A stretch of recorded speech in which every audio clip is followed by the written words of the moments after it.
Good evening. Welcome to Veterans Memorial Stadium here in downtown Coffeyville. Red Ravens back at home, and they take on their rival Butler Grizzlies tonight here in the second game of the Jayhawk Conference season. Shane Neal, Matt Jordan alongside with you. It's the Red Raven pregame show here on US 98 and the Red Raven Sports Network. Matt, when we sat here 3 weeks ago, we were a little sad. The Ravens had a game that they had chances to win, came up short in overtime. I'll tell you what, though, this team, they got better during their bye week. They went out to Garden City. They responded in a big way. A great team performance in all three phases. And when you beat that Garden City team in their house, it takes a full team effort. That's exactly what we saw last Saturday. Yeah, I mean, not just, you lose week one, you have the weird week 2 bye week, and then you travel to Garden City, a team that has really, had your number over the last several years. You go in there, come from behind victory, and secure the big win. Go 1-0 in conference play, and now 1-1 on the season. You come back home. It's an important night. You're celebrating history. You're also facing one of your biggest rivals, and you're trying to get to 2-1 on the season and put yourself in the driver's seat for Jayhawk title. Absolutely, and you said it. It's obviously, there's an argument for other rivalries in the Jayhawk Conference and around junior college football.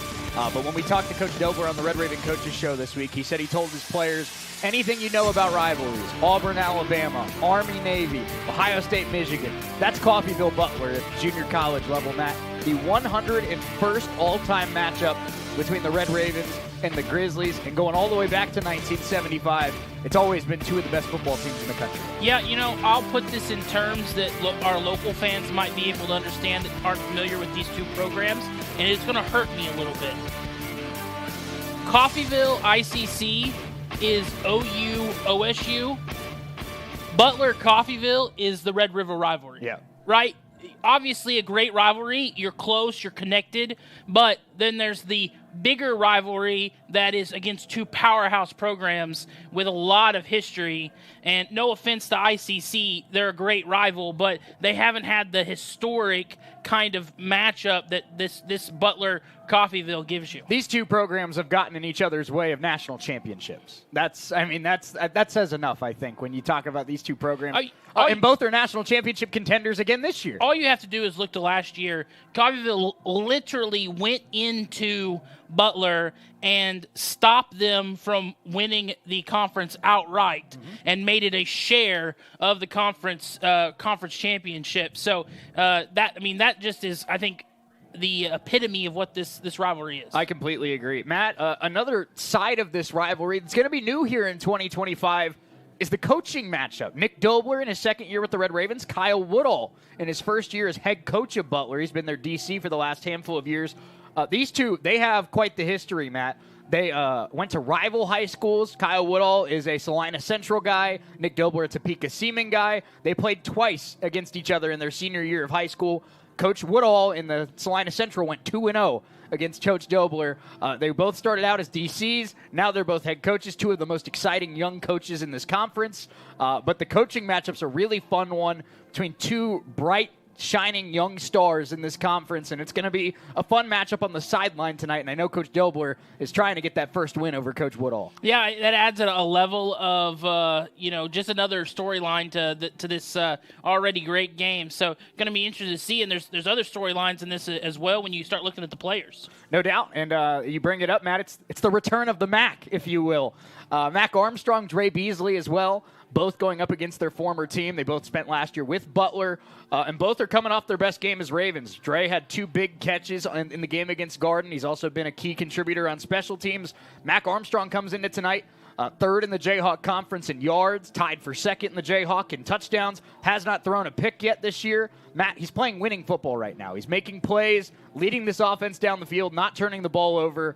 He looks like a guy that can go out there and win this team football games. Mack was very good for Butler last year. Obviously, they had some change at the quarterback position, but when he was out there, he didn't turn the ball over, and he did a really good job of just managing games for them.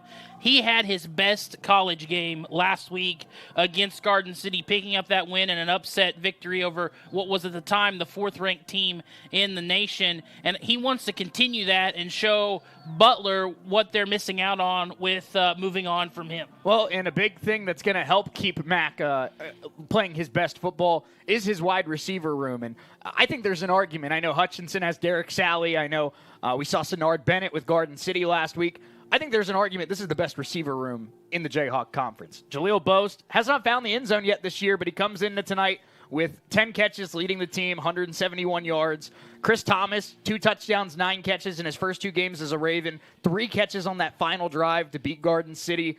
Anthony Johnson had his first touchdown as a Raven last week. Riley Zalewski had his first touchdown as a Raven last week. And we're not even bringing up guys like Cam Hunter and Michael Kennan. This receiver room is deep. And the top 3, Matt, that I just said, Johnson, Thomas, and Boast, I don't know if there's a better top 3 in the Jayhawk. When your 4th or 5th guy is Dre Beasley, who was on the JUCO wide receivers to watch list at the start of the season, just shows how deep it is. We saw Chris Thomas, huge touchdown back when we were here week 1, and then 3 massive catches. And then, I said it time and time again week 1, when you need a first down the most, you go Boast. That's right. And that's just what this team is. And, yeah, it's deep at that position, which is great when you're a quarterback. It's our Red Raven pregame show here on US 98 and the Red Raven Sports Network. I want to talk about Seatbelt Nation as we proclaimed them last year, Matt. It's this Red Raven secondary. You look at, it's only been 2 games, small sample size, but what we've seen so far, Damari Williams, Bobby Deal, Tay Klein, Chris Baker, those 4 guys in the back line, Chad Walker as well. You throw in those guys. That's 5 of the top 7 on this team in terms of tackles. They have sacks. They have pass breakups. They have interceptions. They do it all, Matt, and I think another argument, it could be the best secondary in this conference. Yeah, I mean, you look, and I think the top of that is Williams with the pick 6 week 1. He had, I think, the pick that changed the momentum against Garden in week 3 or week 2 for us, and I think that he's the guy, but then there are 6 or 7 other guys that are very important to this team, and I feel like I'm just a record on repeat.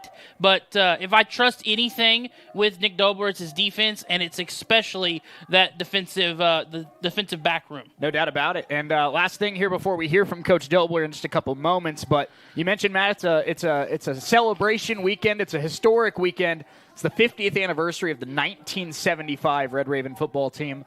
Talked to Coach Saya and Coach Dobler about this team a little bit earlier this week. Back in the 70s, they didn't have a national championship game. It was whoever finished number 1 was the national champion. So this team finished number 2 in the polls, despite the fact that they were 11-0. So they don't have that national championship title next to their name, but this is one of the greatest football teams that's ever played at Coffeyville Community College. Yeah, and that's saying a lot because there's been a lot of really good teams that have played at this. And, yeah, that's unfortunate back in the 70s. That's why Oklahoma State went and declared themselves like 1943 national champion. That's right. Maybe that's what Coffeyville should do. We'll talk to Coach Saya. Maybe that's what we should do, yeah. Claim some national championships. But, yeah, I'm glad that we can do that, and hopefully we get them a win here to go along with the celebration of that 50-year anniversary. No doubt about it. We got plenty more to come. We're about 20 minutes away from kickoff here. Red Ravens, Butler Grizzlies, one of the best rivalries in all of junior college football. Let's take a 3-minute timeout. When we come back, we talked to Coach Dobler earlier this week on the Red Raven Coaches Show about this matchup. Coach Dobler joins us in 3 minutes on US 98 from the Red Raven Sports Network.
Housing lender.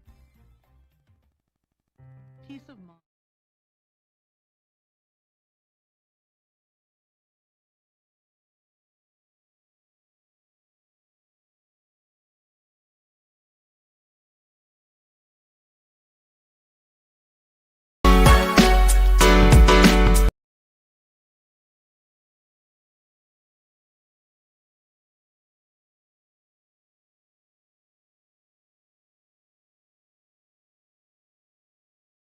Helping you move forward. That's what Coffeyville Community College does. Whether you want to increase your ability to advance at work, learning to earn a 2-year, or just want to expand your horizons, Coffeyville Community College can help. And CCC is flexible, offering a traditional college setting, fast 8-week classes, or even online classes.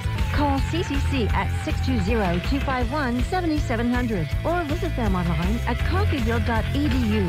We are Coffeyville Community College. Make your home more comforting with help from Derailed Commodity. Update your flooring with the area's largest selection of in-stock carpet, luxury vinyl plank, tile, area rugs, and more in many styles, brands, and colors. New furniture always brightens a home. We have a great selection of furniture, including sofa sets, recliners, and mattresses. Economy to premium, in stock and ready to brighten your home. Shop now at your local Derailed Commodity Flooring and Furniture, Brazelton in Independence, Kansas, and Joplin and Butler, Missouri. Education is the foundation of our community's future. Every day, our teachers, staff, and students work together to build something extraordinary right here in Coffeyville. From our innovative programs to our championship teams, we're creating opportunities that keep our best and brightest right here at home. When we invest in our schools, we invest in our children's dreams and our city's tomorrow. That's why I'm proud to serve this incredible community and work alongside families who believe in excellence. I am Dr. Craig Carell, proud superintendent of Coffeyville's Public Schools. Coach, obviously, Butler, number 9 in the country, and they have a new guy, not a new guy, but a new guy on the sidelines this year in Kyle Woodall. He takes over after Coach McNary left to go take a job with the Kansas Jayhawks, but he was their DC for the last couple of years, so kind of a similar progression that you had here. I know not exactly the same situation, but a DC promoted to head coach. So he's a guy that knows that program well, but it is his first fall as a head coach. But what do you know about Coach Woodall defenses and what he's going to bring on Saturday? Well, I'm gonna throw some spin at you a little bit, some knowledge. Okay. So Kyle Woodall was the Salina Central guy. I was Topeka Seaman. When Jake Sharp was at Salina Central, we were both seniors the same year, and we played each other twice my senior year. Wow. And we lost both times because they had this rivalry goes guy named Jake Sharp. Yeah. You know, I mean, he was really, really good. Yeah. Sharp elite or Sharp performance now. I mean, he's doing well and getting it out there. So I mean, a Kansas guy had battles on the field, and me and him actually met. He's also in a Butler person. And yes, he played at Butler Junior College, knows the Jayhawk. So yes, me and him very similar.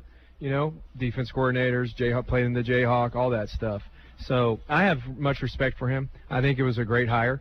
You know, a guy that's been there in the program at Kansas, another junior college guy from Kansas. I mean, and he did well. He's done really well with their defense. So, you know, I expect the same, you know, performance and probably a little better overall as a team to reflect a little bit of him. Well, and I think that, you know, the Butler Grizzlies were co-conference champions last year. So I'm not trying to say that last year was a disappointment by any means for that program, but you know, it's a 3-game sample size. But, Coach, it feels like they've even taken some steps forward on the offensive side of the ball this year, too. This is a good football team coming into town on Saturday night. I mean, they're 3-0. Number 9 in the country. Number 9 in the country.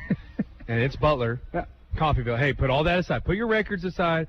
Put the win-losses aside. Doesn't matter what's going on. It's Butler-Coffeyville rivalry week, and it's going to be up there at Veteran Memorial Stadium Saturday at 7 p.m. Absolutely. So, you know, all holds bargain. Like, you know, a lot of things. That's what I've been telling my guys. Hey, whatever you know about rivalry, Texas, Oklahoma, you know, Auburn, Alabama, I mean, this is it. How do you handle this week for guys like Mac and Dre, where I don't want necessarily... First, I'm going to the officials and saying, Mac was on that team. Okay. Watch out for my quarterback. They might be a little bit extra, but... I was going to say, I'm curious how you handle that situation, because I'm sure they're going to be a little extra amped up. Yeah. But do you worry about them feeling that pressure too much? No. Do you want to embrace it? How do you approach that? They're football players, man. I mean, plus they've been in a Coffeyville Butler game. Now they finally get to be on our side. That's right. That's right. So we're excited. And Dre, another guy, we didn't talk about him last segment, but Dre had 2 big catches in that game against Garden on Saturday, too. Yeah. So just another weapon in that wide receiver room, Coach. Yes. And Vic's on the other side, so maybe he gets in and he knows a little bit about it. I brought that up with Jack Lanning. I said that could be the ultimate kind of cinematic moment, if you will. The tides could completely turn. On Saturday night. We trade a quarterback. I know. It's great. It's ridiculous how it comes. The Jayhawk Conference is a weird place. Hey, transfer portal man, right? Butler's starting quarterback from last year is now the backup at Tyler, and Coffeyville's quarterback's now at Butler. Butler's quarterback's now at Coffeyville. Yeah. It's weird. Yeah. It's very weird. But they do have the guy who leads the league in rushing right now, Martellus Bass. Yep. He's a guy that gets the ball. He came to Coffeyville first. Did he? Yep. That was something that Jack was pretty confident about, but I didn't know. Yeah. No, he came here. Kudos to Jack. He knew that. And I'm surprised. He was just here in the summer. They were just here in the summer. But he's a guy that gets the ball a lot. Yeah, he's really good. Carries. He's a workhorse guy. I wish he would have stayed. He's a great running back. He was on this team last year, but now he's the focal point. He's the guy. So what do you see from him, and what's going to be the key for your front seven and your defense as a whole? It's luckily we kind of went through it. It's different. Garden City and Butler are definitely different. They're both really good. They're both going to try to run the football. Not as much quarterback run game as like Garden was. They're going to have more tight ends and have tight ends off the ball. 11 personnel still, and it's about the tight ends, the O-line, and the running back, man. Now, they do got a good quarterback and a good receiver. Actually, it'll be interesting to see really the quarterback play. They've been through a couple, it seems like, and they found one at the end that came on strong, got him a dub versus Indy this last game. So, but I know their starter did pretty well too versus NEO, and kind of by coincidence, I was in Coach Saya's office yesterday, and Coach Cherico happened to be in there. But I thought he brought up a really good point about Mac, and he said that he kind of pulled him aside at the end of fall camp, and when he was really kind of looking like he was going to be the guy that won the job, and he said, "You went to 3 state championship games. That's not an accident. Go out there and be you." And I feel like what we've seen in the first 2 games, the confidence, the composure, whether he just got clocked by a defensive lineman, whether he just threw a 35-yard pass down the sideline, Mac's the same guy on every single play. His composure is very impressive. It's confidence. I know you talk about composure. You can't humble him. You can't. It's one of those things. And Vic had that too. And that's what you really want with a quarterback is really a guy that says, put the ball in my hands. I can do this thing. Mm-hmm. And that's a little bit like we were talking about, the composure and everything too. Like when you have that confidence, your composure is going to be there. You don't freak out over little stuff, and you sit back and you take a hit when you need to and throw the football where it needs to go and drop some dimes out there. And you might miss a few. You might. Hopefully they're not interceptions. That's a big thing. Just don't put it in other hands. But you might miss a throw. It might be a little low. I think him and Beasley almost connected on a couple of them. He found his former teammate that's still the same teammate together, and through high school and all that. There's little bend routes vertically that there's some. I think it was just a little bit low for Beasley, but if those two would have hooked up, we could have had some more big plays going. Those two know each other well. Yeah. Coach, you mentioned Nolan Chambers, the returner for Butler this year. He is their top receiver, no question about it. 10 catches already this season, already has a touchdown as well.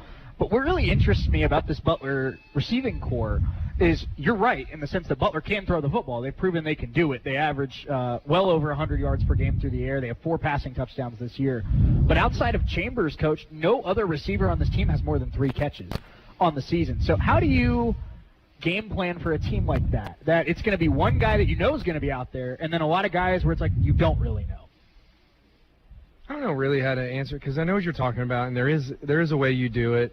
It's just different because it's what are they trying to do with that person? Is he a slot? Is he motioning? Is he just an outside receiver? There's ways to bracket. There's ways to focus on that receiver. You can't lessen the box, though. That's the thing with him. They're going to run it first, then look to him. But they might look to him early, knowing the box is going to be loaded because that's what we got to do. But you got to still focus on him. And no matter what is called, the defense has to be aware of where he is and expect ball being thrown his way. Coach, last thing I have for you before we send it to the K-State Coaches Show and let you get out to practice as well. But obviously, this Butler defense, it's the Butler defense. It's always good. Yeah. They have a lot of new faces on the defensive line. Seven Cloud going to be out this weekend with an injury he suffered. So that's a guy that was a big part of their defense last year that won't be there on Saturday night. But what do you see from the Butler defense, and how is your offense going to be able to have success on Saturday? They're a little different from last year as far as their coverage play. They're still up front, moving around and doing some things. Our little secret that I told you about our old line play to be able to handle it. Dante Devine came back. That's right. From his one game. Only one sack allowed against the good guard defense. So being able to move Daniel Davis into guard, Dante's able to play tackle. Waller now gets to go back to center. I mean, just those three, and then we got Harlan, who is the redshirt freshman, and then having Sebastian out there. I mean, that's a pretty good. That's a really good O-line 5, and I'd take our guys over anybody, So those guys got to win up front.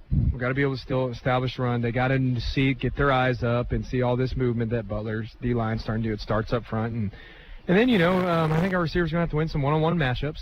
When we're able to throw it, and I like our receiver core too. So.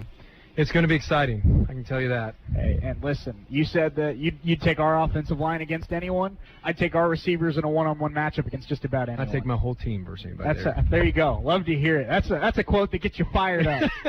In a life-threatening emergency, physicians matter. That's why at Coffeyville Regional Medical Center, we staff our emergency room with emergency medicine physicians 24 hours a day, 7 days a week. ER physicians at CRMC have access to general surgeons, specialists, medical imaging, lab services, and the technology needed in an emergency, all right here. If you are faced with a life-threatening emergency, insist on the best and say, "Take me to CRMC." When you or your loved ones need help, you can rely on Medical Lodges. For more than 50 years, Medical Lodges has been serving the area with multiple skilled nursing facilities, assisted living facilities, and home health locations in Kansas. They even have facilities in Missouri and Oklahoma. Services include rehabilitation, adult daycare, and home health assistance. You and your loved ones can lead enhanced lives with the caring and loving hands of the compassionate staff at Medical Lodges. Looking for a bank that understands your individual needs? We have the solution. At Solutions North Bank, we offer a variety of accounts to fit a variety of lifestyles and needs. Call Solutions North Bank at 620-251-1313 or stop by our Coffeyville location at 1414 West 11th Street and speak to a new accounts representative today. It's the SNB way. Solutions North Bank, member FDIC. A family member with a health issue doesn't mean they have to leave their home. Windsor Place At-Home Care can help them stay in the familiar and comfortable surroundings of their own home. Specializing in working with Medicaid patients, Windsor Place At-Home Care has supportive home care and all the resources to help make staying at home a reality. Find out more about what Windsor Place At-Home Care can do for you. Visit windsorplace.net.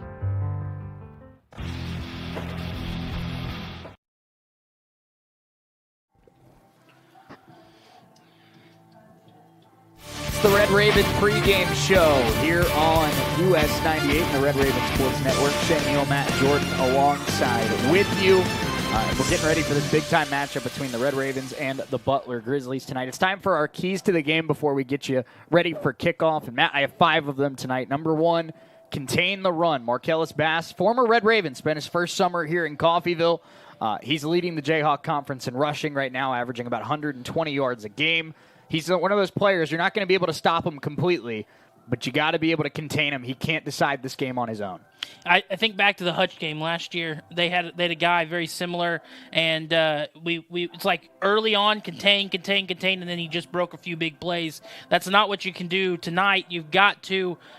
It can't be we contained him for a while, then finally he broke free. I mean, he is going to get his own at some point, but you gotta shut him down as much as possible tonight, and cannot let them, because a great run game controls the clock, and that keeps your offense off the field, and that's not what you want to see. Continue strong offensive line play. It seems like the Ravens now have their starting 5 on the line. Dante Devine at left tackle, Daniel Davis at left guard, Devin Waller at center, Harlan Summers at right guard, Sebastian Espinosa at right tackle. Played a great game against Garden, only allowed 1 sack against a good Garden defense. Got to build off that strong game, have another strong game tonight. Yeah, if you look at, ignore the first half of Cisco through those next 6 quarters, very clean from the offensive line. Nothing in the second half against Cisco.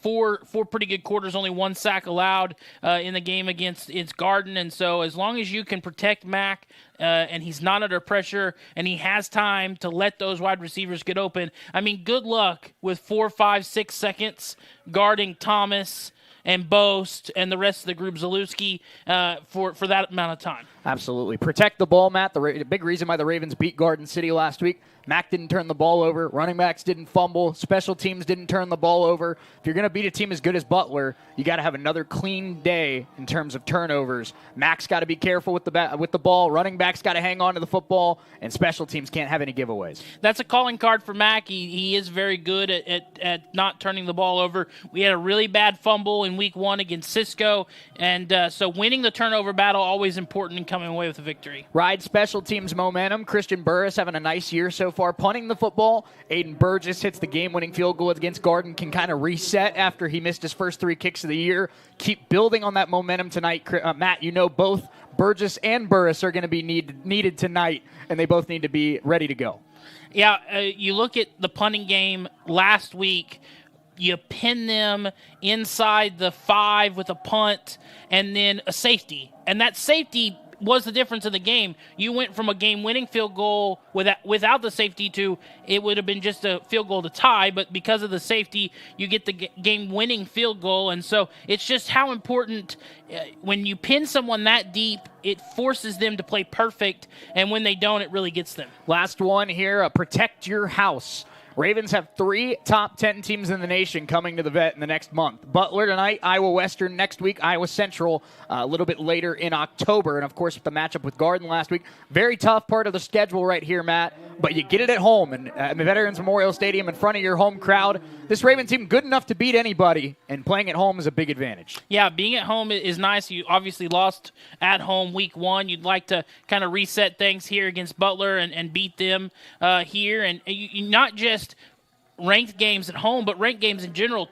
Number 4 Garden last week, number 9 Butler this week, a top 10 team in Iowa Western next week. So really you put yourself in the national conversation if you can rattle off a couple of ranked wins. Absolutely. It's the Red Raven pregame show, and we have kickoff coming up right after this. Red Ravens, Butler Grizzlies, both teams taking the field. We'll have kickoff right after this. Let's take a 60-second timeout. We'll be right back here on USN.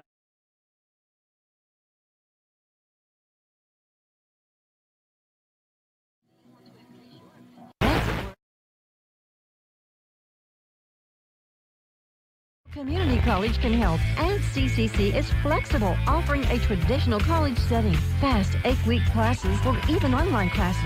Call CCC at 620-251-7700 or visit them online at coffeyville.edu. We are Coffeyville Community College.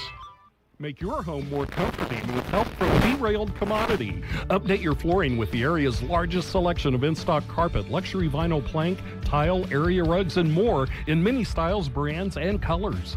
New furniture always brightens a home. We have a great selection of furniture, including sofa sets, recliners, and mattresses. Economy to premium, in stock and ready to brighten your home. Shop now at your local Derailed Commodity Flooring and Furniture, Brazelton in Independence, Kansas, and Joplin and Butler, Missouri.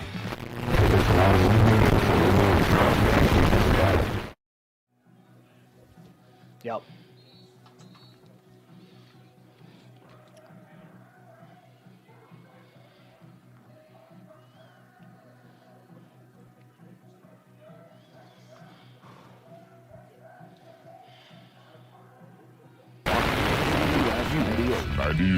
Down the sideline.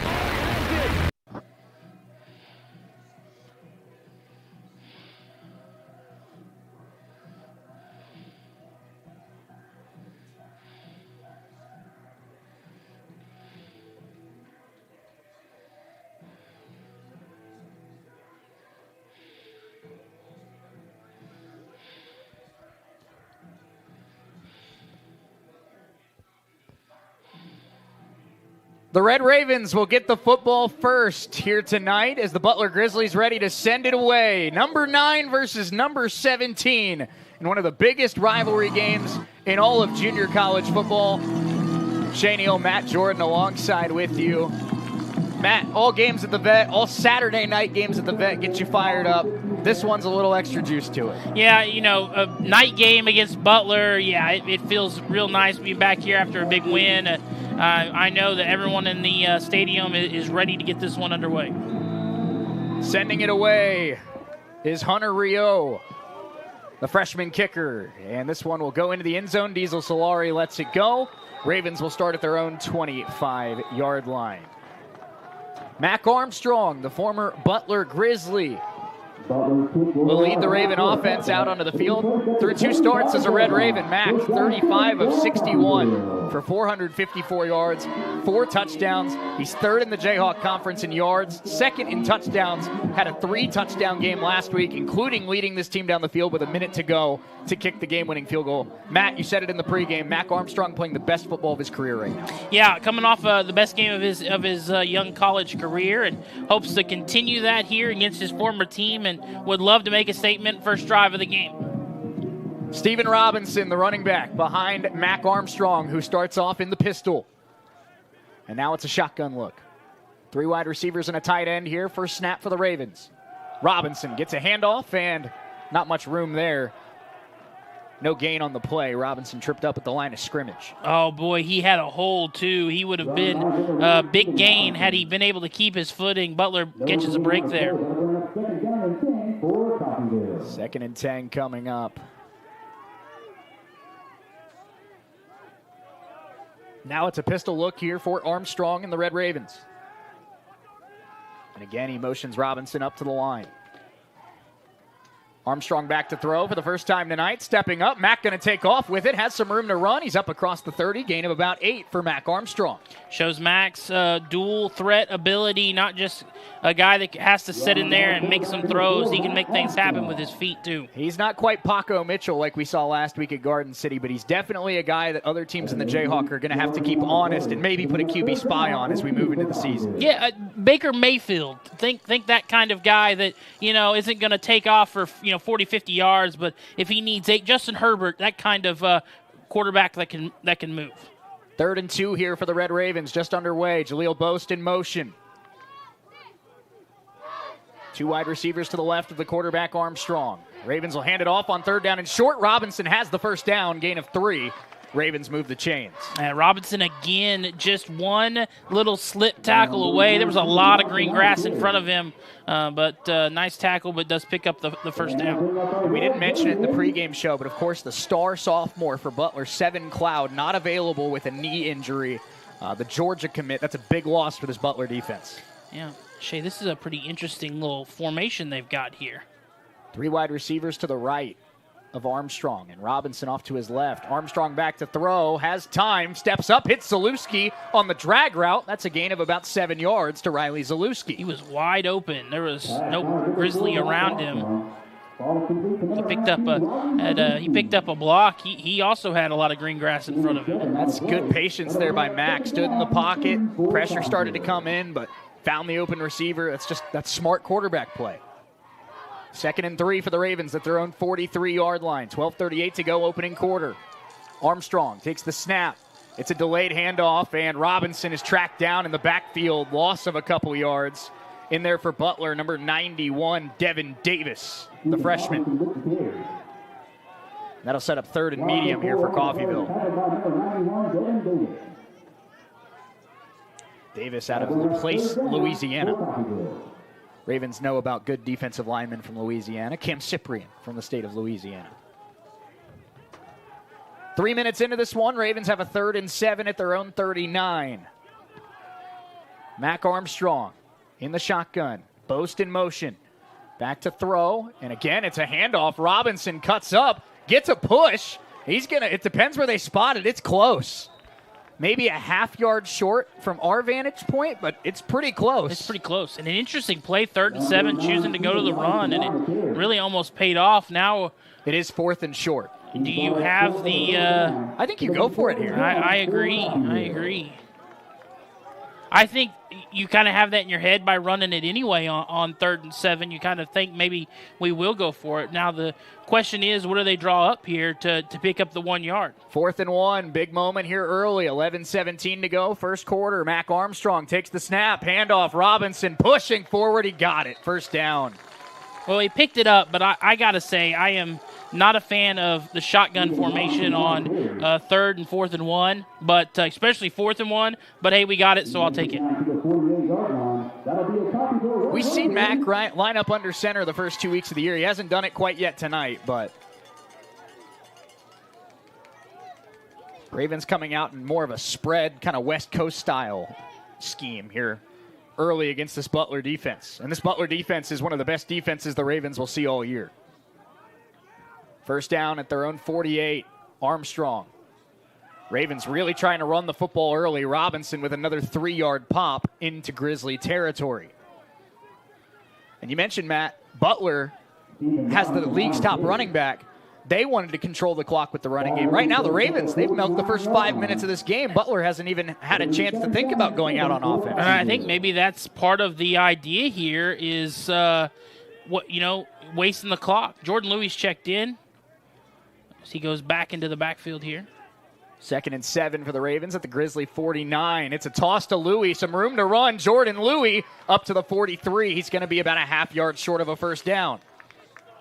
Ravens running the football not phenomenally, but effectively here methodically. Methodically. I like that. It's very methodic. It is. I've liked what I've seen out of the offense so far. It is very just dink and dunk and eat up some yards. I thought Ben McClung called a very good game against Garden City, and I like what he's doing so far tonight as well. 9.5 to go first quarter, 3rd and 1 for the Ravens at the Butler 43. Pistol look here for Mac Armstrong. Mac takes the snap. Handoff Louis. Louis battles his way forward. Didn't get it by much, but he got it. It's a gain of about 1.5 yards. I wonder, too, if we're going to see a shot here in a second. That's when you feel like it's building up. When you run an offense like this, it lulls the defense to sleep. Those two high safeties start to cheat up a little bit, and the next thing you know, you got Jalil Boast or Chris Thomas wide open down the field. And Thomas and Johnson and Boast, all three capable of being premier deep threat receivers. And I feel like you're right, Matt. I feel like it's kind of setting up that one-on-one shot for one of these star receivers. 8:40 to go, first quarter, first down Coffeyville at the 42. Mack pulls back. Here we go. Chris Thomas down the field. He's got it. Incomplete. They rule him out of bounds. Thomas tried to argue his case. Nick Dobler has some words as well. Do the Ravens think about challenging? The coaches up in the box right next to us had some words as well. They thought that was a catch. That was close. And there it was. We talked about it. They were kind of lulling them to sleep, got their shot, and just couldn't come away with it. 2nd down and 10 as of now. Coach Dobler has not dropped the challenge flag. And it looks like the Ravens are going to accept the incompletion. 2nd down and 10 at the 42. Pretty good throw as well. Louis, handoff, breaks a tackle. Jordan Louis, solid 6-7 yard pop right there. He turned about a 2-yard gain into a 5 or 6 yard gain by just being able to keep his balance. I think they're going to say he fell short. I didn't see those knees go down, man. They robbed him about 3 yards right there. That's a big guy to keep his balance, too.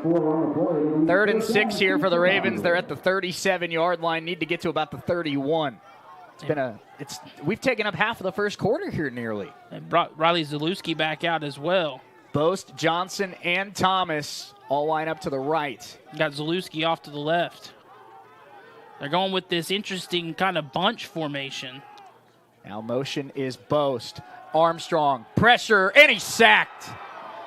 Bobble with the snap, and the Grizzlies get home. And it's their top defensive player so far this year, Justice Betts, the redshirt freshman linebacker who came into tonight leading the Jayhawk Conference in tackles. That's a big sack right there for the middle linebacker of the Grizzlies. Bobbled snap, and, man, it feels bad to eat over half the first quarter clock and not come away with points. Number 29, Christian Burris is in the top for the Red Raiders. So Christian Burris out to punt, 4th and 12 for the Ravens, but a chance to play the field position game. Snap is good. The kick is away. And this one they'll let it bounce, and it takes a great Raven bounce. Did he get it down? Are they going to say he's at the 1? I think they marked him at the 1. Wow, incredible. Oh, that's at the half-yard line. Incredible. What a punt, Christian Burris. The fact that he was able to get that to hang up at the 1-yard line, I thought for sure it was going into the end zone, and they hang it up at the half-yard line. That's incredible.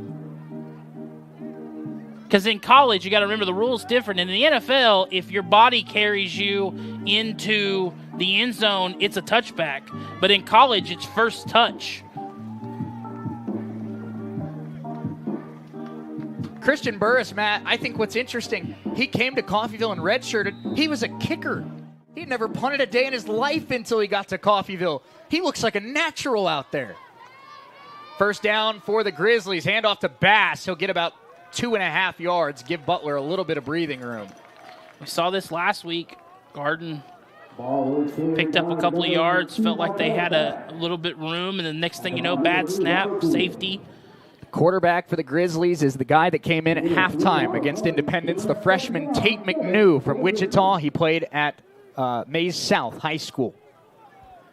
He had a great second half against the Pirates, helped them come back in that game, and Coach Woodall thinks he's earned a start here tonight.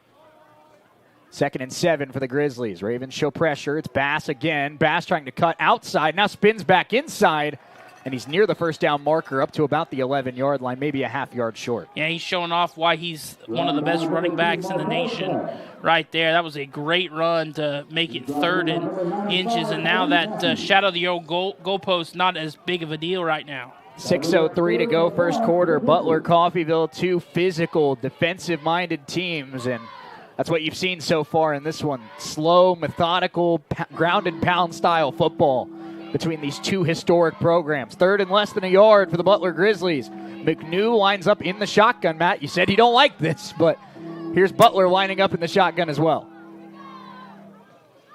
Bobby Deal shows pressure. It's a handoff to Bast, and he got it, but just barely. I think he's short. I don't think he's there.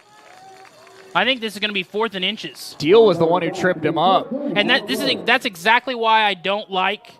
You're right. They mark him short. That's exactly why I don't like handing it off in the shotgun on 3rd and short or 4th and short. Is you start 5-6 yards back already, and Bobby Deal came in, hit him 4 yards behind the line of scrimmage, tripped him up, and left him a yard short. So the Raven defense forces a 3-and-out. Butler back to punt. They will stand in their own end zone here. Snap is a good one. The kick is away. Ravens did not go heavy on the block. This one fielded by Bobby Deal, who had a great punt return against Garden. He's got a nice one here. Breaks a tackle. Bobby Deal into open space. A flag comes in late. Deal to the 14-yard line. We have a couple players down and a couple flags on the field as well. I think they're going to get Coffeyville for a blindside block, and I don't know if I agree with it. If it's what I think it is. There's also a very injured Red Raven down there. Yeah, that's Tay Klein. That's not a player the Ravens want to see down there. That's their starting star linebacker. Klein still down on his left hip. But Bobby Deal got a punt return against Garden City, returned it 19 yards. And after what we just saw in that one, Matt, maybe that's your punt returner moving forward. It might be your punt returner moving forward. Yeah, we'll see what these flags are. We have 3 different flags. 2 are at about the 25. 1 is more to about the 33. We have maybe offsetting penalties. Looks like we had a flag against both sides.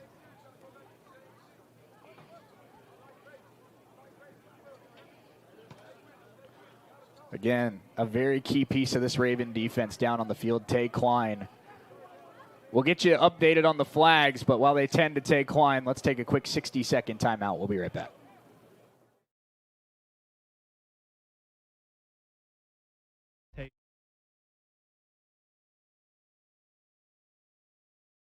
To succeed.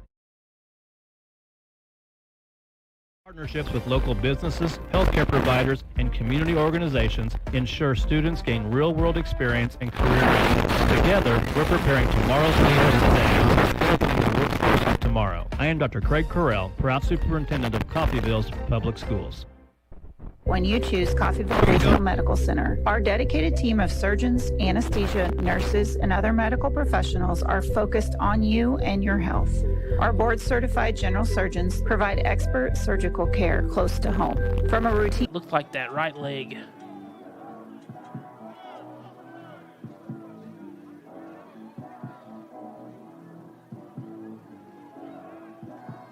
And again, you hope it's not as serious as it looked, but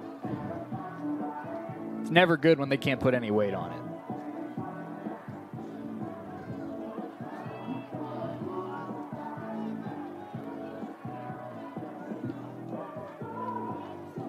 Yeah, it's that right knee. They're working on it down there on the sideline.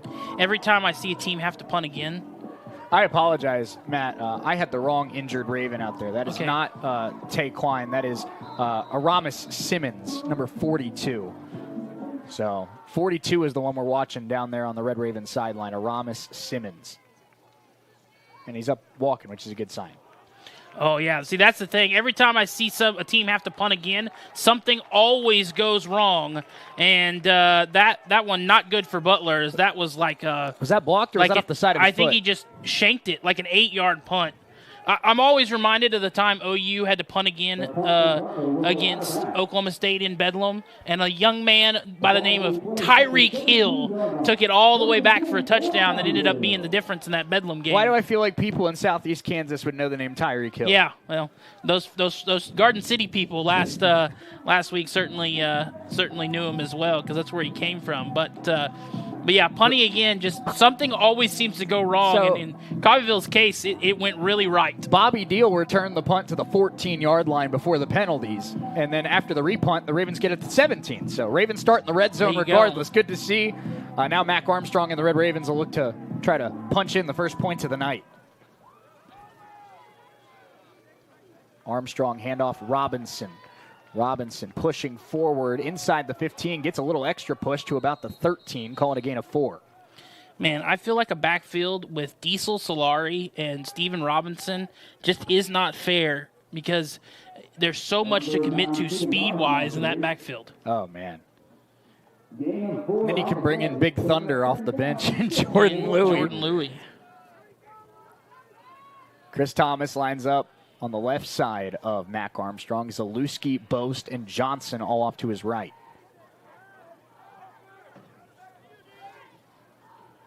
Delayed handoff Robinson, and this one read well by Butler. I like the idea, Matt, of trying to really establish the running game in a matchup like this, in a physical ground and pound style game, put the pressure on Butler. But I do wish we would have seen so far in this first quarter more opportunities for Mac to throw the football. Yeah, and you're gonna have to throw it right now. So third and 9 here, you're gonna have to throw. And who do you go to? Well, I probably Boast or Zalewski. At the 16, Ravens need to get to the 7 to move the sticks. Robinson to the right of Mac. Mac back to throw, rolling to his right, tries to get a block, and he's hit from behind.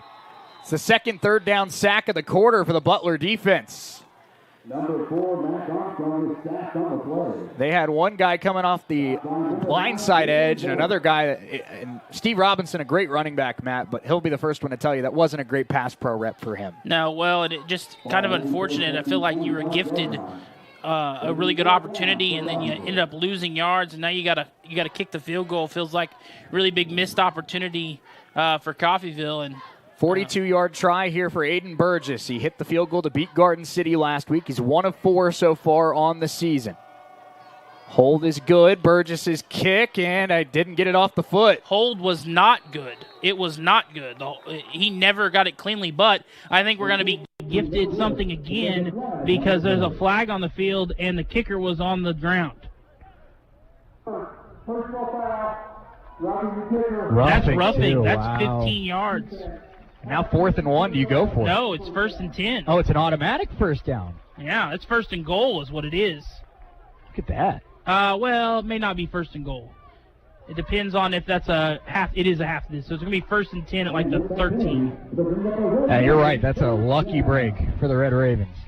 That was not a good hold. That hold, he never cleanly got it up. He fumbled, bobbled the hold, and they tried to kick anyway, and that's why it looked as bad as it did. But now a great opportunity here again. Again, you're gifted something. You've got to get a touchdown. You cannot settle for field goals in a game like this. Butler's given you 2 golden opportunities to take a 7-0 lead. Yes, this is the second time they've gotten a free gift with 1st and 10 inside the red zone, and you cannot not score again. Nick Dobler's going to call timeout. Ravens were almost out of time on the play clock. 2:47 to go first quarter. Ravens have a first down at the 13-yard line. We're back in 60 seconds on US 98 and the Red Raven Sports Network.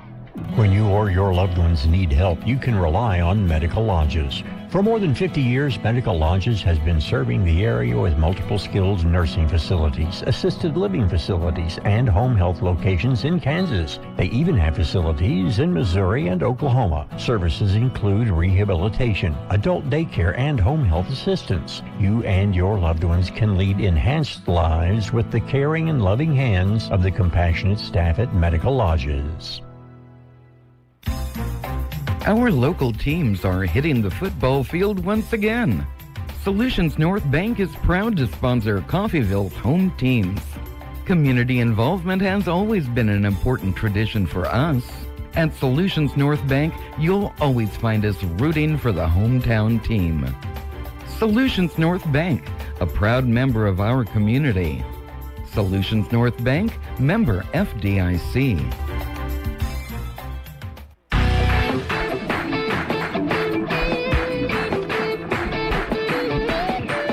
First down, Red Ravens at the 13-yard line of the Butler Grizzlies. 2:47 to go first quarter. No score in this one. Shady Neal, Matt Jordan alongside with you. Saturday night at the Vet.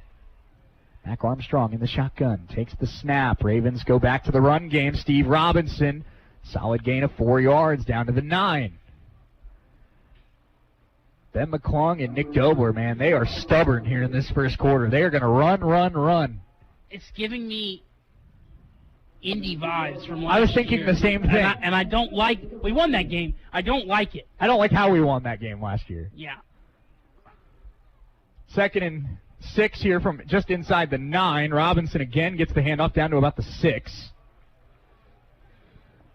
I guess maybe the thought process here is with all the weapons the Ravens have on offense, they're just trying to wear them out here early and then maybe take their shots later on in the game. Maybe, but I think you've got to go to I really feel like you have to score a touchdown here. 3rd down and 4 from the 6-yard line. Ravens need to get to the 2.5 to move the chains. They go back to Robinson, and that's going to be stopped just inside the 5. So it'll be 4th down and a short 3 or a long 2, however you want to look at it. I think you got to go for this.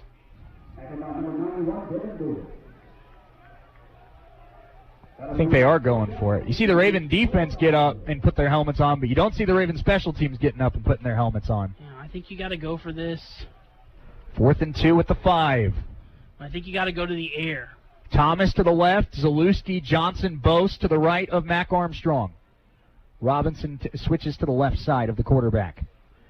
Now the Ravens bunch it up. Watch Chris Thomas on an out route. They're going to go slant. Armstrong into the backfield. Robinson sneaks into the flat. Touchdown, Red Ravens. Steve Robinson. There is a flag on the play. It's going to be a holding, I think. And now you're going to kick the field goal.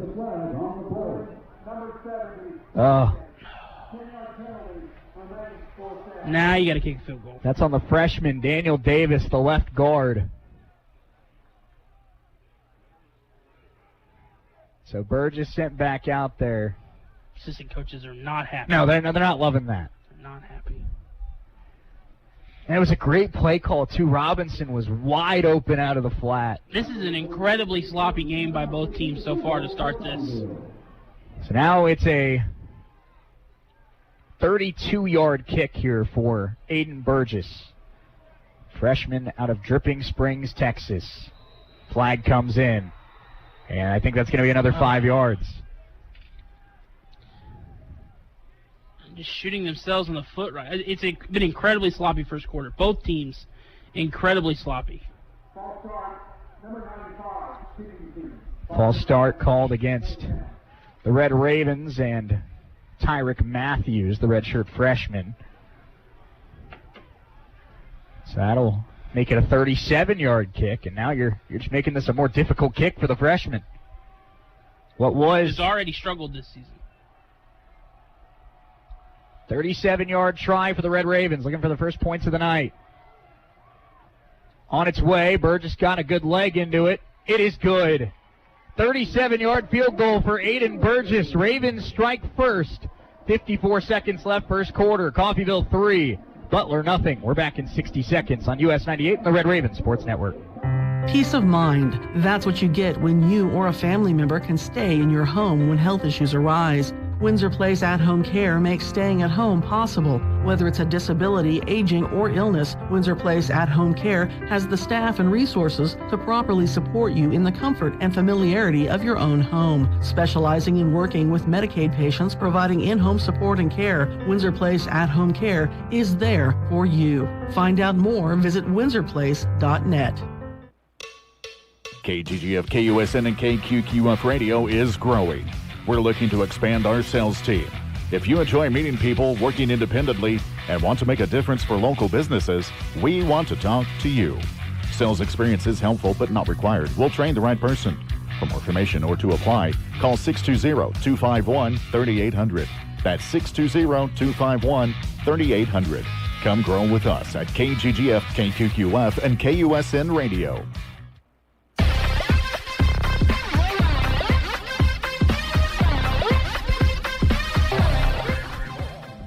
Ravens lead at 3-0 here with under a minute to go in this first quarter. Shane Hill, Matt Jordan alongside with you.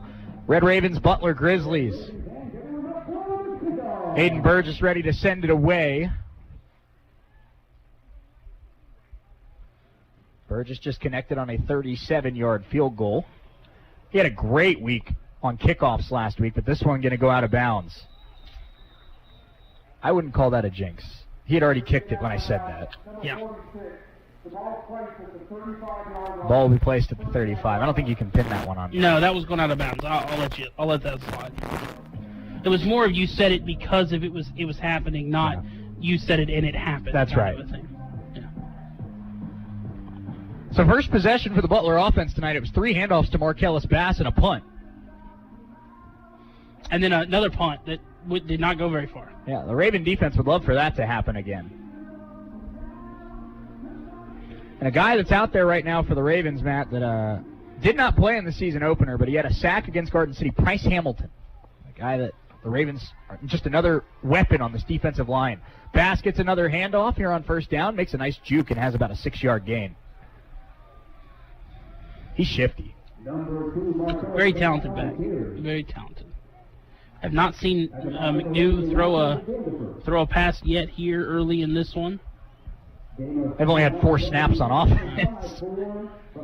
I'd be curious to see the difference in plays ran. I always kind of wonder, a guy like that comes in last week, leads his team back. Is that because ICC wasn't prepped for him, or is it because, maybe... Fumble on the exchange. Ravens think they have it. Bobby Deal does. I think Bobby was just hoping they had it. Yeah. Butler has it. But you got to wonder, is that we weren't prepped for McNew and that's why he got us, or is maybe McNew the better of the 2 quarterbacks? It's going to be 3rd and 8 when we go to the second quarter. We might have to find out if Tate McNew is the better of the 2 quarterbacks. Butler with a big 3rd down coming up. After 1, Ravens 3, Grizzlies nothing.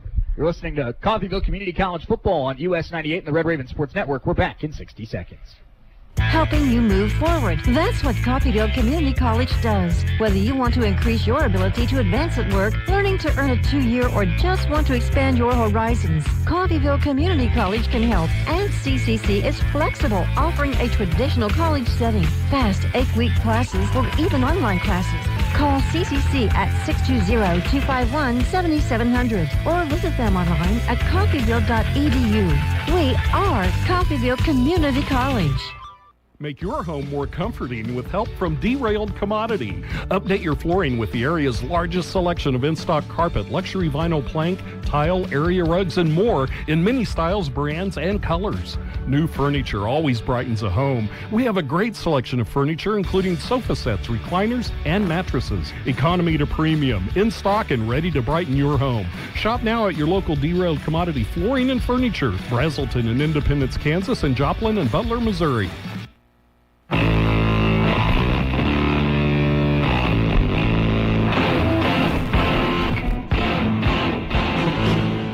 3-0 Ravens after 1 quarter of play. Shane Neal, Matt Jordan with you here on US 98 and the Red Raven Sports Network. And after that first quarter of play, Matt, to answer our question, Butler ran 5 plays while the Ravens ran 19. And the Ravens winning the time of possession about 11:41 to 3:19.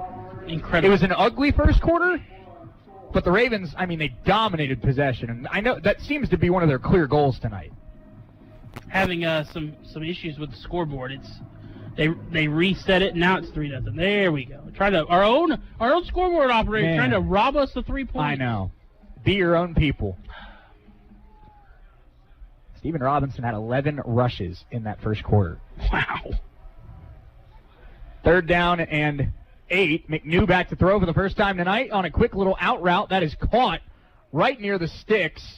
They're going to say, I think, incomplete. They were going to say he was bobbling it, heading out of bounds. I think that's what they were saying, yeah. And it's 4th down. That was intended for the air conditioning legend, if you will, Matt. The former Nebraska Cornhusker, the coldest Crawford. Oh, there you go, yeah. He's always the coldest. That's one of my favorite commercials of all time. Former 4-star receiver out of high school. He's from Shreveport, Louisiana.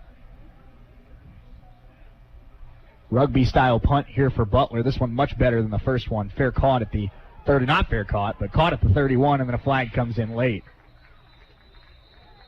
We have wrestling for the one. Now more flags come out. Oh, here we go.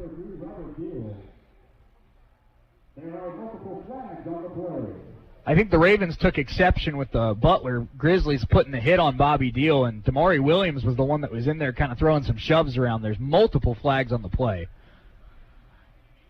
It'd be interesting to see if they're offsetting or not. Anthony Johnson seems upset with whatever's happening here as well. I think there's a face mask. But there might be something after the play, and it'll just be, I guess it basically is offsetting even if it's after the play. It's 15-3. Both on the kicking team. Number 30. That penalty is 15 yards. After the play is over, personal foul, and it's Terry Ruffin, number 57, kicking team. That penalty is also enforced. That's 30 free yards right there. 30 yards of penalties. Kick, catch, interference, and unnecessary roughness against the Grizzlies. Matt, I mean, at the end of the day, Butler has to be thankful that the Ravens haven't taken advantage of it to the level that they could have. But Butler is absolutely killing themselves in this first half. A lot of mental mistakes early in this one. And like you said, they're lucky it's not. It could be a 2-score game right now. It could be 14-0, yeah. But the Ravens will now start after the 30 yards of penalties. They're going to put this football at the 38-yard line of the Grizzlies. So this is the second straight Red Raven drive that started well into Butler territory. And again, Matt, I feel like this is a must-score drive, and you're really thinking touchdown here to go up 2 scores. Yeah, you got to, I mean, you can't, they're gifting you things, you cannot gift them things back. Armstrong in the shotgun. He's got Thomas to his left, Zalewski, Boast, Johnson to his right. That seems to be the base formation tonight. Another run play, and this one an RPO, and Thomas, there's a flag on the play. Going to be pass interference against Butler's top corner, Zayden Lang-Taylor, for too much contact on the intended receiver, Chris Thomas. Man, 45 yards of free, or I should say 45 free yards thanks to penalties. That's tough. That's just, I feel like this receiving core, Matt, we talked about their stats that they've put up, but Boast, the route running that he possesses.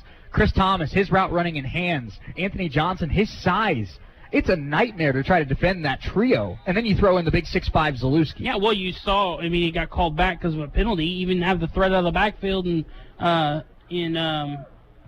Stephen Robinson. First down, Ravens at the 30-yard line.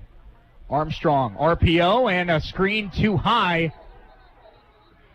and incomplete. Oh, that's tough. Again, an opportunity. Had he caught that was going somewhere. There was a lot of green grass in front of him. That was intended for DeAndre Beasley.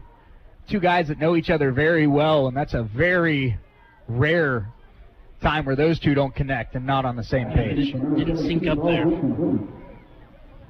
And you're right. Beasley catches that ball. He's got 10, 12 yards to run before he's even touched, I think. Zalewski in motion, 2nd and 10 for the Ravens at the Butler 30. Ravens have shown a few more passing looks here on this drive. Armstrong hands it off this time. No, what a cut by Jordan Louis. That's a play that looked like it was going nowhere, and it turns into a 5-yard gain, and Daniel Davis lost his helmet on the play. I tell you what, big credit to this Butler defense. There have been a lot of big play-saving tackles. Tackles that if you don't make, there is a lot of room in front of whoever has the football in their hands. You can tell this team is coached by a former linebacker. Yeah, it's big props to them for that. They have saved themselves a lot of extra yardage because of it. And I feel like that's a big staple of what Butler is every year, Matt. They're not flashy, but they're disciplined and they're technically solid. 3rd down and 6. Armstrong back to throw. Steps up. Room to throw to the end zone. Touchdown. Chris Thomas. His 3rd in 3 games. He was wide open, and Armstrong steps up in the pocket and hits him in stride. What a throw by Armstrong. What a route by Thomas. And a sail by Louis on the fake handoff. Just an absolute great play drawn up and a great touchdown to get this to 2 scores. Man, new Ravens with big starts to their career. 5 touchdown passes for Mac Armstrong. And a 3rd touchdown catch already for Chris Thomas. Yeah, the chemistry from those two early has been a very, very welcome thing by Coffeyville. Extra point here from Burgess. Snap, hold, kick. Good. Ravens get 40 yards of penalty yardage from the Butler Grizzlies, and they capitalize. A 26-yard touchdown pass from Mac Armstrong to Chris Thomas. Ravens 10, Butler nothing. 14-17 to go first half. We're back in 60 seconds on US 98 and the Red Raven Sports Network.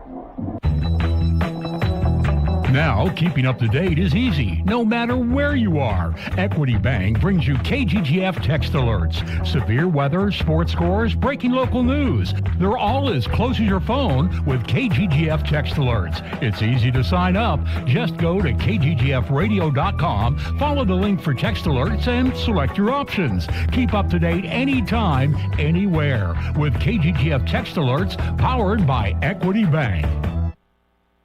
Education is the foundation of our community's future. Every day, our teachers, staff, and students work together to build something extraordinary right here in Coffeyville. From our innovative programs to our championship teams, we're creating opportunities that keep our best and brightest right here at home. When we invest in our schools, we invest in our children's dreams and our city's tomorrow. That's why I'm proud to serve this incredible community and work alongside families who believe in excellence. I am Dr. Craig Carell, proud superintendent of Coffeyville's Public Schools.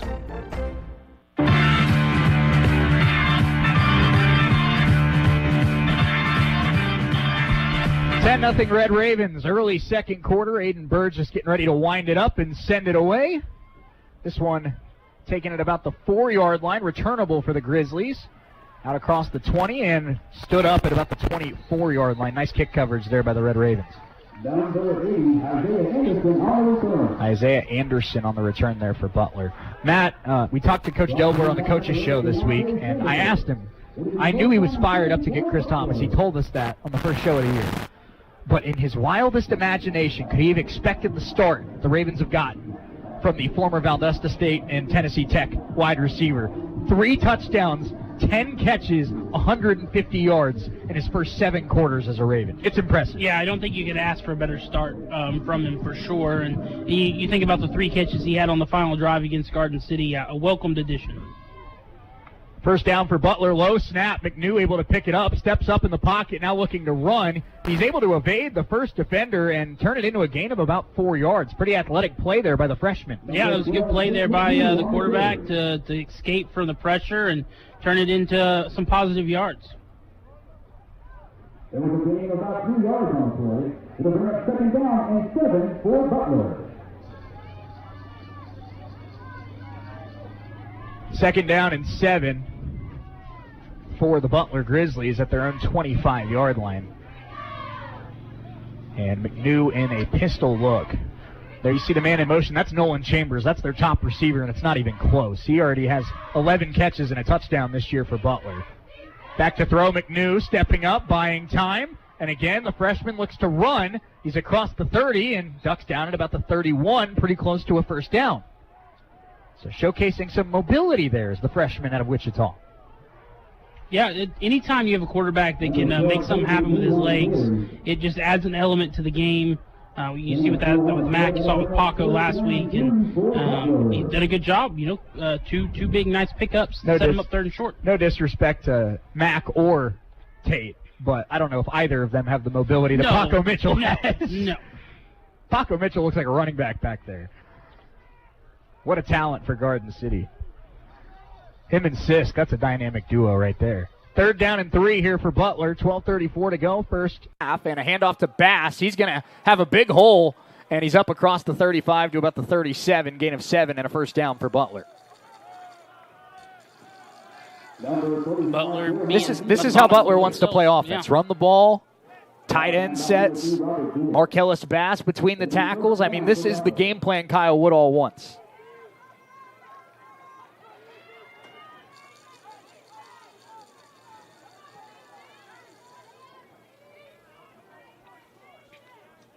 Pistol look, and now Bass moves up to the right of McNew. Ravens show pressure, handoff, and 1 slip tackle. It'll be a gain of about 2, maybe 3.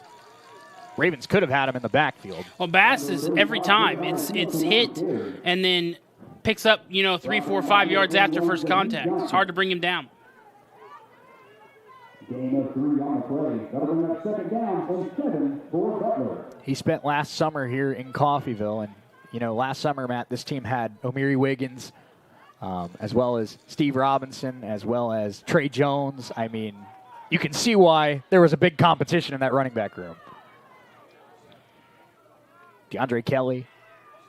RPO, that one caught. That's DeColdest Crawford up across the 45 to about the 46. Should be enough for a first down. DeColdest, I believe, was at Louisiana Tech last year. It's a rough spot. I believe you're correct. I will double check that. Spent a year at Nebraska. Had that. And then you're right. Was at Louisiana Tech last year. Air conditioning NIL deal in Nebraska. Yeah, former 4-star recruit. This guy was a big deal coming out of Louisiana. Had a great name of the game card in the college football game last year.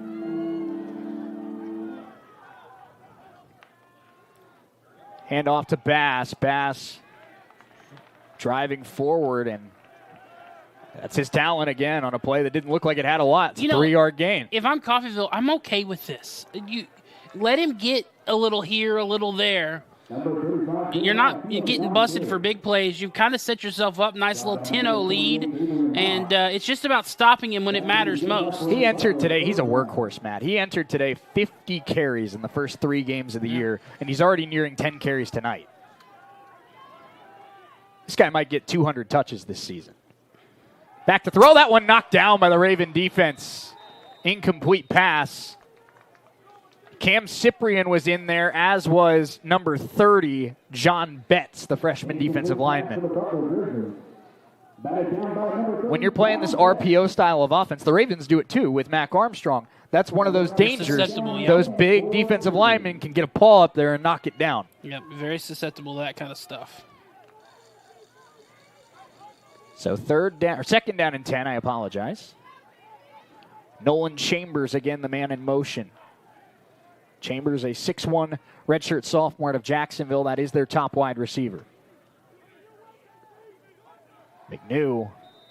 It looks like a timeout will be called by Kyle Woodall. Grizzlies not on the same page on that play. They want to talk it over. 2nd and 10 for Butler at their own 49. 10-0 Ravens. 9:54 to go. First half. We're back in 60 seconds on US 98 and the Red Raven Sports Network. Of caring for our friends and neighbors.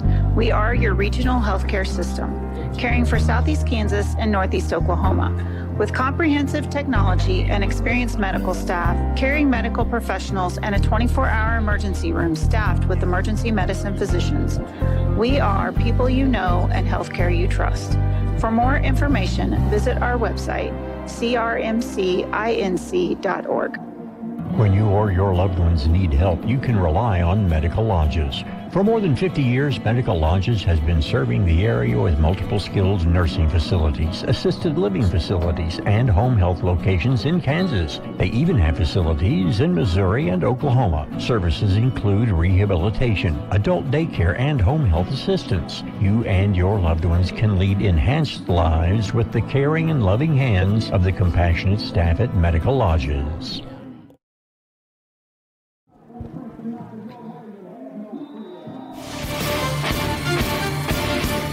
Second down and 10 for the Butler Grizzlies at their own 49-yard line. Tate McNew takes the snap. Jack landing on a blitz off the right side. That one caught and dropped underneath.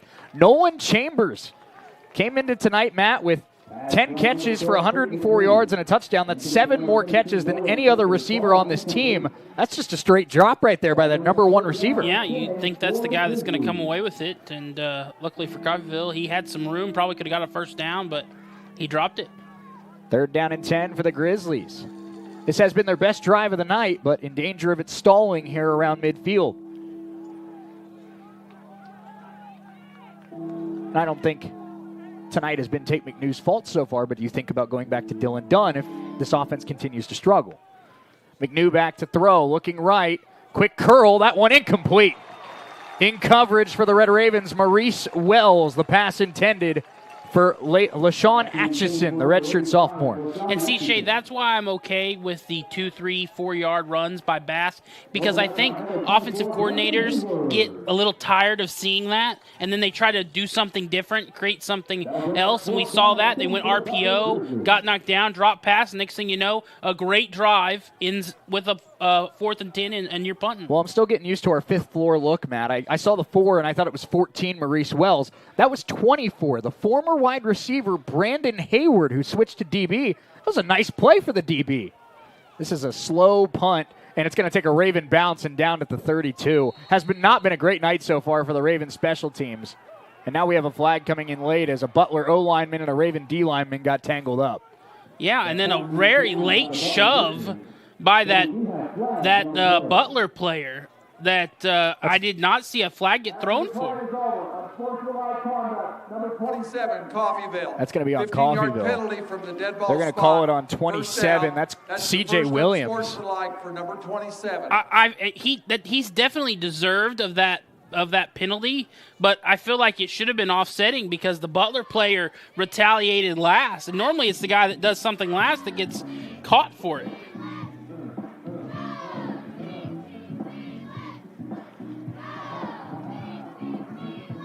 Raven defense gets another stop. And Brandon Hayward, Matt, that's a guy that, is from the Nashville area, Oak Ridge, Tennessee. And he was here as a wide receiver last year. Had his moments as a wide receiver here last year, but they asked him to switch to DB. That's a tough change to go from offense to defense. I'm sure he played DB in high school, but to do it at the college level, that's a big adjustment. That was a really good play as a corner right there. Yeah, it was. It was. And Coffeyville gifting Butler with their own 15-yard penalty. We've seen far too many 15-yard penalties in the first half of this game, and that was a really bad yeah, that's going to back up the Ravens. Something just happened to the white hat. He just took a knee. I don't know if is he tying his shoe? He's up now.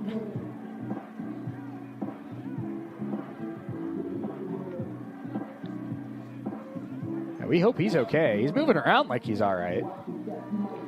Huh, that was interesting. I saw a Butler player bump into him, and then he...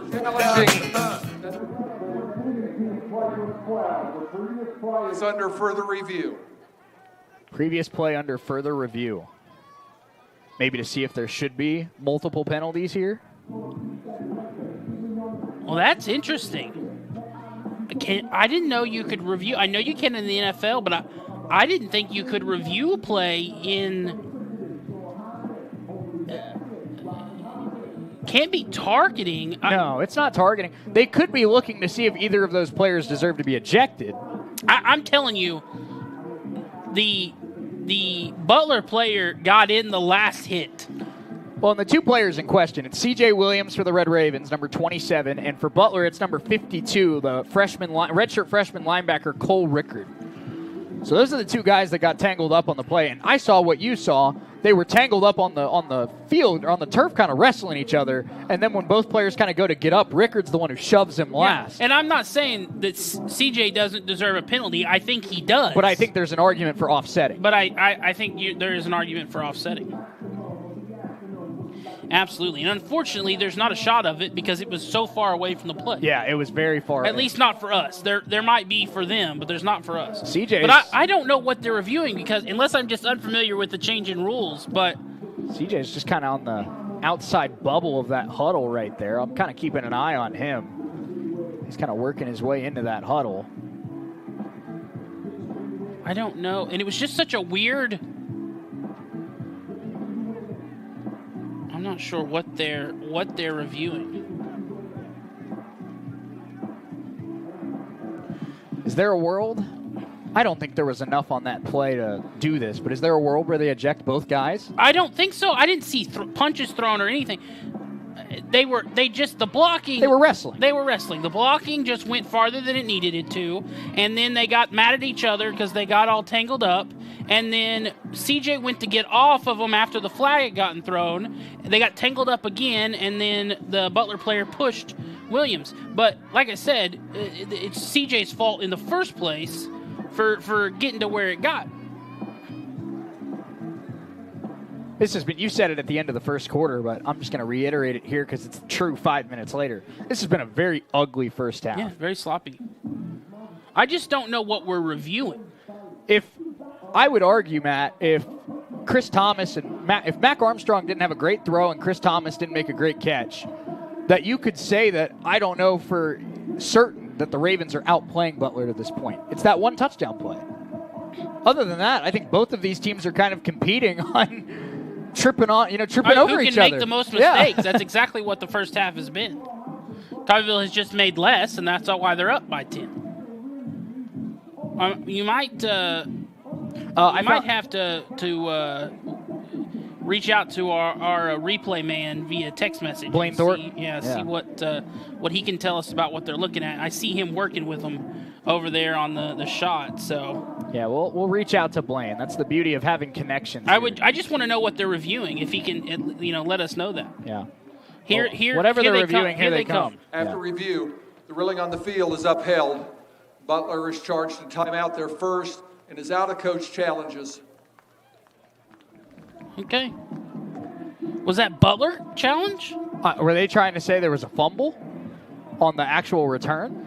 There was. They never touched it. Coffeyville never touched it. I don't know what we were looking at. Maybe somebody in the comments on RSN can tell us. Yeah, I didn't catch enough of that. No. Maybe Blaine can let us know. Yeah, I have no idea.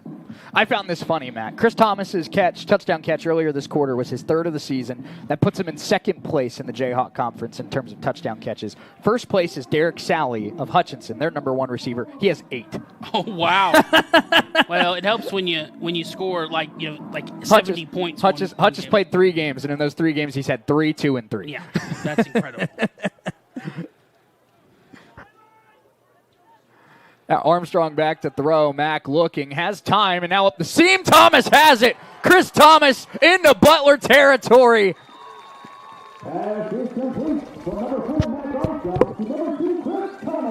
Okay, Blaine Thornton got back to me. They were challenging to see if the Ravens had 12 on the field.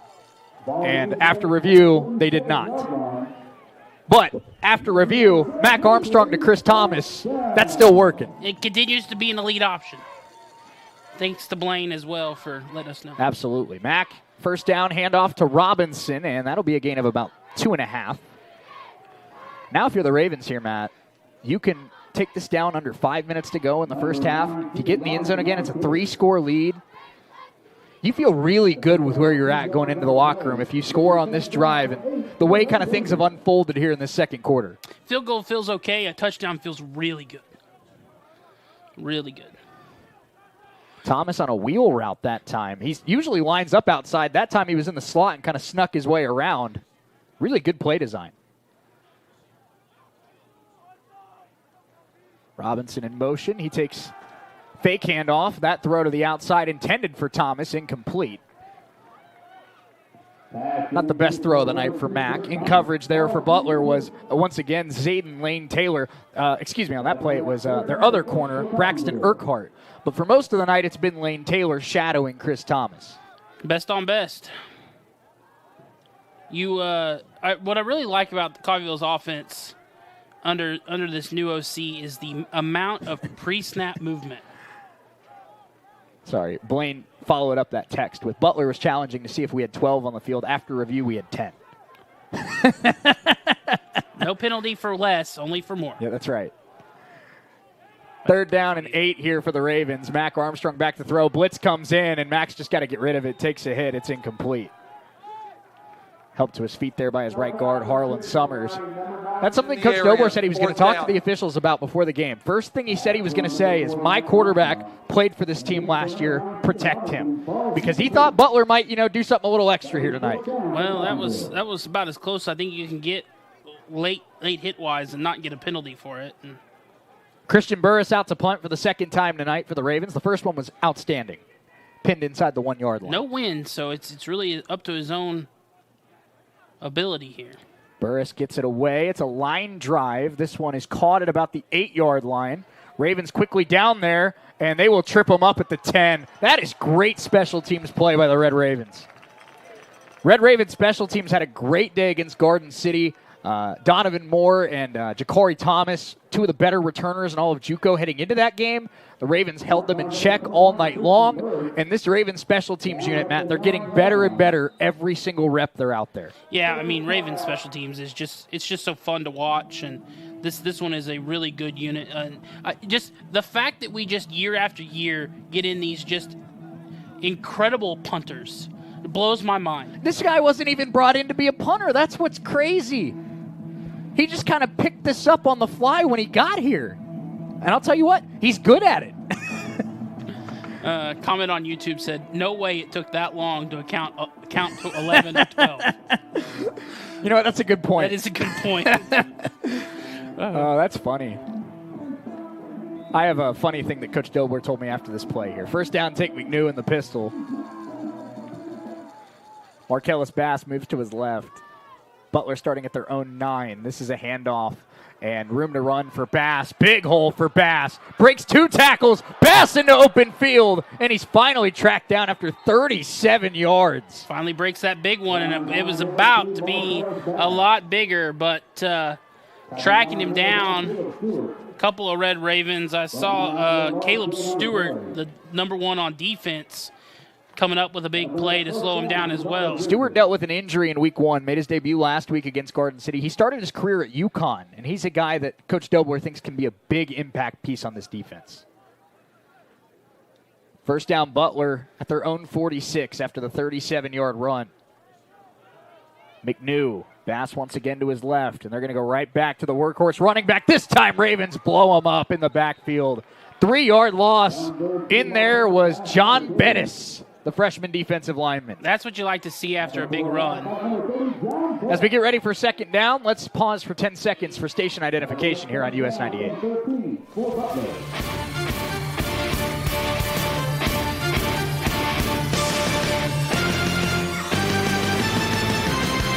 Second down and 13 for Butler. 6:47 to go first half. Ravens 10, Grizzlies nothing here at Veterans Memorial Stadium. Tate McNew in the shotgun. Again, they go back to Bass. He's tripped up after about 2 yards, and he knows it too. He's pounding the ground. He had about 10 more yards if he didn't get tripped up there. Yeah, that's a nice little shoestring tackle to force the 3rd and long. Man, if you can force another punt here if you're Coffeyville, after that huge run by Bass, you got to feel really good about yourself defensively. This defense impresses me so much, man. I've just really – Cisco, Garden City, they struggled a little bit in the first half, but they made adjustments. With what we've seen through 2.5 games so far, Ravens always have a good defense. And like you said, you're never worried about a Coach Dobler defense. This is a really good defense. It is a really good defense. Very deep. McNew back to throw, taking a shot that's intercepted. Picked off. It's Bobby Deal, the Bullhawk. He read that the whole way. He knew exactly where McNew was going with it and came from his safety spot and just jumped right in front of that pass. Nick Dobler told us in week 1, Bobby Deal is a Bullhawk. He will find the football. He found it. It's Raven Ball. We're back in 30 seconds on US 98 and the Red Raven Sports Network. Diesel Solari had a big return at the end of the game. Changes jersey to 96. 98 becomes 96. He count to 11. It was a damn good kick return. Even better kick return. He was missing a block. Visit skbs.com on your computer or mobile device and get started today. Solutions North Bank, member FDIC, equal housing lender.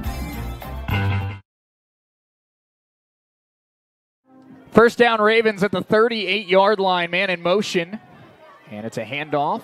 Jordan Louie gets to the outside and breaks a couple tackles, gets about 4.5 on first down. This is Charles Morgan and Jordan Louie in the backfield together right there. I was trying to figure out who 22 was there, the man in motion. Good call there. It's Charles Morgan, the returning sophomore out of Manhattan. Just one of the very many options that this team has at running back.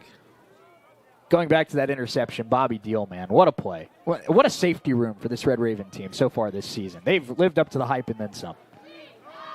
Morgan again out there here on 2nd down and 6. Tim off to the right of Armstrong, Louie off to the left. Butler taking their time with some defensive subs, milking that play clock for Coffeyville. 2nd and 6, 2 to snap it. Armstrong gets it off. Handoff Louie, this time going to the right, and not much. About a 2-yard pickup. It'll be 3rd and a long 4 here for the Red Ravens. I think it's more like 6. Yeah, it's 5. We'll meet in the middle. It's 5. 5 is a long 4 at the end of the day. Yeah. That's, I guess, not unfactual. Entirely false. Yeah. Mac's going to go empty backfield here on 3rd down. Louie lines up wide. It's 4 wide receivers and a tight end. And now Louie moves back into the backfield. Scored a touchdown out of this formation on 2 drives ago. Armstrong back to throw. Buying time. Mack gets outside. He's got room to run. Mac Armstrong inside the Butler 40. First down on a run of 16 for the Raven quarterback. Well, when you go man defense and man blitz and the blitz doesn't get home, that means that all the other players out there are watching receivers, and that is a lot of green grass in front of Mac Armstrong. Ravens at the Butler 39, 4:10 to go first half. Ravens lead at 10-0, trying to milk the rest of this first half clock on this drive. Former Butler Grizzlies quarterback Mac Armstrong has a touchdown pass tonight, just ran for a first down. Back to throw here, now rolling to his left. Throw is diving. Did he catch it? He did. Jaleel Boast. Of course he did. It's Jaleel Boast. Why did I even wonder? First time we've really said his name tonight.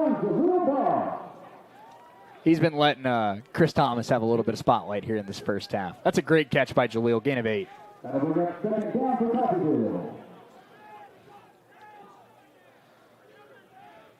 Second down and 2 here for the Red Ravens. And it's Louie on a handoff, and he should have the first down right here, and he breaks free. Jordan Louie is tripped up at the 7. Nearly went the distance. That's what I've been waiting for from Jordan Louie. So much of his huddle highlights was him hitting a hole, breaking free from the one guy tackling him and taking it to the end zone. And just about got real close right there. But again, the patience of Jordan Louie to let that hole open up and then burst through it. Inside of 3 minutes to go, first half. First and goal for the Ravens at the 9. You go right back to Louie.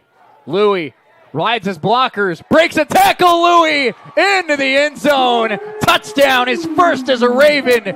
Jordan Louis lowers the shoulder, and the Ravens have a chance to go up 3 scores here late first half. That's the Jordan Louis that got me excited in the offseason. The patience, the determination, and the tackle breaking ability. Just an incredible player at the running back position, and finally rewarded with his first touchdown of the season. Coach Dobler told us that Garden game woke this team up. Mack looks fired up. Chris Thomas fired up. Jordan Louis fired up. This football team's having fun, and Matt, they're starting to realize they're pretty good. Extra point here for Burgess. Up and through.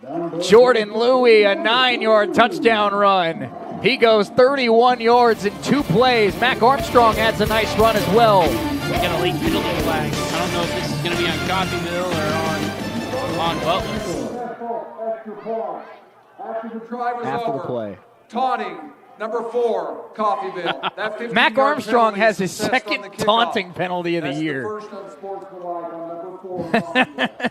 I'll tell you what, man. I don't blame him. Coach Woodall and Coach Dobler have both referred to Mac Armstrong as a gamer.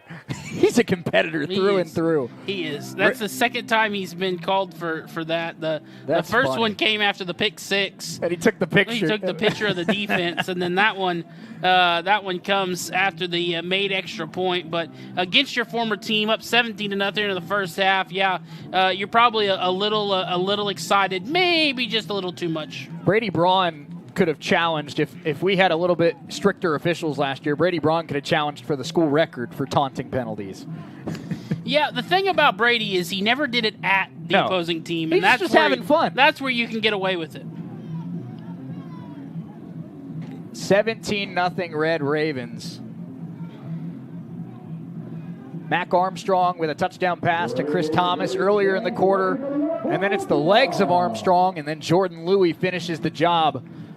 It was a slow start for the Raven offense, Matt, but on these last 2 drives, it looks really good. Well, now the thing is, you got 2:49 left here in the first half, and you're kicking from your own 20. This is going to give Butler really good field position to get their first points of the half heading into halftime, in which they get the ball to start the second half. Grizzlies have 2 timeouts remaining. Ravens have 1. Oh, excuse me, I flip-flopped that. The Ravens have 2 remaining. Butler has 1. That's a great kick. It's a very good kick. Taken at the 20-yard line. Ravens special teams get down there, bring them down at the 33. That was 80 yards in the air from the 20 to the 20. And that could have been a lot worse starting field position for Butler. For Coffeyville's defense. Taquine made the tackle. Here comes the Raven defense. Yeah, well, we've heard from Coach Dobler, Aiden Burgess, the leg is not the problem. He's got the leg, and we see it there.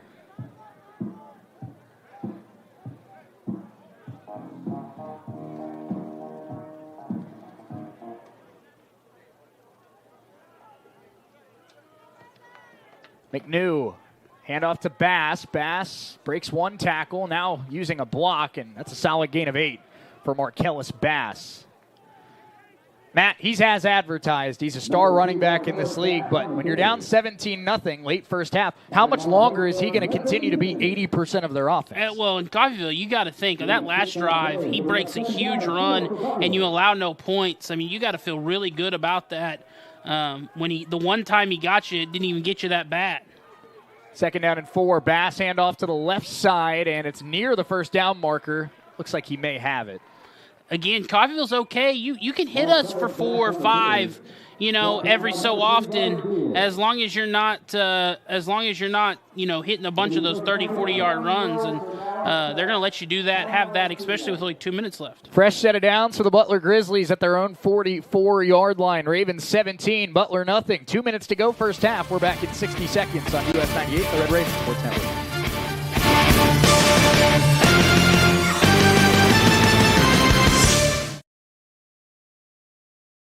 Olivet counties in southeast Kansas, and Osage, Washington, and Nowata counties in northeast Oklahoma, with expanded coverage across the area.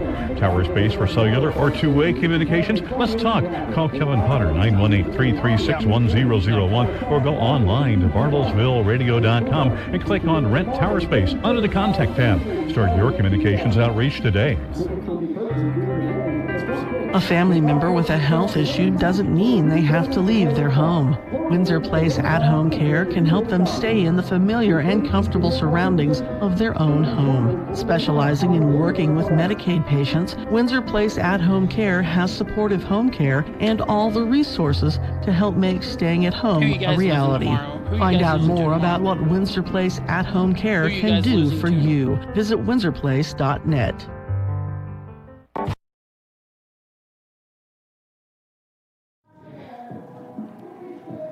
First down, Butler Grizzlies at their own 45-yard line. 2 minutes to go first half. Ravens lead at 17-0.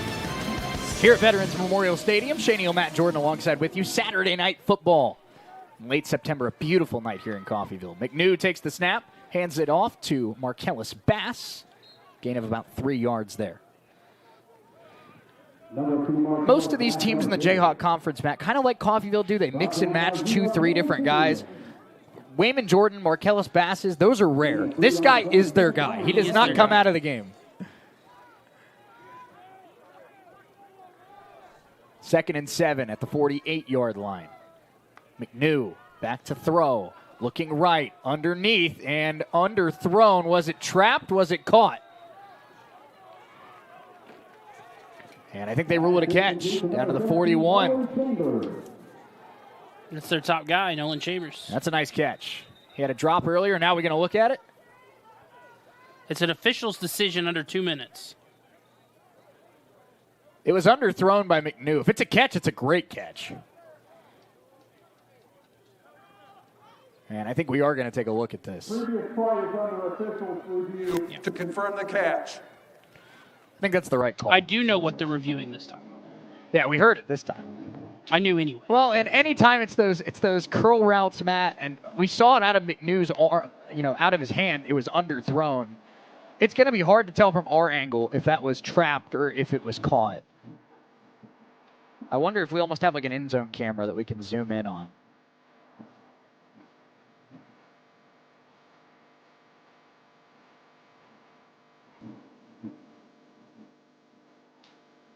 What are you seeing? That's what I'm checking over here. I don't know if there's... I can't tell from that angle. Might just have to stick with the call on the field. Yeah, well, I don't know what angles they have. The NFL and the pro leagues have New York. Where's the headquarters for the Jayhawk Conference? The sideline. Oh.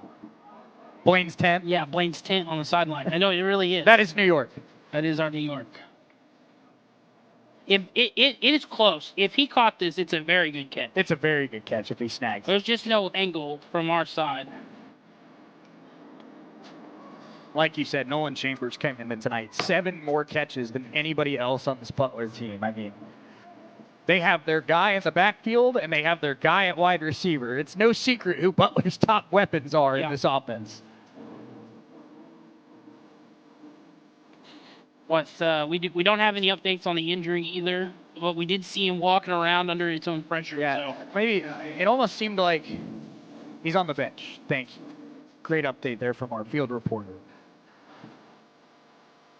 And your better half. Yes.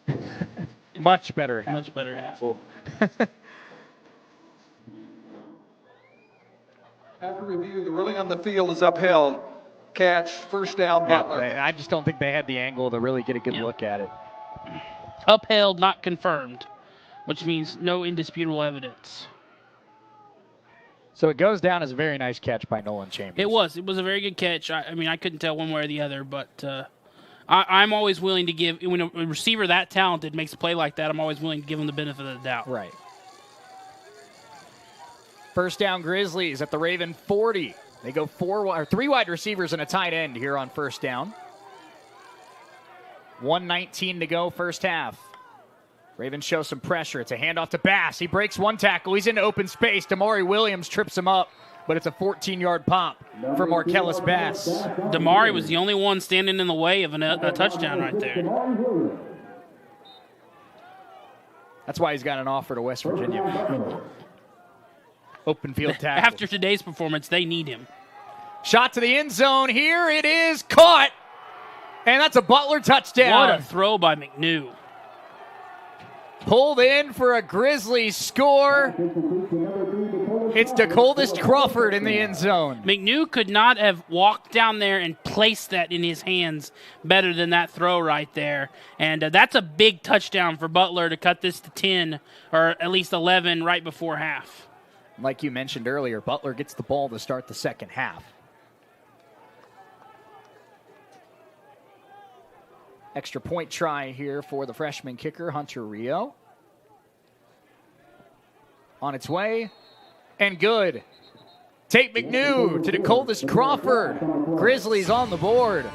17-7, Red Ravens lead. 1 minute on the clock and 2 timeouts. Can Mac Armstrong march down the field in 60 seconds again? There's a penalty, it is declined. Ravens getting the football with a minute left in the half. We're back in 60 seconds on US 98, the Red Ravens.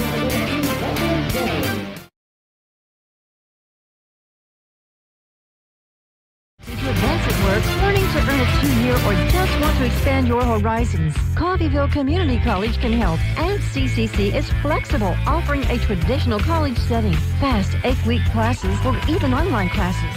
Call CCC at 620-251-7700 or visit them online at coffeyville.edu. We are Coffeyville Community College. Make your home more comforting with help from Derailed Commodity. Update your flooring with the area's largest selection of in-stock carpet, luxury vinyl plank, tile, area rugs, and more in many styles, brands, and colors. New furniture always brightens a home. We have a great selection of furniture, including sofa sets, recliners, and mattresses. Economy to premium, in stock and ready to brighten your home. Shop now at your local Derailed Commodity Flooring and Furniture, Brazelton in Independence, Kansas, and Joplin and Butler, Missouri.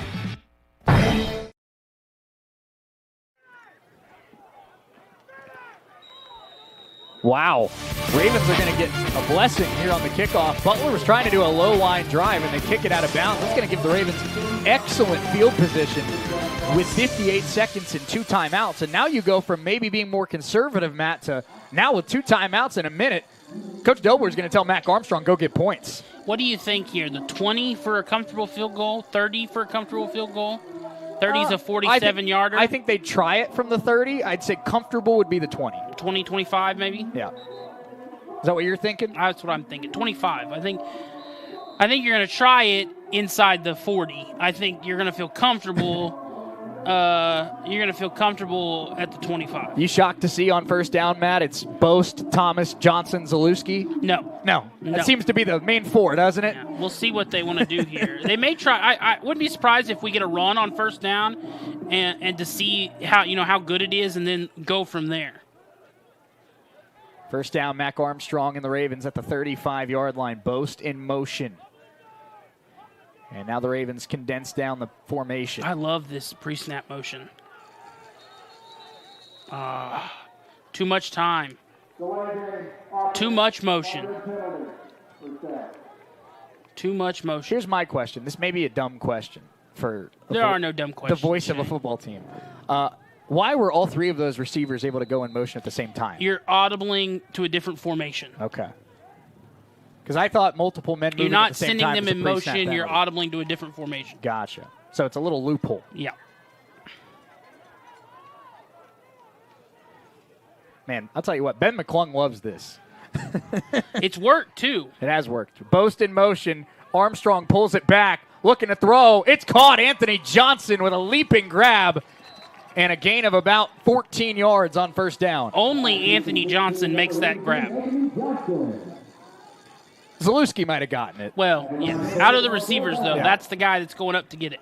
2nd and 1 here for the Ravens. They hurry to the line of scrimmage. 35 seconds left in the half. Armstrong back to throw again. Mack. And that one a little bit out in front of Riley Zalewski, incomplete.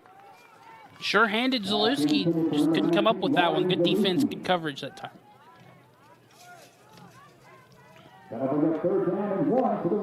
Coming up next, our Red Raven halftime show brought to you by Solutions North Bank. We'll, of course, go over stats and scores. But also, we're going to be hearing from a Red Raven alumni from the 1975 team. Chris Freund went out and did an interview earlier today. Very excited to hear that. Yeah, looking forward to that as well, and again, celebrating them here tonight. 3rd down and 1. It's a handoff to Robinson. He breaks a tackle. Steve nearly got down the sideline. He's barely tripped up. Coach Dobler will call a timeout, and if he could have kept his balance, Matt, it might have been 23-7. He was very close to getting down the sideline. Again, that Butler team has just been able to make tackles when they need to, and it's worked really well for them, saving some really big plays. That was a touchdown had he not been tripped up. Both these teams have done that tonight. Yeah, they have. And while we'll stay here during this timeout, but I kind of alluded to it after the touchdown run by Jordan Louie. But I've really, obviously you want the Ravens to get points here now that they're in Butler territory, still have a timeout, still have 30 seconds. But first 3 drives of the night, not being able to score after getting a couple first downs, and then having to settle for 3 when you got the ball in the red zone. I was a little underwhelmed with how the offense started tonight.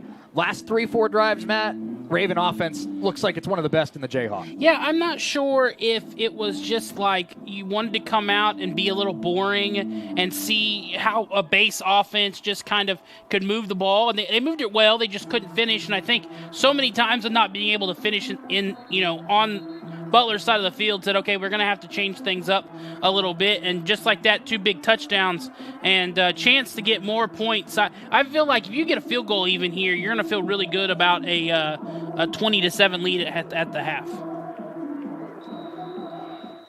I would agree.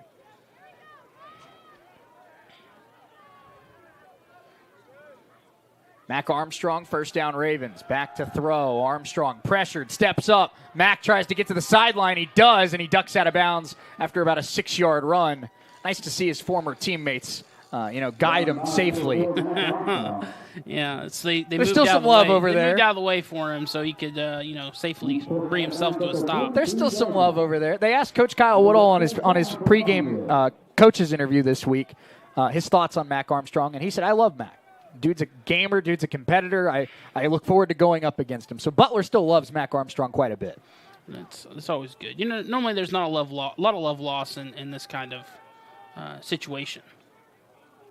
2nd and 4 after the 6-yard run by Armstrong. Back to throw. Mac steps up, throws out into the flat. Robinson's got it. He ducks out of bounds. First down Ravens. This is really good part of the drive here for Coffeyville. And this is the second time we saw it at the end of the Garden game. And now we see it here in the end of the closing stages of the first half. Mac Armstrong, he's commanded this offense well all year. He seems like he's at his best when the clock is ticking, when he has that pressure. His 2-minute offense has been some of the best I've seen, just with how composed and poised he has been in finding the open receiver and getting the good chunks of yards. You can see why this young man went to 3 state championship games. He's back to throw here. Mac taking a shot. That is knocked down. Great play by Butler's top linebacker, Justice Betts. I just went to, but I think won 3 state championship games. Won 2 of the 3. Won 2 of the 3. Yeah, Bishop Miege doesn't lose state championships too many times. And that's one of their best quarterbacks that Miege has had in a long time. Yes, 3 state championship games, 2 state titles, and then obviously part of a Co-Jayhawk Conference championship team last year at Butler, on a contender this year at Coffeyville. Mac Armstrong's just been a winner everywhere he's gone. Yeah. My Friday night self, not a big fan of Bishop Miege, but my Saturday self is very appreciative that they give us Mac Armstrong. That's right. And we can't forget Dre either. Armstrong back to throw, dumps it out into the flats to Steven Robinson, and he's going to get out of bounds at about the 32. 5 seconds on the clock. Do you try to run a quick play? You have a timeout left. Do you run something to just... Do you ask where he wants it? They're going to send him out. We're going to give it a shot. Coach Delbert doesn't want to risk missing the opportunity to kick it. This is a 49-yard field goal. And in the words of Coach Dobler himself, Aiden Burgess has the leg to hit from 55. But it comes down to the snap, the hold, and Does he get a full leg into it? You just, worst case scenario is a block. That's the only thing you don't want here, a block and a big return. 49-yarder, snap, hold, kick, Burgess. It has the leg. It is no wide, good. Wide right, pulled it, wide right. Aiden Burgess drilled it, but he pushes it just ever so slightly to the right. And the Ravens' last-minute drive comes up empty. But our score at the half, Red Ravens 17 and Butler 7. The Red Raven halftime show brought to you by Solutions North Bank. That's coming up next. Let's take a 3-minute timeout. When we come back, we'll get your first half stats just around the corner. Ravens 17, Butler 7. We're back at 3 on US 98 and the Red Raven Sports Network.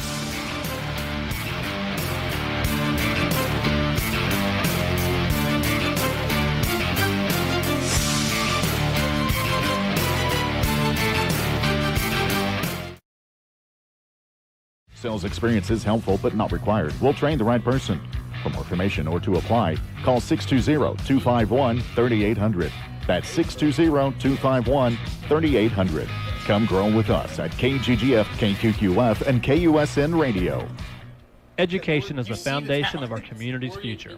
Every day, our teachers, staff, and students work together to build something extraordinary right here in Coffeyville. From our innovative programs to our championship teams, we're creating opportunities that keep our best and brightest right here at home. When we invest in our schools, we invest in our children's dreams and our city's tomorrow. That's why I'm proud to serve this incredible community and work alongside families who believe in excellence. I am Dr. Craig Carell, proud superintendent of Coffeyville's Public Schools. In a life-threatening emergency, physicians matter. That's why at Coffeyville Regional Medical Center, we staff our emergency room with emergency medicine physicians 24 hours a day, 7 days a week. ER physicians at CRMC have access to general surgeons, specialists, medical imaging, lab services, and the technology needed in an emergency, all right here. If you are faced with a life-threatening emergency, insist on the best and say, "Take me to CRMC." When you or your loved ones need help, you can rely on Medical Lodges. For more than 50 years, Medical Lodges has been serving the area with multiple skilled nursing facilities, assisted living facilities, and home health locations in Kansas. They even have facilities in Missouri and Oklahoma. Services include rehabilitation, adult daycare, and home health assistance. You and your loved ones can lead enhanced lives with the caring and loving hands of the compassionate staff at Medical Lodges. Looking for a bank that understands your individual needs? We have the solution. At Solutions North Bank, we offer a variety of accounts to fit a variety of lifestyles and needs. Call Solutions North Bank at 620-251-1313 or stop by our Coffeyville location at 1414 West 11th Street and speak to a new accounts representative today. It's the SNB way. Solutions North Bank, member FDIC. Peace of mind. That's what you get when you or a family member can stay in your home when health issues arise. Windsor Place at-home care makes staying at home possible. Whether it's a disability, aging, or illness, Windsor Place at-home care has the staff and resources to properly support you in the comfort and familiarity of your own home. Specializing in working with Medicaid patients, providing in-home support and care, Windsor Place at-home care is there for you. Find out more, visit windsorplace.net.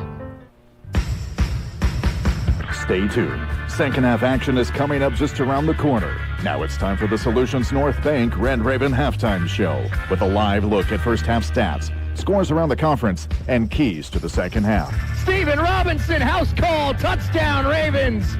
2 plays, all it takes. This is an exclusive production of KUSN Radio Sports, the Solutions North Bank Red Raven halftime show on US 98. Show brought to you by Solutions North Bank. Shane Neal, Matt Jordan with you as the Ravens lead 17-7 at the half here in Coffeyville. Matt, I think what we said off air, I think sums up this first half very well. To be up 17-7 against the number 9 team in the country, have moved the ball the way you've moved the ball, have played defense the way you've played defense, I think the Ravens should feel good about how they've played so far. But I think they could feel better. I feel like, the missed field goal at the end of the half, the missed opportunity on their first drive of the game, the late touchdown scored by Butler that gave them life. I mean, it feels like the Ravens have really been in control of this game for the most part, But kudos to Butler. They're getting the ball to start the second half, and they can bring it right back down to 1 score. I was going to say they can get it down to 3 if they have a really good first drive of the second half. And you think of things that are fresh to you, that are to you. Last week I watched my favorite NFL team, the Rams, allow the Eagles to hang around, and it cost them the game. And I'm worried that Coffeyville may have done that tonight. I feel like they dominated that first half and are only up by 10. Well, let's look at those first half numbers. Ravens with 11 first downs, Butler with 7. Ravens ran the football 26 times for 98 yards. Butler ran the ball 17 times for 96 yards. Easier said than done, Matt. Marcellus Bass is an incredible talent. 11 carries, 82 yards in that first. 11 carries, 79 yards, I apologize, in that first half. But if the Ravens really want to slam the foot on the gas and pull away in this second half, have to find a way to slow down Bass just a little bit. Yeah, I feel like they've done a pretty good job of containing him outside of the one big run, but you can't let that happen, and you can't let another 1 or 2 or 3 of those happen again. Otherwise, this game could change pretty quickly. Comparing the signal callers in this first half, Tate McNew getting the start tonight for Butler. He's 3 of 8, 44 yards, 1 touchdown, 1 interception. The interception, Bobby Deal read it the whole way. The touchdown might have been the best throw of the night by either quarterback. Yeah, that was a great job just stepping in front of it and reading it. But McNew shows off why he should be the quarterback. That throw to DeColdis Crawford on the touchdown was one of the best throws I've seen this season. And Mac Armstrong things, Matt. It's not incredible, but 7 of 13, 102 yards, a touchdown. He's been sacked twice, but he's been able to extend plays with his legs as well. He has 5 carries for 32 yards. He's been sacked twice. That kind of negates his rushing total. But Mac, with 130 yards of offense in that first half, didn't turn it over, and he threw a great touchdown pass to Chris Thomas and led the Ravens down the field in that last minute, gave them a chance to score points. Yeah, 30 more seconds there, and we might have scored another touchdown. But I like what I've seen out of Mac. I've liked what I've seen out of Mac all year long through 3 games. He's been one of the more poised parts of this offense, and you just gotta keep doing what you're doing in the first half, and maybe try to get a little bit more success offensively. Not a great first half for Steve Robinson. Not that he's played poorly, but 13 carries for 29 yards, averaging 2.2 a carry. Maybe a little bit more Jordan Louis in the second half. 8 carries, 52 yards, and a touchdown for Louis, averaging 6.5 a pop. And his last 2 carries in the first half, Matt, went for 31 and a touchdown. I don't think that's so much on Steven Robinson as it's just been how many just last-second tackles Butler has been able to do to stop what I thought were going to be big plays. And Steven Robinson in the second half maybe starts working on stepping through some of those tackles. Absolutely. We have as well in this first half, the Raven receivers at it again. 2 catches, 62 yards, and a touchdown for Chris Thomas, his 3rd touchdown in 3 games. As a Raven, 2 catches for Steve Robinson on that final drive. A 14-yard catch, a big catch by Anthony Johnson, and a nice catch for Jaleel Boast as well. Zaluski hasn't had a snag yet tonight, Matt, but again, that top 3, Johnson, Thomas, Boast, any of those 3 can get you on any given play. Yeah, it's been mostly Thomas. We saw some nice plays from the other 2 receivers, and then Steven Robinson out of the backfield with a couple catches. I mean, he had a touchdown that was taken away. So that's been good to see. I think offensively, you just got to be a little bit more efficient. No doubt about it. In the first half, 2 punts for Christian Burris, averaging 39 yards a kick. Both of them have been pinned inside the 20-yard line. Red Ravens with 5 penalties for 50 yards in the first half. Butler with 4 penalties for 50 yards in the first half. And encouraging to see, Matt, good teams find ways to keep drives alive. Ravens converted on 60% of their 3rd downs against the Garden City Broncbusters. So far tonight, 5 of 10 on 3rd down. 1 of 1 on 4th down. The Ravens have been good in clutch situations. Yeah, that's what you like to see. Being able to pick up those 3rd downs, especially when you get into 3rd and manageable, 3rd and short, having those abilities to pick up the first downs, keep drives alive, keep defenses out there, make them tired. It'd be interesting to see, too, in the second half, if they start it like they did the first half with slow, methodical offense, or if they try to open it up their first offensive possession. Leading the way for Butler's defense in that first half was Jalen Lawrence, 7 tackles, 1.5 tackles for loss and a sack. Also, 6 tackles for Devin Davis, 4 tackles for Gerard Reed. and 4 tackles for Dexter Carr. For the Red Ravens, 5 tackles for Bobby Deal and an interception in that first half. 4 tackles and a half tackle for loss for Cam Cyprian. 3 tackles for Caleb Stewart. 3 tackles for Dabrian Moss in that first half. Let's take a 2-minute timeout. When we come back, KGGF's Chris Freund for the 50th anniversary of the 1975 team. Earlier today, he caught up with a pair of 1975 alumni, talking to Murray Stenzel and Tim Pabanka. We have that interview coming up for you after this 2-minute timeout here on US 98 and the Red Raven Sports Network.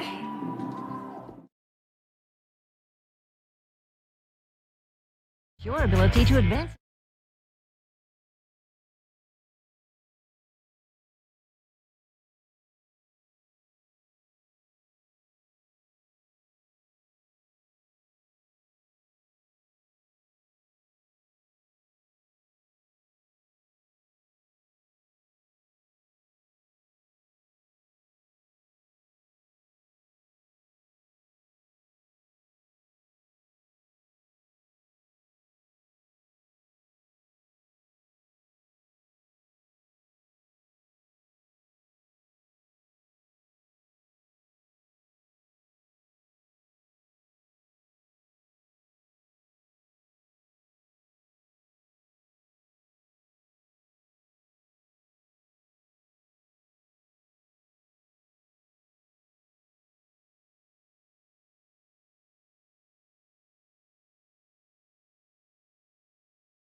Yeah, 75 season from the game, and it seems to me like you all remember it like it was yesterday. Is that a fair assumption? I remember it quite well. I remember I just saw a play where I got almost knocked out, but I do remember it well.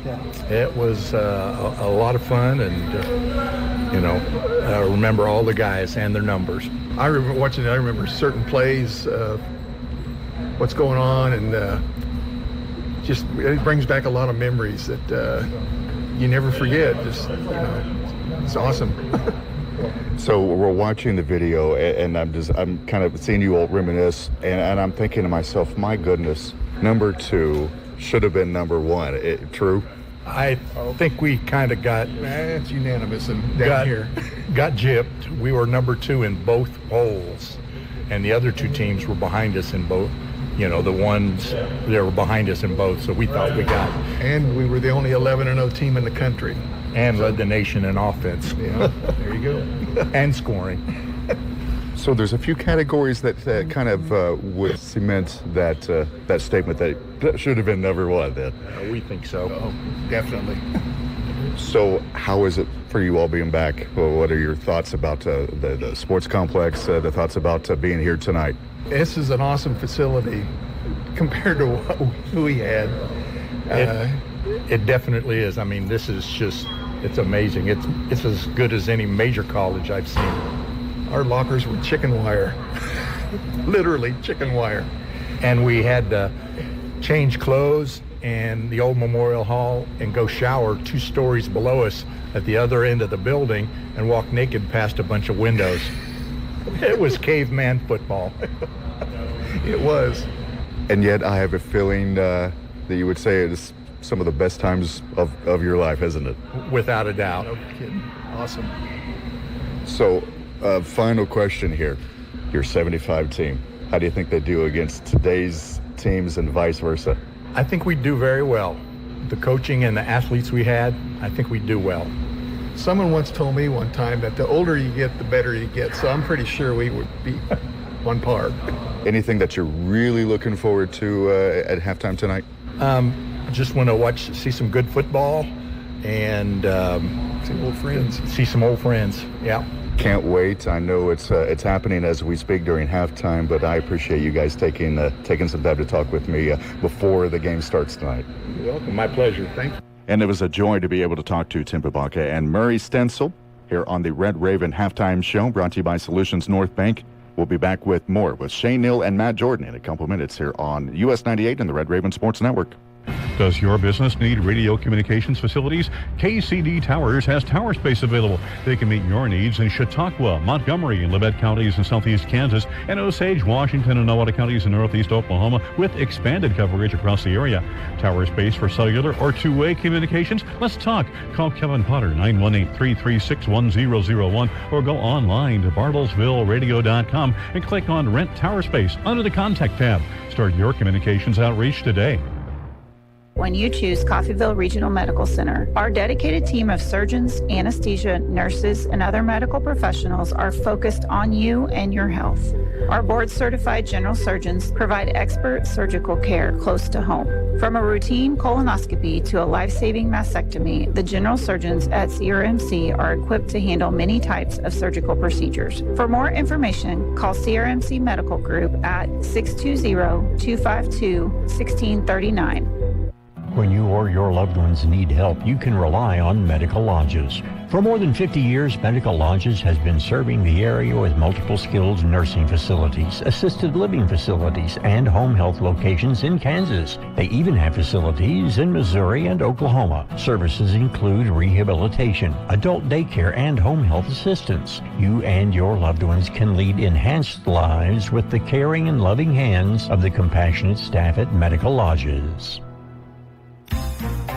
Our local teams are hitting the football field once again. Solutions North Bank is proud to sponsor Coffeyville's home teams. Community involvement has always been an important tradition for us. At Solutions North Bank, you'll always find us rooting for the hometown team. Solutions North Bank, a proud member of our community. Solutions North Bank, member FDIC.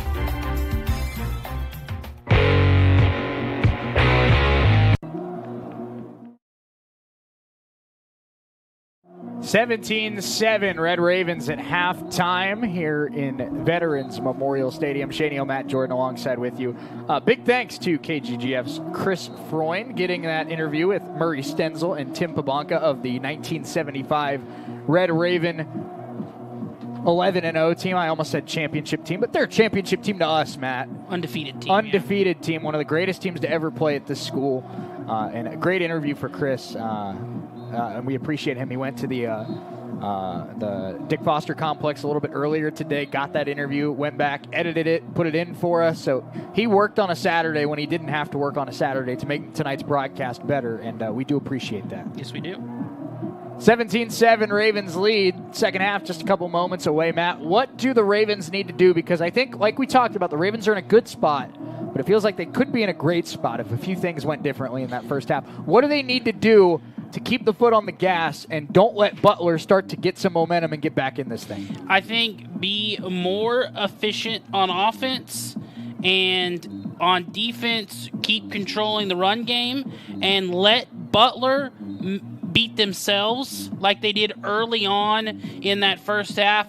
A lot of sloppy penalties. Let them beat themselves, more efficient on offense, and control the run game. Ravens did get an interception in that first half. Bobby Deal picked off Tate McNew, and something to keep an eye on.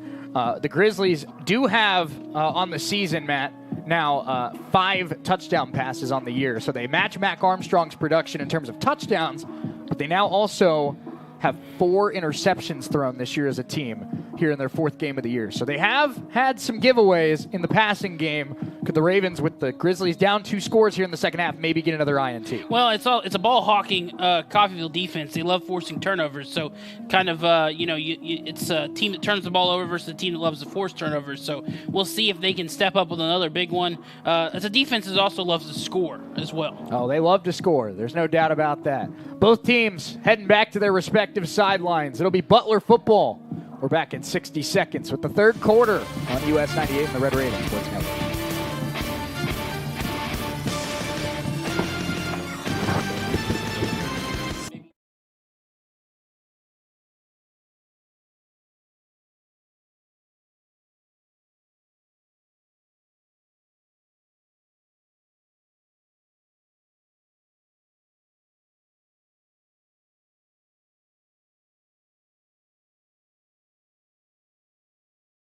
Visit windsorplace.net.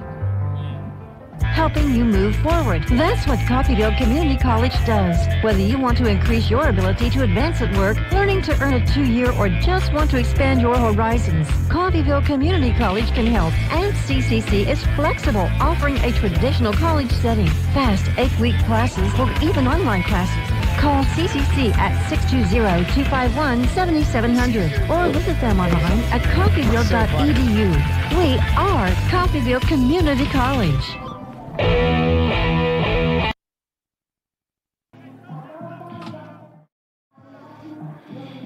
Red Ravens will be booting it away to start the second half. They lead it 17-7 as we get ready. Final 30 minutes of play here at Veterans Memorial Stadium. Shane Neal, Matt Jordan alongside with you. And Matt, 17 points in the first half for the Ravens. That I felt like it was a very slow first quarter, very encouraging second quarter. But what I'm excited about is in both of the first 2 games of the year, the best quarter the Ravens have played is the third quarter. So we'll see if the Ravens can snatch momentum back. Yeah, it's a great opportunity for Butler. They've got to feel good about how the first half ended. They scored to make it a 10-point game. Now they have a chance to make it a 3-point game to get the ball to start the first in the second half. Which, like I said, the third quarter has been the best quarter for Coffeyville, both sides of the ball, offensively and defensively. So can they do something here to get them momentum back and force this back into a 17-point lead? Aiden Burgess ready to swing it.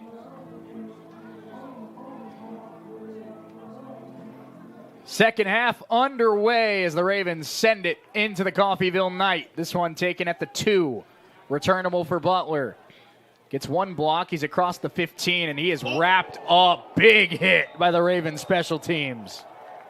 Dumped. That's how you put a statement on the opening kickoff of the second half. Lower your shoulder and just pop a guy. Wow. That's a double dosage of rough for the Butler returner. Not only is it poor field position at the 16, he got lit up. That was an incredible hit. An incredible hit. First down Butler, 14:53 to go, third quarter. They start at their own 16 here in the shotgun. And it's an inside zone handoff to start the second half. And a solid gain of about 3 for Marcellus Bass. You can see why he feels this way with what we've seen so far tonight. But when we talked about Marcellus on the Red Raven Coaches Show, first thing Coach Dobler says is, I wish he stayed in Coffeyville. On the run, that's caught. And up to about the 20-yard line. It'll be close to a first down, about a yard short. Nice throw there by Tate McNew. I think the fifth floor is wreaking havoc on your eyes. Is it? It's 3rd and 6. Oh, was I 5 yards off? Yeah. I got you. It's a new vantage point. Yeah, I think it's wreaking havoc on your eyes. It might be. You're right. I see the first down marker now at the 25. Good call. My fault. That's what I'm here for. That's right. The angles are weird up here. I will give you that. McNew back to throw. 3rd and 6, stepping up, buying time, and dropped. Ravens get home. Cam Cyprian in the backfield. Big time defensive possession by Coffeyville. Short run, short pass, and then a sack. That's exactly how you want to start And the punt team for Butler has not looked good here, both punt coverage and just punting, period. Cam Cyprian, he's fired up after that play. And when you get to wear the number 0 on either side of the ball, Matt, you got to be a big game player. That's a big play there by Cyprian. Butler will punt it away. This one of his better punts of the night. And it's taken at the 43. Bobby Deal, what a cut! Bobby Deal, stiff arm, and he's up to the Butler 36. Bobby Deal is a big deal as a returner, a very big threat, already showing that multiple times with punts this year. Nick Dobler, I think you have your punt return. Yeah.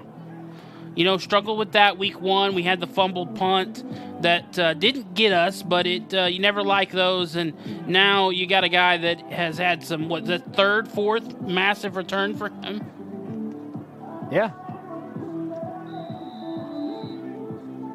And he just, for a safety, I know safeties are athletic, Matt, but, you know, he looks like a running back when he gets the ball. Those cuts, they're so quick. Armstrong in the shotgun. Robinson to his left. First down Ravens at the Butler 38. Armstrong back to throw. Mack steps up. Escapes the pressure. Mack will go. It'll get about 4 yards on first down.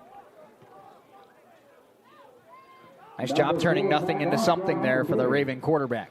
I've liked Mack's ability to, escape some sacks tonight and make things happen with his legs. 2nd and 6 for the Red Ravens at the Butler 34. 12:27 to go for a third quarter. Robinson gets a handoff and spun down after a gain of about 2. Number 9, Stephen Robinson, number 2. Third and medium coming up for the Ravens.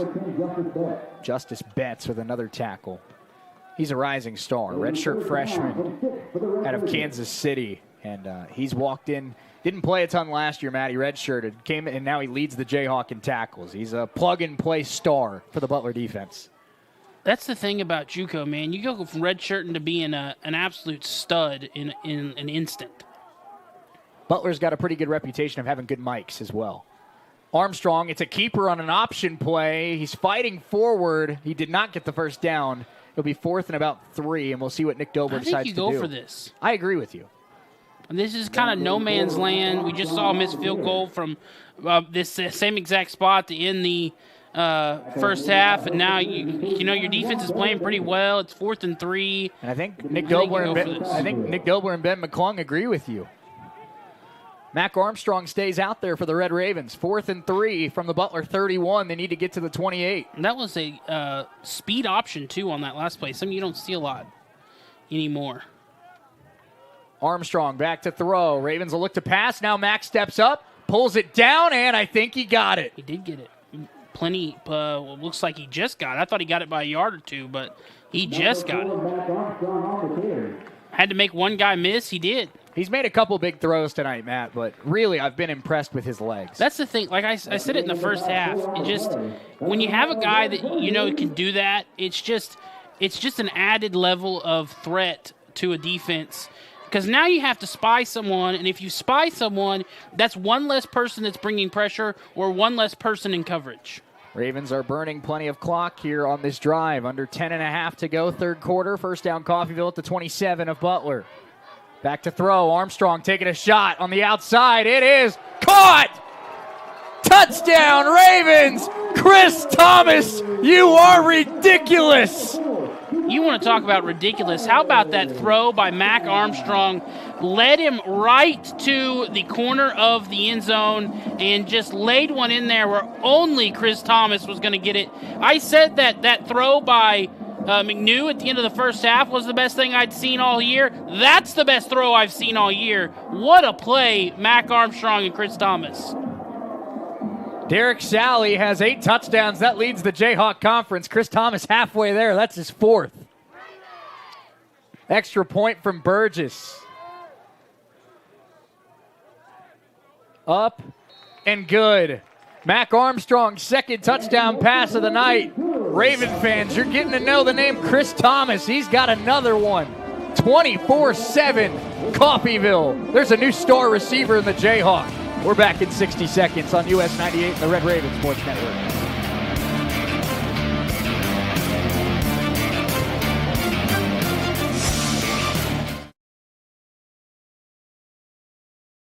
Make a difference for local.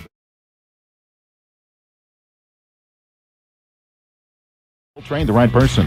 For more information or to apply, call 620-251-3800. That's 620-251-3800. Come grow with us at KGGF, KQQF, and KUSN Radio. Make your home more comforting with help from Derailed Commodity. Update your flooring with the area's largest selection of in-stock carpet, luxury vinyl plank, tile, area rugs, and more in many styles, brands, and colors. New furniture always brightens a home. We have a great selection of furniture, including sofa sets, recliners, and mattresses. Economy to premium, in stock and ready to brighten your home. Shop now at your local Derailed Commodity Flooring and Furniture, Brazelton in Independence, Kansas, and Joplin and Butler, Missouri.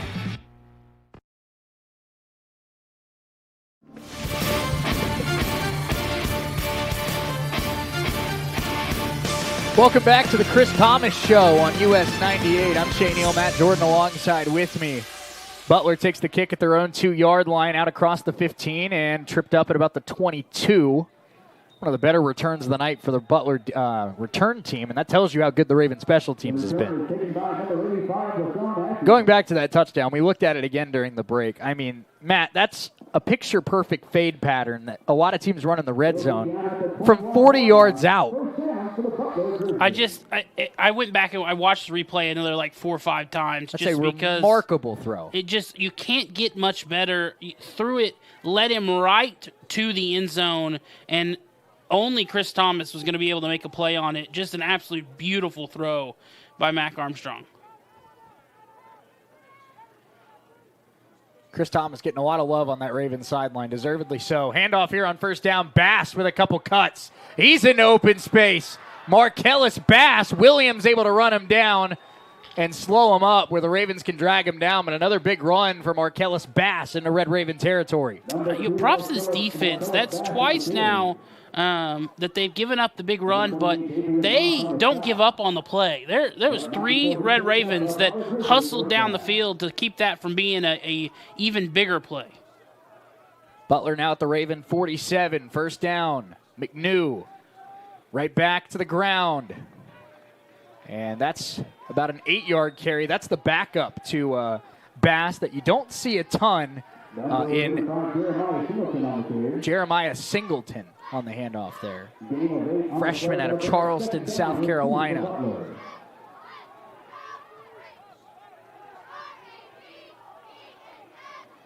Second and 2 here for Butler. 9:10 to go, third quarter. Ravens 24, Grizzlies 7. McNew back to the ground and spinning free. Singleton looks like he has the first down on a gain of 3. Number 35, Jeremiah Singleton on the carry. Brought down by number 28, Dabrian Moss. Dabrian Moss with another tackle. Moss didn't play a ton against Cisco, but these last 2 weeks, he hasn't started, Matt, but he's been one of those rotation guys that's come in. And when he plays, Coach Dobler even complimented him on the coach's show and said, this guy's just a dude. He goes out there and makes plays. You don't have to start on Dobler's defense to get a lot of action. He loves to rotate guys in. Another handoff for Butler. Singleton spinning, not a ton there, maybe 2. Tell you what, even the backup running back for this Butler team is shifty. I see why this team loves to run the football. They're good at it. It'll be 2nd and 9. Singleton doesn't even get that many opportunities and still just looks really good running the football. Bass is back in the game, and he's well over 100 yards on the ground. Looks like he will end week 5 still as the league's highest rushing leader. That one is high in coverage there for the Red Ravens. Darrell Walton. Pass was intended for Nakai Poole. Another former Butler Grizzly. Gotta love corners. That ball was not even close to being catchable, but still, hey, can't catch it. Darrell's playing his former team, Matt. You gotta forgive him a little bit. You gotta celebrate. Getting a little fired up. Another big third down. Third and 9. Can Coffeyville make it another wasted big run by Bass? Grizzlies in the shotgun. Ravens show a big blitz. Pressure comes. McNew able to get out of it. Flag in the backfield. McNew has the first down, but it looks like it might be coming back due to a hold. I think it might be on. Is it on Bass? Number 12, Tate McNew on the carry. And to add insult to injury, McNew got popped. He did get play. popped. But there's a flag on the play. The defenders love seeing a quarterback. Number 2, offense. It was on Bass. 10-yard penalty. Repeat, third down. That's a big penalty. McNew did everything right on that play. See the pressure, step up, see the green grass, go, and but anytime a quarterback's a free runner, defenders love the opportunity to lay the lumber. 3rd and 19 now for Butler. Need to get to the Red Raven 26. That knocks them out of field goal range, too. Shotgun look, McNew back to throw. Looks like they're going to set up a screen to Bass. Bass tripped up. Big open field tackle there by the Ravens. It's Brandon Hayward again. Having a great night on defense. Former wide receiver with a big tackle. That penalty is huge. That took them, I think they might have tried the field goal. It's been really long from where they are.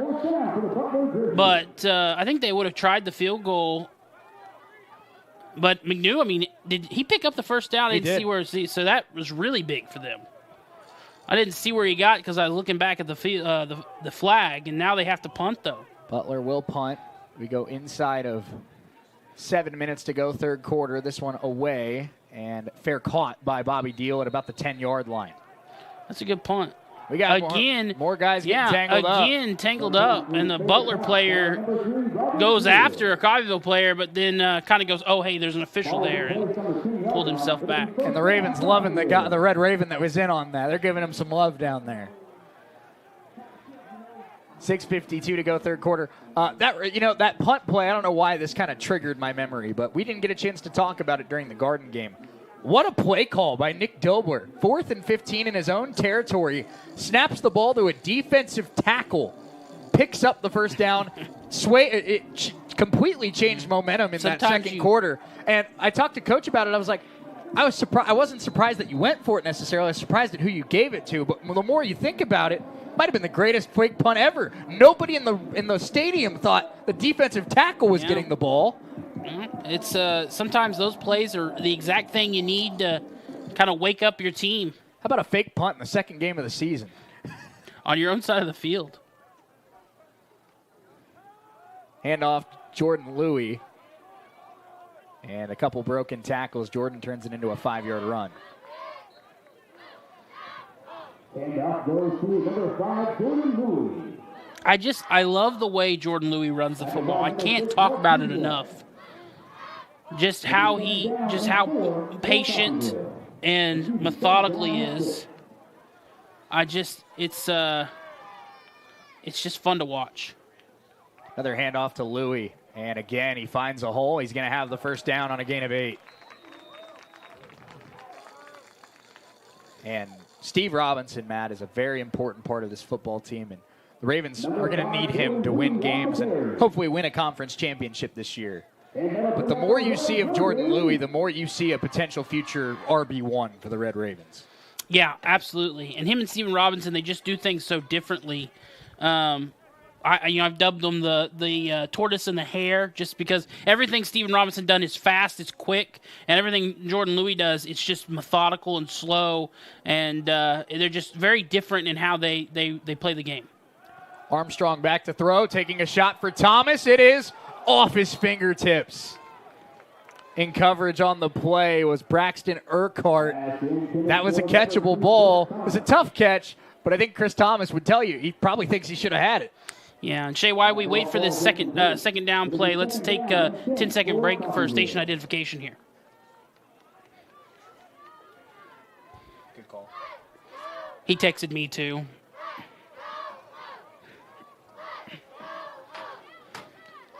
Second down and 10 here for the Red Ravens. Mac Armstrong took another deep shot for Chris Thomas. That one couldn't quite connect. Boast in motion. 2nd and 10, flag on the play. And it looks like a pre-snap penalty against Coffeyville.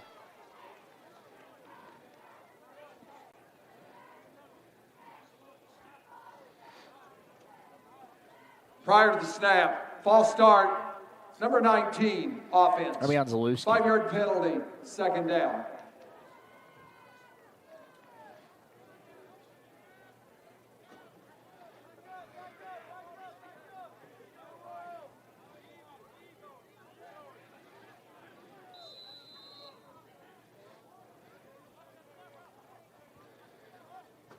So now 2nd and 15 for the Red Ravens. Mac Armstrong has played another very clean game of football so far to this point. Back to throw. They set up the screen underneath to Robinson. Steve Robinson didn't have a ton of blocking. He'll still manage to pick up maybe a couple yards. It'll be 3rd down and about 9 yards to go for the Red Ravens after the gain of 6. I really think we've seen it tonight in the flats on that last drive of the first half and now on that screen pass. That's where I think Steve Robinson can take that next step with this offense, is in the receiving game, because that's, I think, complements his skill set very well. Yes, it does. Yes, it does. And how quick he is in the open field. 3rd and 9 for the Red Ravens. 4:48 to go, 3rd quarter. Ravens lead at 24-7 over Butler. Armstrong back to throw. Mack steps up, trying to buy time, got rid of it, and incomplete. That would have been a heck of a play. We got not something you want to see if you're a Raven fan. Starting center Devin Waller with a pretty noticeable limp heading back to the sideline. Hope he's okay. Yeah, sometimes those big boys, just the longer a game goes on, they'll limp a little bit, and they'll end up being okay. Pay attention to it, though. All 5 of those guys on the Raven offensive line are important, but you could argue Devin's the most important. The returner, the captain of that O-line. And this is another great punt by Burris. It's taken at the 38, and the Ravens special teams again is back there. And the tackle made, outstanding tackle made by Christian McDonald, the freshman who had the pick 6 in the Shrine Bowl a little bit earlier this year. Special teams coverage, just special teams all around, has been really good for Coffeyville. The kicking game, field goal kicking game, has been about the only weak point, and it's come clutch when it's needed to. And again, I think we've seen enough of Aiden Burgess, Matt. Obviously, at some point you have to get results, but we've seen enough in this first 3 weeks that you see the talent that's there. Yes. And you hope that it comes along. And this is a play-action bootleg. Great play fake. And DeColdis Crawford makes the catch. Ravens do a nice job of limiting it to a 4-yard gain. This Raven defense, and special teams, but this Raven defense, man, they fly to the football. That was a really good play call by Butler, and they had the look they wanted, and it was a 4-yard gain because Coffeyville just flies to the ball. That was a great play fake by McNew, though. 2nd and 6. McNew back to throw. Quick pass caught by the tight end. It'll be about a yard short of the first down. That's Jordan Morris. Tight ends are in the game on about every snap for Butler, but that's the first catch tonight for a Grizzly tight end. They also have one of the best tight ends in the Jayhawk Conference in Noah Bruce, number 43. He's like having an extra O lineman out there. 2 types of tight ends. The one that can make big plays, catch it, and the one that's great pass blocker, run blocker. It's Bass spinning forward. He's going to have the first down. Gain of 3 for Markellus Bass. We're going to go under 3 minutes to go, 3rd quarter.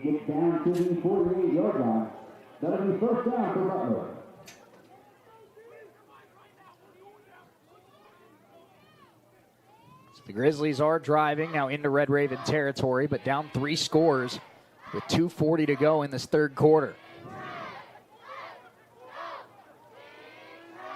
Tate McNew motions Markellus Bass to his left. And a fake. McNew steps up, takes off. The freshman into open space. He's got a first down run of about 12 yards. The mobility of Tate McNew has made an impact here in the last 2 quarters or so. Grizzlies now at the 38-yard line.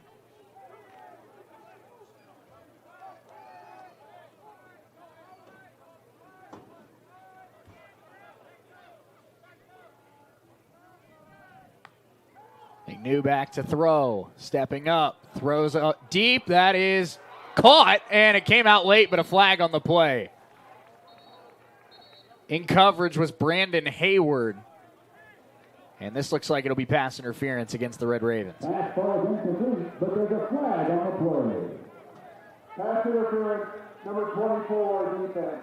15-yard penalty, automatic first down. It is a penalty against Brandon Hayward. 15-yard penalty against the Raven defense. First down, Butler to the 23.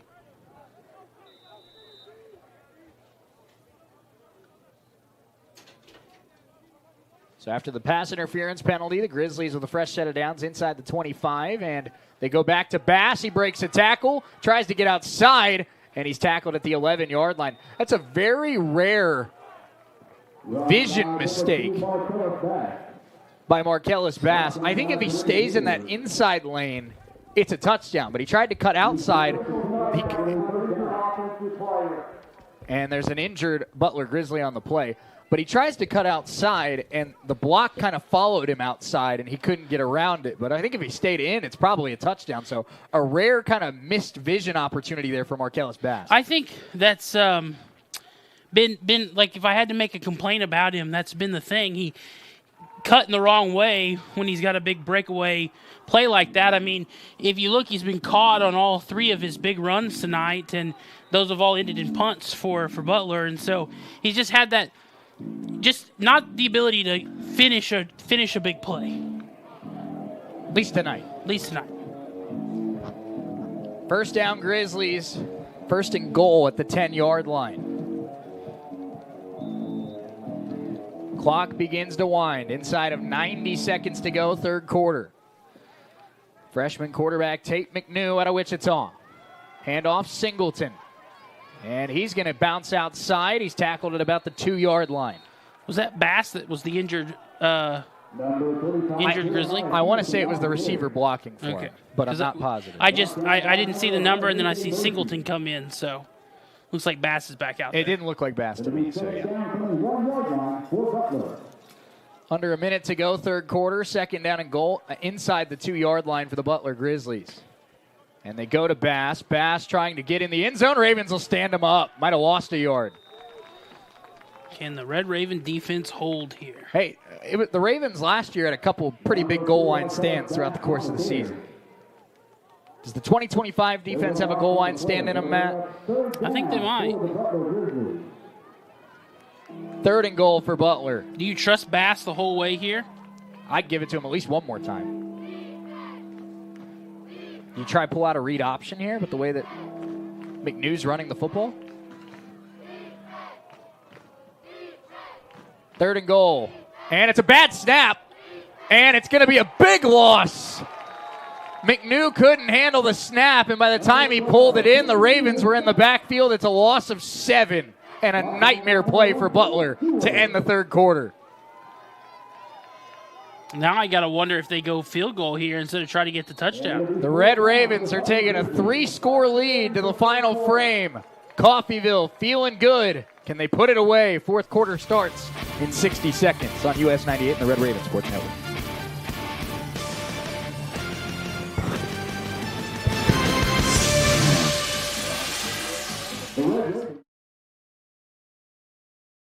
Teams, we're creating opportunities that keep our best and brightest right here at home. When we invest in our schools, we invest in our children's dreams and our city's tomorrow. That's why I'm proud to serve this incredible community and work alongside families who believe in excellence. I am Dr. Craig Carell, proud superintendent of Coffeyville's Public Schools. At Coffeyville Regional Medical Center, we take seriously our responsibility of caring for our friends and neighbors. We are your regional healthcare system, caring for Southeast Kansas and Northeast Oklahoma. With comprehensive technology and experienced medical staff, caring medical professionals, and a 24-hour emergency room staffed with emergency medicine physicians, we are people you know and healthcare you trust. For more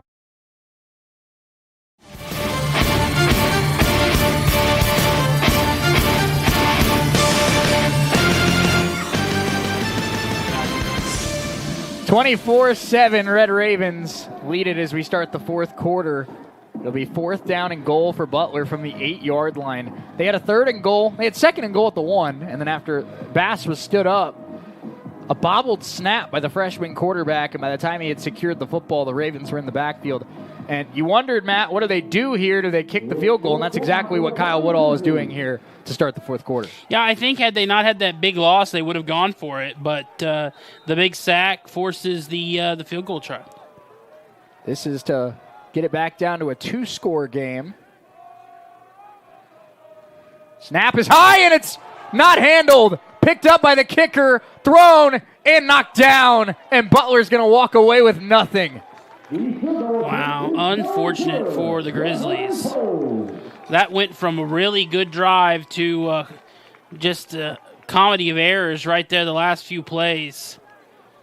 Coffeyville bend but don't break, and it worked. They keep the 17-point lead. You can't make this stuff up, Matt. Who was the first one in there for the Ravens on that big play where Butler has the bad snap? Bobby Deal, playmaker. Been all over the place tonight. Him and Chris Thomas are fighting for player of the game right now. Nick Dobler, a pretty even-keeled guy. He was pretty fired up on that sideline. I think Coach Dobler is starting to kind of sense where his team's at here as we start the fourth quarter. This is a big opportunity for the Ravens, starting on their own 8-yard line. You can burn some clock. This offense has been operating pretty well in the last 2 quarters or so. Armstrong, RPO. Pass is caught. That's a solid gain of 10 to start the drive. Nice play call. Jaleel Boast with the catch for the Red Ravens. His second of the night.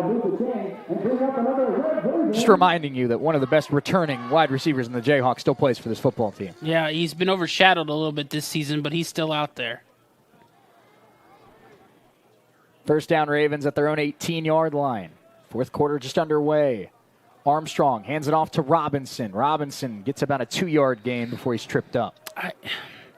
I really like Steven Robinson, but I think when you're trying to burn some clock, I'd love to see Jordan Louis on this drive. I just feel like we need more Louis. I need more Louis.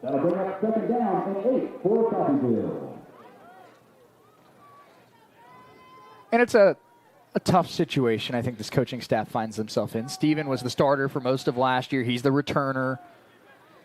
But the more we see Louis, the more we see something special. Armstrong back to throw on 2nd and 8. He gets it out to Robinson. Robinson looking for a hole. It's a gain of about 3. 3rd and 5 coming up for the Red Ravens. From number 4, Matt Armstrong, to number 5, Steven Robinson.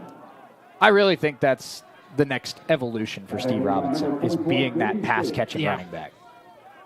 He's thrived in that role tonight. Yes, he's been really good. He should have a touchdown.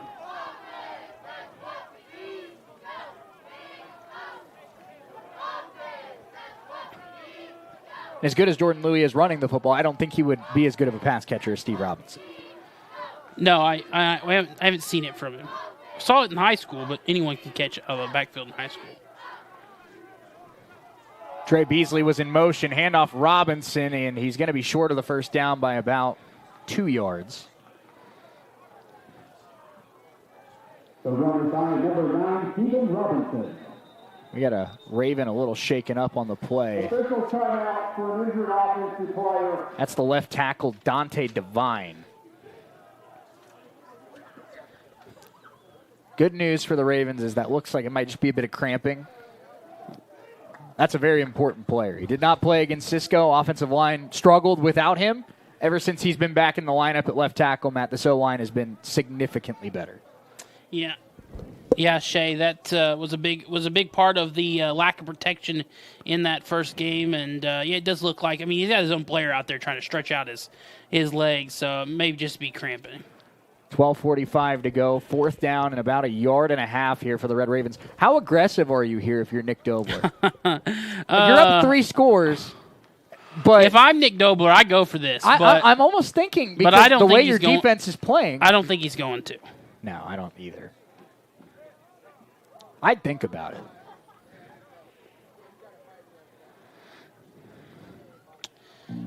Yeah, I just put your biggest guys in and put your head down and try to make something happen. But I don't know if he's going to do that.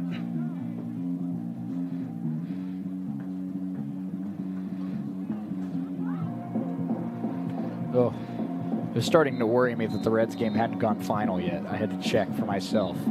I've been watching it for you. Thank you. Some other scores. Bama up 24-21 with the ball in the third quarter against Georgia. Penn State, of course, big game, and they're down 14, 17-3. Sounds like James Franklin in a big game. And we didn't mention it at halftime because of the interview we had, but two other games in the Jayhawk Conference today. Garden City back on track with a big win over Ellsworth, and Dodge City with the win over Highland today. Ravens punt it. That one fair caught at about the 43-yard line. That's probably the worst punt of the night for Christian Burris. Still really good. And it might have been better than Butler's best punt of the night.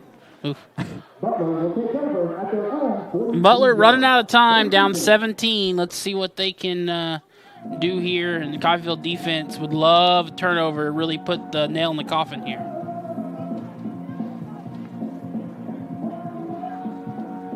Jaden Sisk was back at starting quarterback today for Garden City, the guy who started the first two games of the year for the Bronx Busters until Paco Mitchell came in. He had 4 total touchdowns today and over 300 yards of total offense. So Garden City's got numerous talented quarterbacks there for Kyoshi Harris. First down, McNew.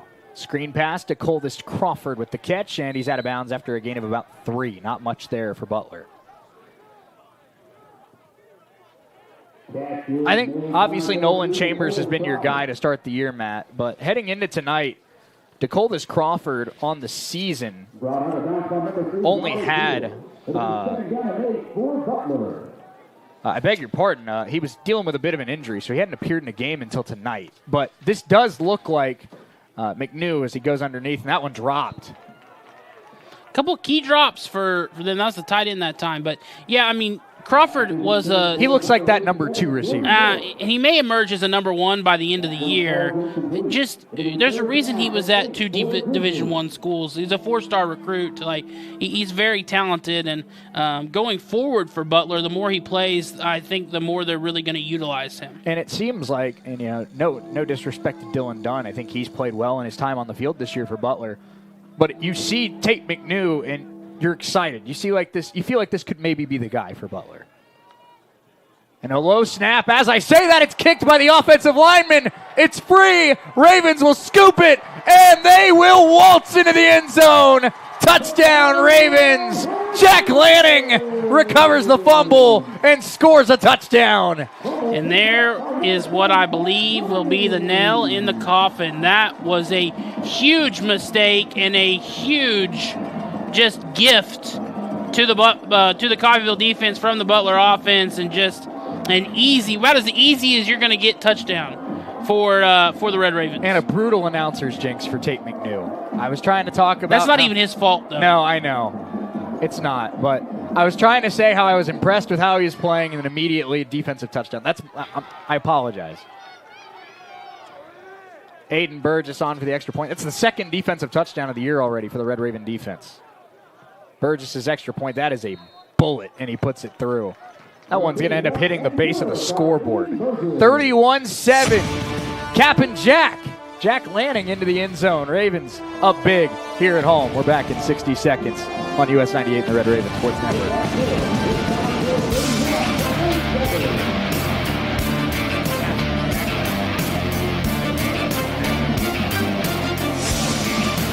No, for them.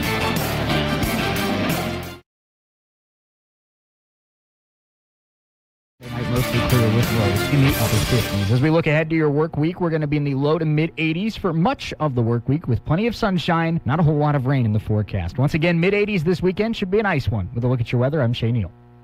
When you or your loved ones need help, you can rely on Medical Lodges. For more than 50 years, Medical Lodges has been serving the area with multiple skilled nursing facilities, assisted living facilities, and home health locations in Kansas. They even have facilities in Missouri and Oklahoma. Services include rehabilitation, adult daycare, and home health assistance. You and your loved ones can lead enhanced lives with the caring and loving hands of the compassionate staff at Medical Lodges.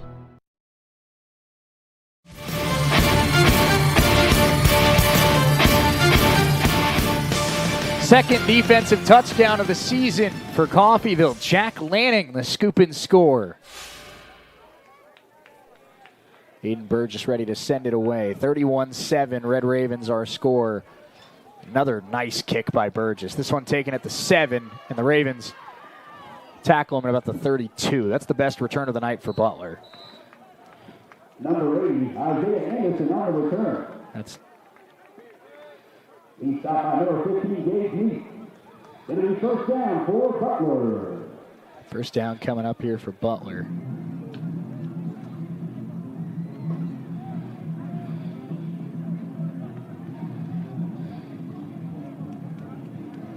Credit to Kyle Woodall, Matt. I think in a game like this, down 24, you could maybe try to go back to Dylan Dunn or go to Joseph Vick, a guy with some experience in this league. He's sticking with his freshman. He believes in the young man's talent. He's sticking with him, trying to keep his confidence up. Well, I don't really think it's anything he's done. McNew pulls it down, looking to buy time, and throws it away.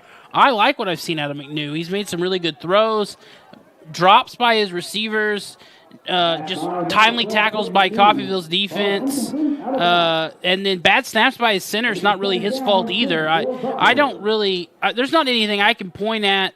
I think the play by Deal on the pick was about as much Deal as it was McNew, and so I don't blame him for sticking with him. I don't think this is really his fault. And his touchdown pass was a beauty. It was a beauty. 2nd and 10 here for the Grizzlies. In a lot of trouble, down 31-7 here tonight. That pass outside is caught by Chambers.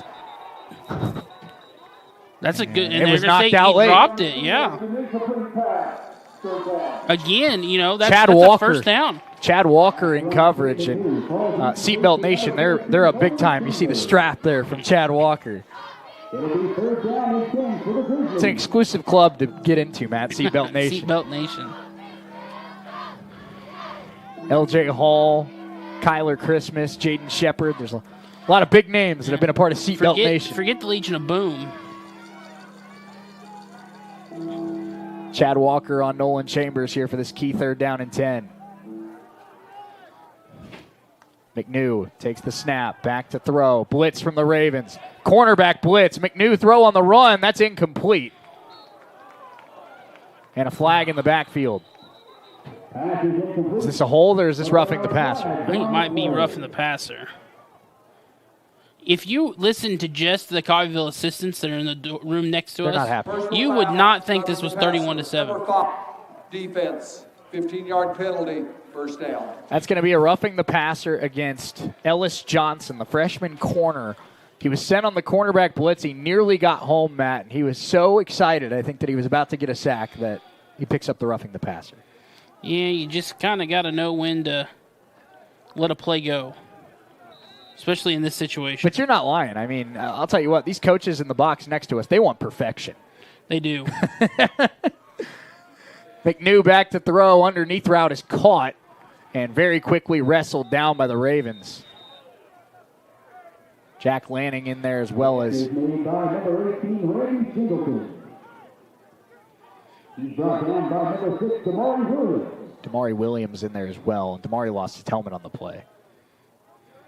Tell you what, there's quite the bidding war for Damari's services after this season. He will be going somewhere in Division I. West Virginia, Arkansas State, Marshall. Like I said, if you watch the West Virginia game FAU. today, they need him. Yeah. He's got a lot of D1 offers already on the table.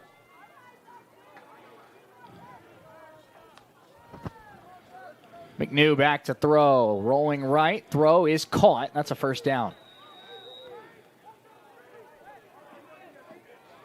Catch there made by the coldest Crawford.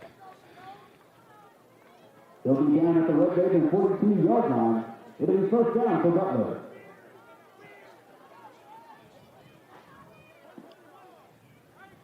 First down Grizzlies at the Raven 42. 10-17 to go.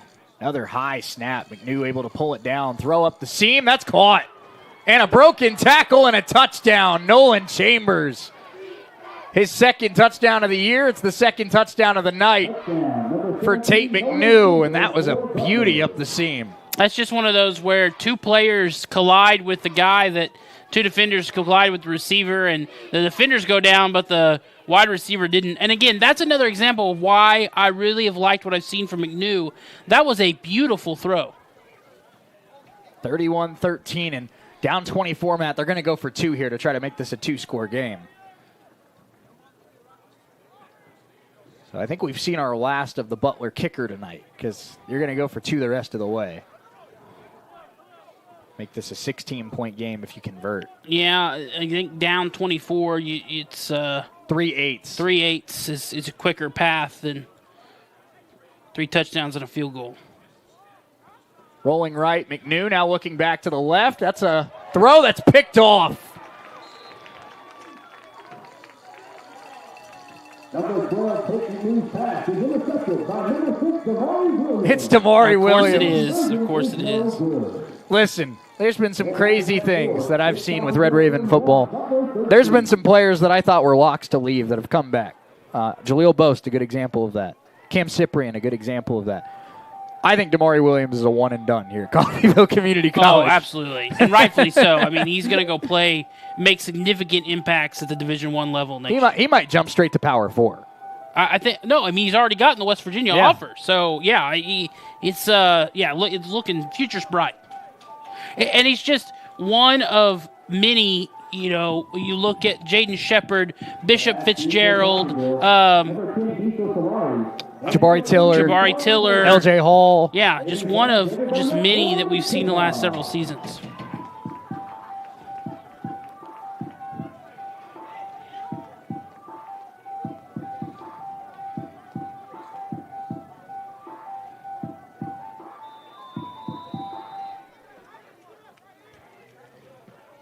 Kick is away with 10-11 to go, and this one through the back of the end zone. Hey, if I'm Coach Rich Rod at West Virginia, I'm thinking about offering a scholarship to the guy that plays next to Damari. I might want Bobby Deal, too. Just get them both. Get them both. With what I've seen from those two on the back line of the Raven defense, yeah, I think they could help a Big 12 team back there. If I was Chris Kleiman or Lance Lyon. Keep them here in the state.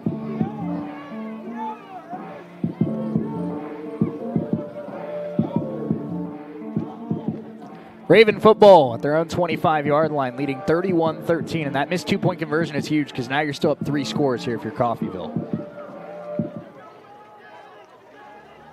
Armstrong.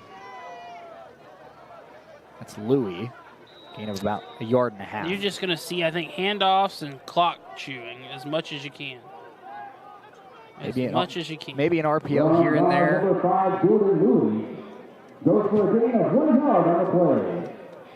It'll be second down and 9. There might be holes in the wall over there. I don't know. It's 31-13, guys.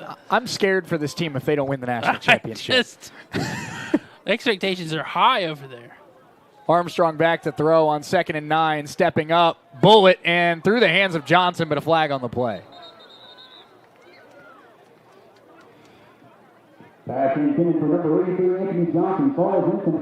Former Stony Brook star receiver who was first team all-freshman in the FCS. Number 19 was covered up. Oh, that's going to be an eligible receiver. Penalty declined. The drop doesn't really play much into effect. Johnson put up some pretty crazy numbers in his freshman season at Stony Brook. And I feel like at some point this season, Matt, Thomas has had the start to the year. I think at some point we're going to have an Anthony Johnson breakout game as well. Maybe 2 touchdowns. Yeah, I just any one of those receivers. This was a Chris Thomas game. It's been a Chris Thomas season so far. Mack back to throw on 3rd and 9. Thomas, did he go down and get that one? No. Incomplete. Oh, so close. Running on the field is an incomplete pass, 4th down. Man, I thought he might have gotten it. I thought he did too. That was incredibly close. Hey, if you're Butler, you're happy with that. You get the ball back, and 2 of those 3 plays, the clock stopped. Yep.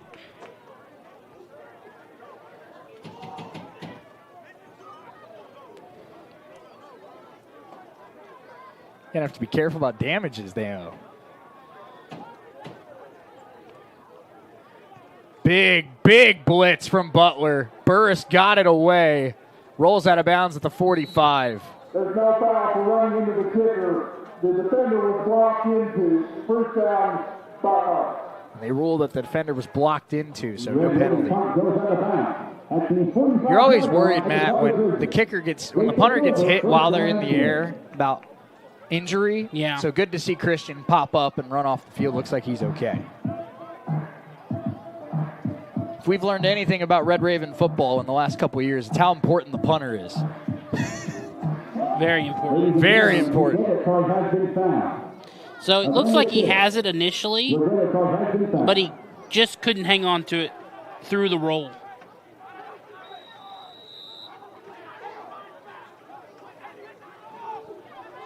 First down, Butler at their own 45.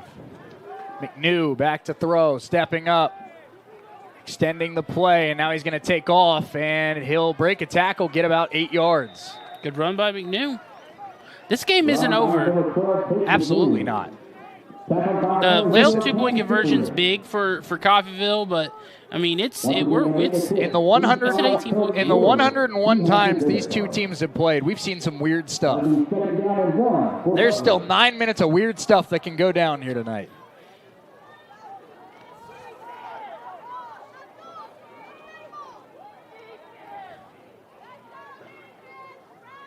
Second down and 2 for Butler. McNew back to throw. Pressure. That one over the head of the safety and caught by Chambers. Had to put it in a pretty tight window and he delivers.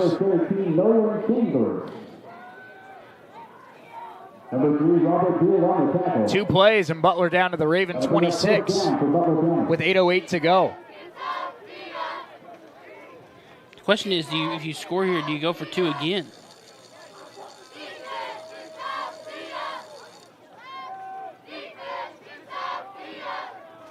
And that's an in route and a broken tackle. And down to about the 10-yard line goes Nakai Poole. Tell you what, this Butler team wasn't really interested in throwing the ball until this fourth quarter, and they're finding out they're pretty good. Yeah, maybe they should have been. This has been really good ball movement by McNew in this offense. Coffeyville's got to tighten things back up. Clock still not a friend of the Butler Grizzlies. 7.5 to play, but they have a first down at the 11-yard line, down 31-13. The fumbled snap touchdown looming large right now. Very large. Another low snap. McNew picks it up. Throw to the outside. That's caught. Touchdown Chambers. His second of the night. His second of the quarter. Third touchdown pass for Tate McNew. This thing is not over. It's a beautiful drive, and they are going to kick the extra point here. Make it an 11-point game. Like I said, this is far from over all of a sudden. It felt really good, 31-7. Yeah, it's feeling less good here, 31-19. They are actually going to go for 2. I thought McNew was running off the field, but he was just running to get a play. And the way McNew's been throwing it the last 4 minutes, Matt, if you're Nick Dobler, you want a couple minutes to come off that clock before that guy touches the ball again. Yeah. Coffeyville's going to need a couple first downs on this next drive. And both teams have 3 timeouts. Snap. McNew rolling right, looking for Bass. That's caught. Did he hang on to it through the catch? He did. 10-point game, 31-21. 2 touchdowns tonight for Nolan Chambers. 3 touchdowns tonight for Tate McNew. Ravens lead it by 10. We have a football game. We're back in 60 seconds on US 98, the Red Raven Sports Network.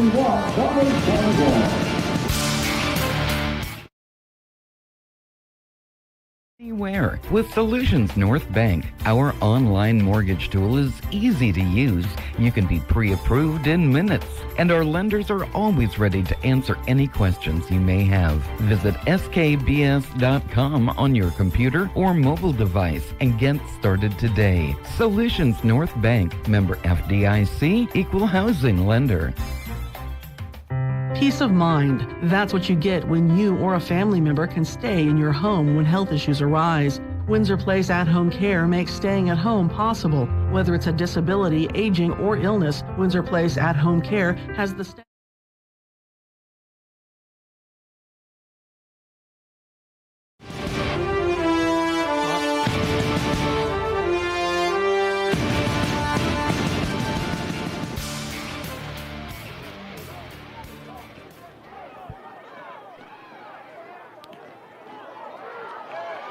Diesel Solari with a solid return out to the 35-yard line. Ravens will have strong field percentage, position, I should say.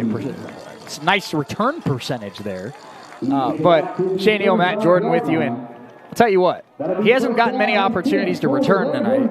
Most of the kicks have gone over his head and into the end zone, but the return he had late in the game against Garden, and that return right there, with what we've seen from Bobby Deal taking punts and Diesel Solari taking kicks, Raven return game is getting pretty good pretty quick. Yes, it is. Yes, it is. And he's a threat. As quick as he is. And we've said it before. How great of a name is Diesel Solari? First down Ravens at the 35-yard line. Armstrong, handoff Robinson. One of the better runs of the night for Steve. A 7-yard pop on first down. I think you gotta get a couple of first downs here. You at least got to get one. I think you feel comfortable you can get two. Get this clock down to about 3, 4. Yeah, 3 or 4 minutes.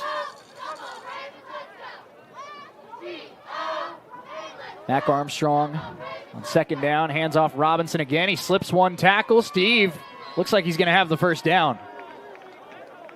That's a really good run by Steve Robinson. That's 2 really good runs in a row by Steve Robinson. There's the first down.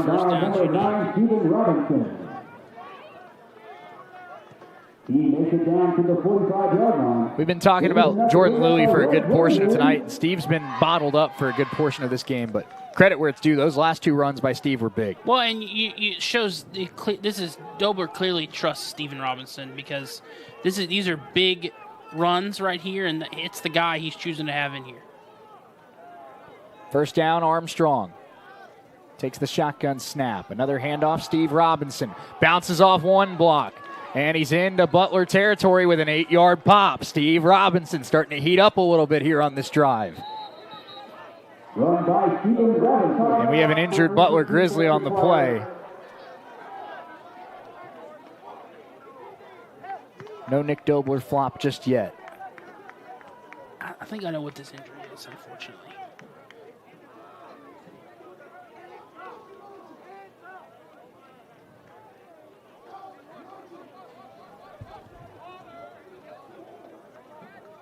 Robinson with an 8-yard carry. It'll be second down and short for the Red Ravens while they attend to the injured Butler Grizzly. Let's pause 60 seconds. We'll be right back.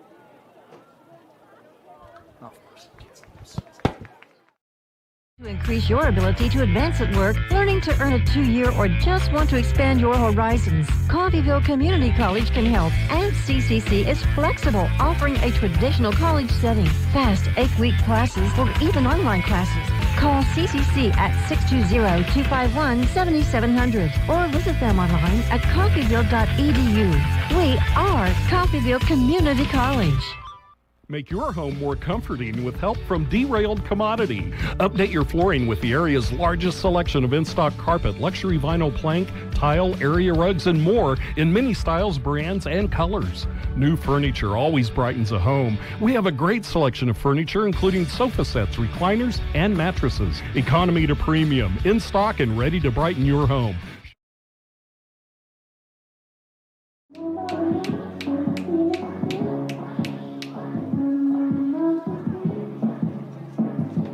.5:15 to go in this one. Second down and 3 for the Red Ravens. After the Steven Robinson run on first down, Robinson's been sharp on this drive. Ravens burning a lot of that play clock. They snap it with 3. Robinson gets the handoff again. Steve pushing forward, runs right over a Butler defender, and is very close to that first down line. Depending on the mark, they'll give it to him. There's your second of the first downs you needed. Look at this. Number 9, Steven Robinson on the carry. Steve's fired up. He was trying to go at a Butler defender there. This is a different Steven Robinson than we've seen all night. Yes. Right when they needed him most.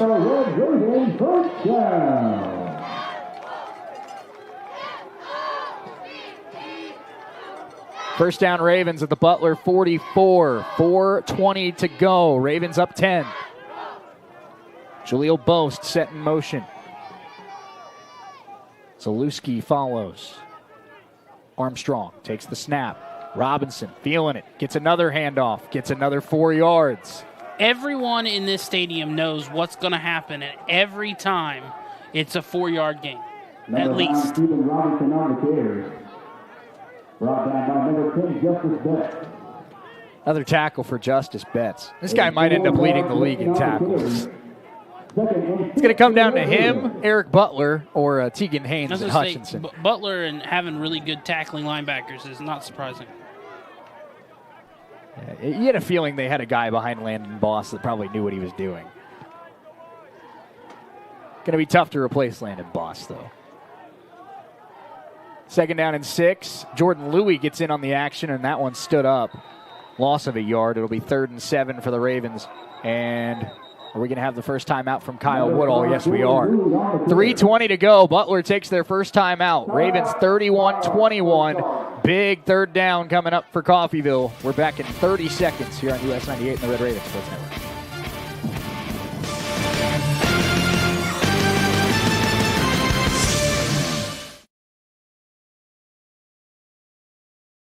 Programs to our championship teams, we're creating opportunities that keep our best and brightest right here at home. When we invest in our schools, we invest in our children's dreams and our city's tomorrow. That's why I'm proud to serve this incredible community and work alongside families who believe in excellence. I am Dr. Craig Carell, proud superintendent of Coffeyville's Public Schools.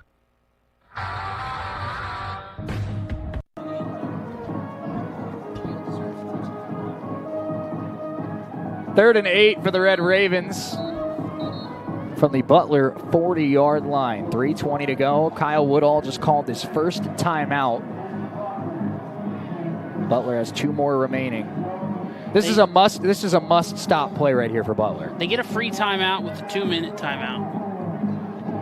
So technically, three left. Still down 2 scores, though. You feel like if the Ravens convert here, Butler's in a whole lot of trouble. If you first down here, you're in a bit of trouble.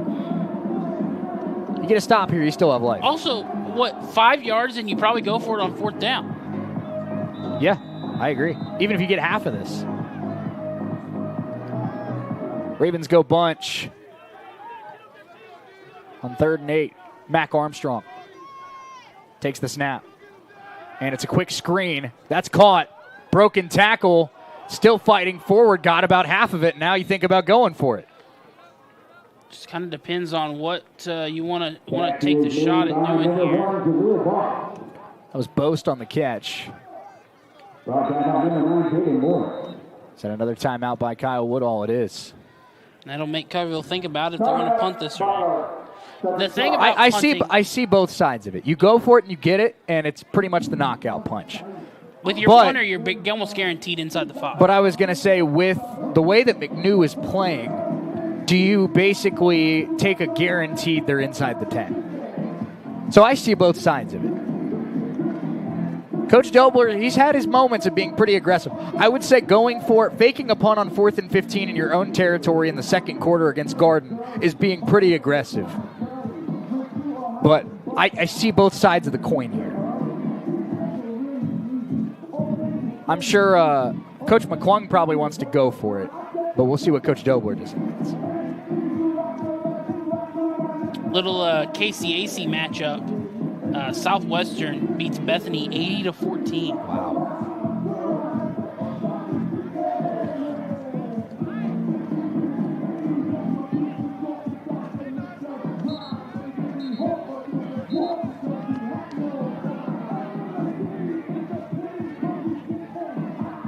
Couldn't ask for much better of a Saturday night at the Vet. Good game, great weather.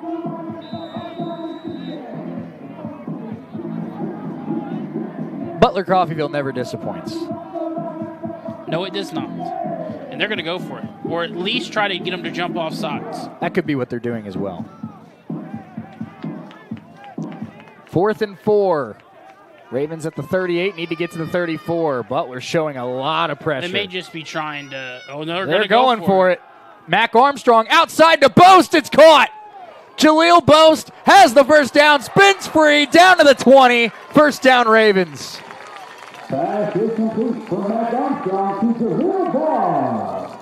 Nick Dobler, Matt, he's starting to build a little bit of a reputation for a guy with a little bit of aggression in big moments. That's a gutsy play call. When you need it most, go Boast. It's a campaign slogan waiting to happen.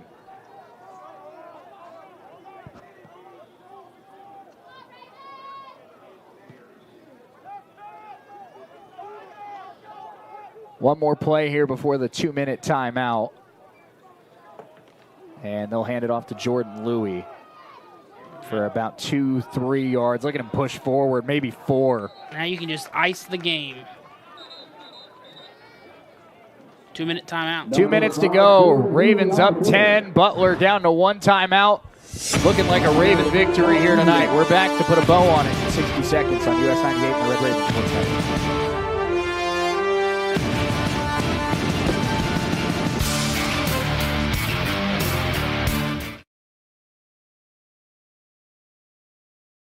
'ER physicians at CRMC have access to general surgeons, specialists, medical imaging, lab services, and the technology needed in an emergency, all right here.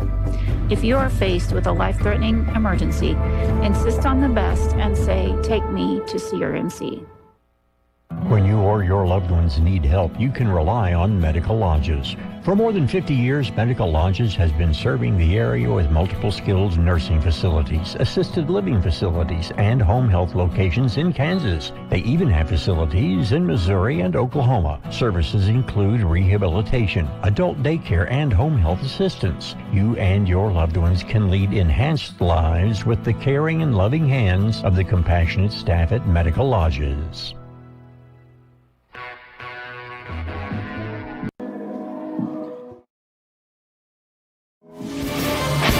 31-21 Red Ravens with 2 minutes to go here in this one. Shane Neal, Matt Jordan alongside with you. And we were checking out the RRSN comment section during the commercial break. And shout out to Mrs. Boast, Matt.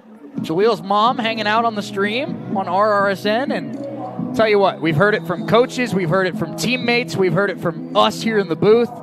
Mrs. Boast, her son's pretty good at football. Yeah, thank you for allowing him to come here and be a great player for with this his team. talent. Yeah. Jordan Louie gets the handoff, and not much there, no gain on the play, and Kyle Woodall going to quickly call his final timeout.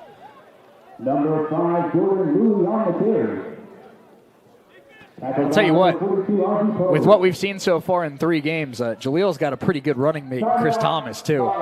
Jaleel, Thomas, yeah, I mean, the receiving room is great, and Mac really makes it work. Now, you've been here longer than I have. This is my 3rd season with Raven football. This is your 7th. It's only been 3 games. It's a small sample size, and it might not be fair to compare it to teams for full seasons in years past. Is this the most talented receiver room you've seen in your time with the Ravens? Yes. Yeah. Top to bottom. 3 guys that you really trust. And 4, 5, and 6 aren't scrubs. No. Dre Beasley, Gage Meese, Michael Kennan. You also have the freshman. I'm trying to. Why am I spacing on his first name? Cam Hunter. But you have 7, 8 receivers on this team that I feel like Coach Dobler feels like he could send out there and they could catch a pass.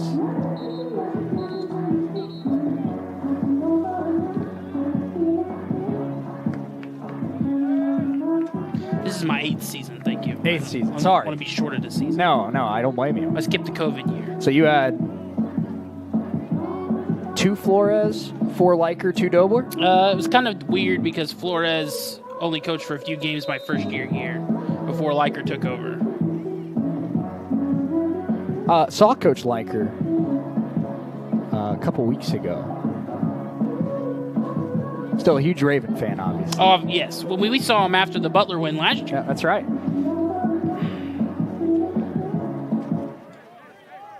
Do you go to the air here? Or do you say, let's kick the field goal? They're going to do a little toss to Jordan Louie. He'll get about a yard. Now you just burn as much clock as you can and kick it. Number 5, Jordan Louie on the carry. I wonder if that's a designed toss over that way because... That's where Burgess wants it? Where Burgess wants it? Or are we even going to see Burgess? Or are they just going to milk this down and call the timeout? I was going to say, is the offense out there because they're not coming off the field, or is the offense out because they know Dobler's calling timeout? I think they were trying to convince him. I think they were trying to convince him to let him go for it. Dilber's calling a timeout. He's standing right next to the official. I don't feel like the need to go for it. I'm all going for it, but take the 14-point lead here. There it is. With 1:08 to go, Nick Dobler calls a timeout. Ravens up 10. And it appears that Aiden Burgess will get a chance to swing the leg one final time tonight. We're back in 30 seconds here on US 98 and the Red Raven Sports Network. We have the solution. At Solutions North Bank, we offer a variety of accounts to fit a variety of lifestyles and needs. Call Solutions North Bank at 620-251-1313 or stop by our Coffeyville location at 1414 West 11th Street and speak to a new accounts representative today. It's the SNB way. Solutions North Bank, member FDIC.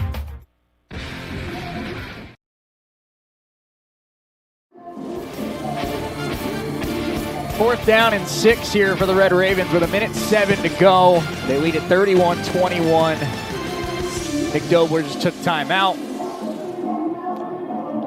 And Matt, he's sending out his offense. He is not sending out his kicker. It is Mac Armstrong and the Red Raven offense heading out there. Interesting decision.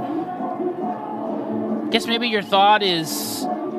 You get the first down, you need it. It's over. Well, blocked kick maybe could be an easy 7. Oh, interesting little break from the formation there. Yeah, they're going for the dagger right here. 4th and 7, Mac Armstrong steps up, and he's going to be dropped. So Butler stays alive for now. They get the sack on 4th down. They'll get the football back. 1:03 to go. No timeouts for the Grizzlies, and they need 2 scores.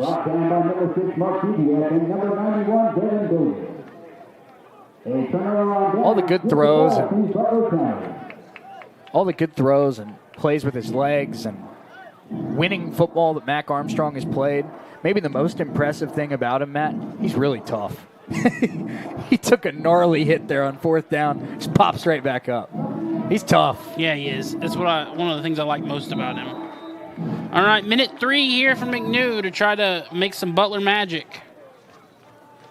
No timeouts for the Grizzlies. Ravens show a little bit of pressure here on 1st down. McNew stepping up, fires. That one caught. And he's going to cut inside and be tackled inbounds. And I don't even know if he got the first down. He did. He did, okay. That'll stop the clock momentarily. That was Nakai Poole. I will say, despite the loss here, I think Butler has securely found their quarterback for the rest of the season. I agree. McNew back to throw here on 1st down, looking for a pass up the seam. That is wide open. Coverage breakdown for the Ravens. And this is going to be a touchdown. Boy, things just got real interesting. 36 seconds to go. DeColdest Crawford's 2nd touchdown of the night. I think they found their playmaker at the wide receiver position. Chambers was really good for a few weeks, but man, DeColdest Crawford showing why he was recruited as a 4-star athlete. And this game got real interesting. With the extra point on its way, if he hits it, Matt, it's 21 unanswered for Butler. Butler kicking themselves for all the mistakes they made in this game. That kick is good. You see why this team's 3-0 and number 9 in the nation. They do not go quietly. Ravens lead is 31-28. We're going to have an onside kick attempt. Ravens recover. They can knee out a win. Butler recovers. This is going to get real interesting. We're back in 30 seconds on US 98 and the Red Raven Sports Network.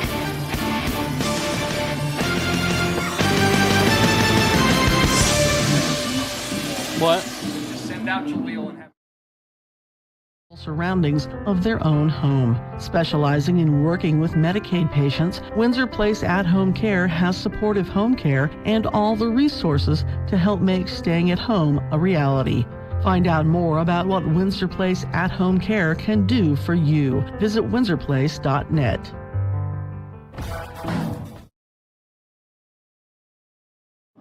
Mason, I hear you're quite the color commentator. 31-28. Butler with a big touchdown to DeColdest Crawford with his 2nd of the night. 4th touchdown pass for the freshman Tate McNew. We are going to have an onside kick here. Ravens recover, they win it. Butler recovers, this gets interesting. The kick is recovered. Who else Chris Thomas for the Red Ravens, the one to pounce on it. And let me tell you, that wasn't an easy onside kick to recover, Matt. I don't know if you saw it. Chris had to lunge to his left and kind of make an over-the-shoulder catch. Yeah, those onsides scare me every time. Just too many things can go wrong. I know the odds aren't in your favor, but yeah, too many things can go wrong. Chris Thomas able to recover the football, and now you are one Devin Waller snap and one Mac Armstrong knee away from a 2-0 start in Jayhawk play. And momentarily, that's all they need. This is going to be a shotgun knee. There you go. Yeah, one knee. It's over. Red Ravens survive their arch rivals and have beaten the Butler Grizzlies for the third straight season. 31-28 Coffeyville. Nick Dobler gets his win over Kyle Woodall. We shouted out Mrs. Boast. A shout out I just noticed as well to Mrs. Thomas, Chris's mom. Oh, man. So we got two legendary moms in the chat, and we appreciate their son so much. Two big plays right there at the end of the game. Absolutely. So shout out to both of them. Listen, both of the Chris Thomas and Jaleel Boast might be battling each other for Jayhawk Offensive Player of the Year award. But we appreciate them. It's always fun. That's the beauty of the Red Raven Sports Network. That's right. Is getting to look in the chat and see those players' family. And one of my favorite things, not just with football, but with basketball, with all the stuff we do with CCC, is to have a player's parents come up at some point in the year or after the year's over and say that, like they enjoyed watching or they enjoyed listening. I mean, that's what makes it worth it for us. Absolutely. That's super cool. Absolutely. And it's early in the season, Matt. Hutch hasn't played a conference game yet. Garden, obviously, is right behind the Ravens. Butler right behind the Ravens. But as we go to bed tonight, here in Week 5 of the Jayhawk Conference football season, the Red Ravens alone in first place in the Jayhawk Conference. 2-0. And I think, not to, put a little negative spin on this great start, you're really kicking yourself for losing to Cisco. I think you're really kicking yourself for losing that game. You really feel like this team. You're easily a top 10 team in the country if you don't lose that game. This team that we've seen this 2 weeks should have beaten that Cisco team, but it doesn't matter in the Jayhawk scheme of things, and it may not matter in the national championship scheme of things if you can get a win next week and then you can get a win in 3 weeks against Hutchinson. There's still a lot of challenges for this team. I'll tell you what. Iowa Western is going to be a big test next Saturday. Iowa Western, a great football team. Disappointed I will not be here for that. That's going to be a great football game. But you still have to go to Highland. That's a tough road trip. You still have to go to Dodge City. That's a tough road trip. You have to play Independence. A rivalry game, anything can happen in a rivalry game, Matt. But with taking care of business against Garden and Butler, like you alluded to, the Ravens can now circle that date with Hutchinson at the end of October where they go out to Gowan Stadium. There's a decent chance that that's the top two teams in the Jayhawk going head-to-head. Yeah, absolutely. I mean, I think, with the way it showed, I mean, there's 4 teams in the Jayhawk, and you've now beaten 2 of the top 4. 4 of the top teams, you've beaten half of them. You're the third, and if you can beat Hutch, you pretty much favorite. You lock up the Jayhawk for a conference championship. But you want to do more than just lock up the Jayhawk. You want to get back to the Final Four again and have a chance to make yourselves national champions. And this win tonight is a big part of that. A win next week is an even bigger part of that. If you can go out and put on it, something Bryce Saya told me, and we'll talk more about this in the Red Raven postgame show, but something Bryce Saya told me earlier this week, after the way they played against Garden, he said, if you can find a way to beat Butler, play well and beat Butler, beat a rival, start 2-0 in the Jayhawk Conference, there might not be a hotter team in the country than the Red Ravens when Iowa Western comes to town next weekend. That's going to be a classic. That's going to be a really fun game. It's step 1, step 2, beat Garden, beat Butler, and now Western comes to town, and then I'm just so disappointed that I'm not going to be here. I know, and it's all hypothetical, it's all speculation, and the Reavers are an incredible football team, and everybody knows that in this area. But you start talking now, beating Garden on the road is incredibly impressive. Beating Butler for the 3rd straight season is incredibly impressive. You beat Iowa Western next week. I don't care if it's at Veterans Memorial Stadium. You beat Iowa Western, not just the Jayhawk, the nation's going to start paying attention to this football team. Yeah, as they should. I think they should be anyway. But yeah, you beat Iowa Western next week, and that's going to put a big target on your back and really set something extra special up with Hutch. Absolutely. Red Raven postgame show coming up next. Let's take a 3-minute timeout. We'll be right back here on US 98 and the Red Raven Sports Network.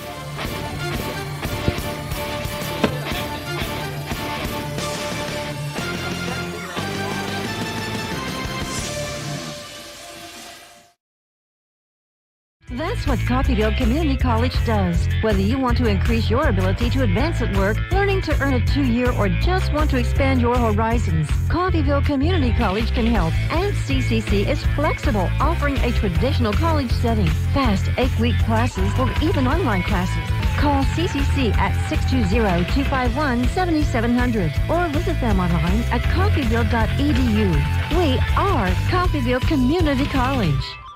Make your home more comforting with help from Derailed Commodity. Update your flooring with the area's largest selection of in-stock carpet, luxury vinyl plank, tile, area rugs, and more in many styles, brands, and colors. New furniture always brightens a home. We have a great selection of furniture, including sofa sets, recliners, and mattresses. Economy to premium, in stock and ready to brighten your home. Shop now at your local Derailed Commodity Flooring and Furniture, Brazelton in Independence, Kansas, and Joplin and Butler, Missouri. Great schools don't happen by accident. They're built through dedication, high expectations, and community support. In Coffeyville, we're committed to providing every student with the tools they need to succeed, whether that's in the classroom, on the field, or in life. Our partnerships with local businesses, healthcare providers, and community organizations ensure students gain real-world experience and career readiness. Together, we're preparing tomorrow's leaders today while strengthening the workforce of tomorrow. I am Dr. Craig Correll, proud superintendent of Coffeyville's Public Schools. When you choose Coffeyville Regional Medical Center, our dedicated team of surgeons, anesthesia, nurses, and other medical professionals are focused on you and your health. Our board-certified general surgeons provide expert surgical care close to home. From a routine colonoscopy to a life-saving mastectomy, the general surgeons at CRMC are equipped to handle many types of surgical procedures. For more information, call CRMC Medical Group at 620-252-1639. When you or your loved ones need help, you can rely on Medical Lodges. For more than 50 years, Medical Lodges has been serving the area with multiple skilled nursing facilities, assisted living facilities, and home health locations in Kansas. They even have facilities in Missouri and Oklahoma. Services include rehabilitation, adult daycare, and home health assistance. You and your loved ones can lead enhanced lives with the caring and loving hands of the compassionate staff at Medical Lodges. Our local teams are hitting the football field once again. Solutions North Bank is proud to sponsor Coffeyville's home teams. Community involvement has always been an important tradition for us. At Solutions North Bank, you'll always find us rooting for the hometown team. Solutions North Bank, a proud member of our community. Solutions North Bank, member FDIC.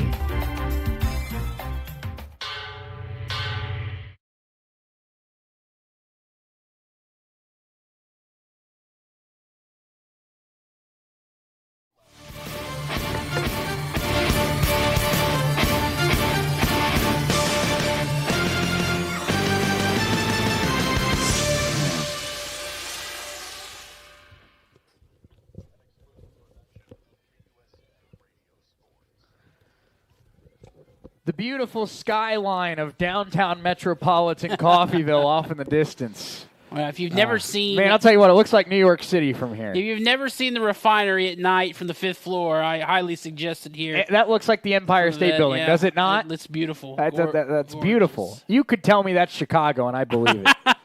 Look at that. That's awesome. Ravens 31-28 over there. Look at that. See, they're going to go show it on the stream. Get a shot of it on the stream. It is quite something. Andrew Elrod's a man of the people. Yeah. Great stuff. Ravens 31-28. Let's go over final stats here tonight. Butler finishes with 21 first downs to the Ravens 18. I'll tell you what, Butler can run the football. 32 carries, 157 yards. Also 235 yards of passing yards for Butler. They finished the day, Matt, 57 plays run, 392 yards of offense.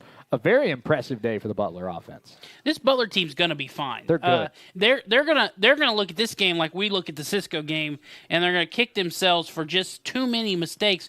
Bad snap leads to an easy touchdown. That ends up being the difference in this game. All the penalties early, second chance opportunities. Coffeyville was able to get out to the 17-0 lead because of that, and Butler kept hanging around, and they've got a stud in McNew.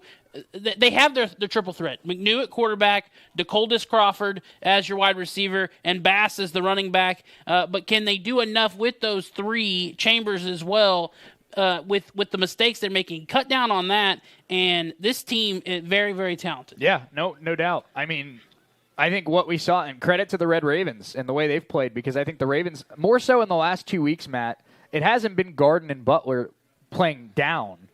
It's been Coffeyville looks like one of the 10 best teams in the country. Garden and Butler look as advertised. Garden's a great football team. Butler looks like a top 10 football team in the country. This is two really good teams the Ravens just beat. That you beat kind of in different ways. The Garden game, you had to come back and win. The Butler game, you kind of held them off after getting to a nice win. They've shown they can win in different ways. They loved to score defensively, made big defensive plays when they needed to, and they let Bass get them, but not beat them, and I think that was a big part of this as well. Well, Mr. Consistency in Marcellus Bass. He came into tonight averaging about 17 carries a game and 120 yards a game. 16 carries for 128 tonight. I mean, he is what he is. He's a great running back. Averaged 8 yards a carry as he's done all year long. I'm more impressed with McNew than I am with Bass. That's the guy I came in thinking we needed to stop, and I felt like they did a pretty good job. 16 for 128 is a phenomenal night, don't get me wrong. But what McNew, no touchdowns. What McNew did was very impressive, and I see why he's their guy now. Yeah, Tate McNew finishes 16 of 25, 235, 4 touchdowns and an interception. How big was that pick by Bobby Deal in the first half? Yeah. Slow to drive down, and then they got to figure out their that could have been the drive that would have won the game. They got to figure out their center issue. A lot of bubble snaps that led to sacks or the fumble touchdown. So if they can figure that out and clean up some of the other penalties, this Butler team is very, very good. How about this on the day? Obviously, the duo of DeColdis Crawford and Nolan Chambers, they combined for 10 catches for 196 and 4 touchdowns. That's a pretty good day. Yeah, that's a pretty good day. DeColdis 6 for 111 and 2.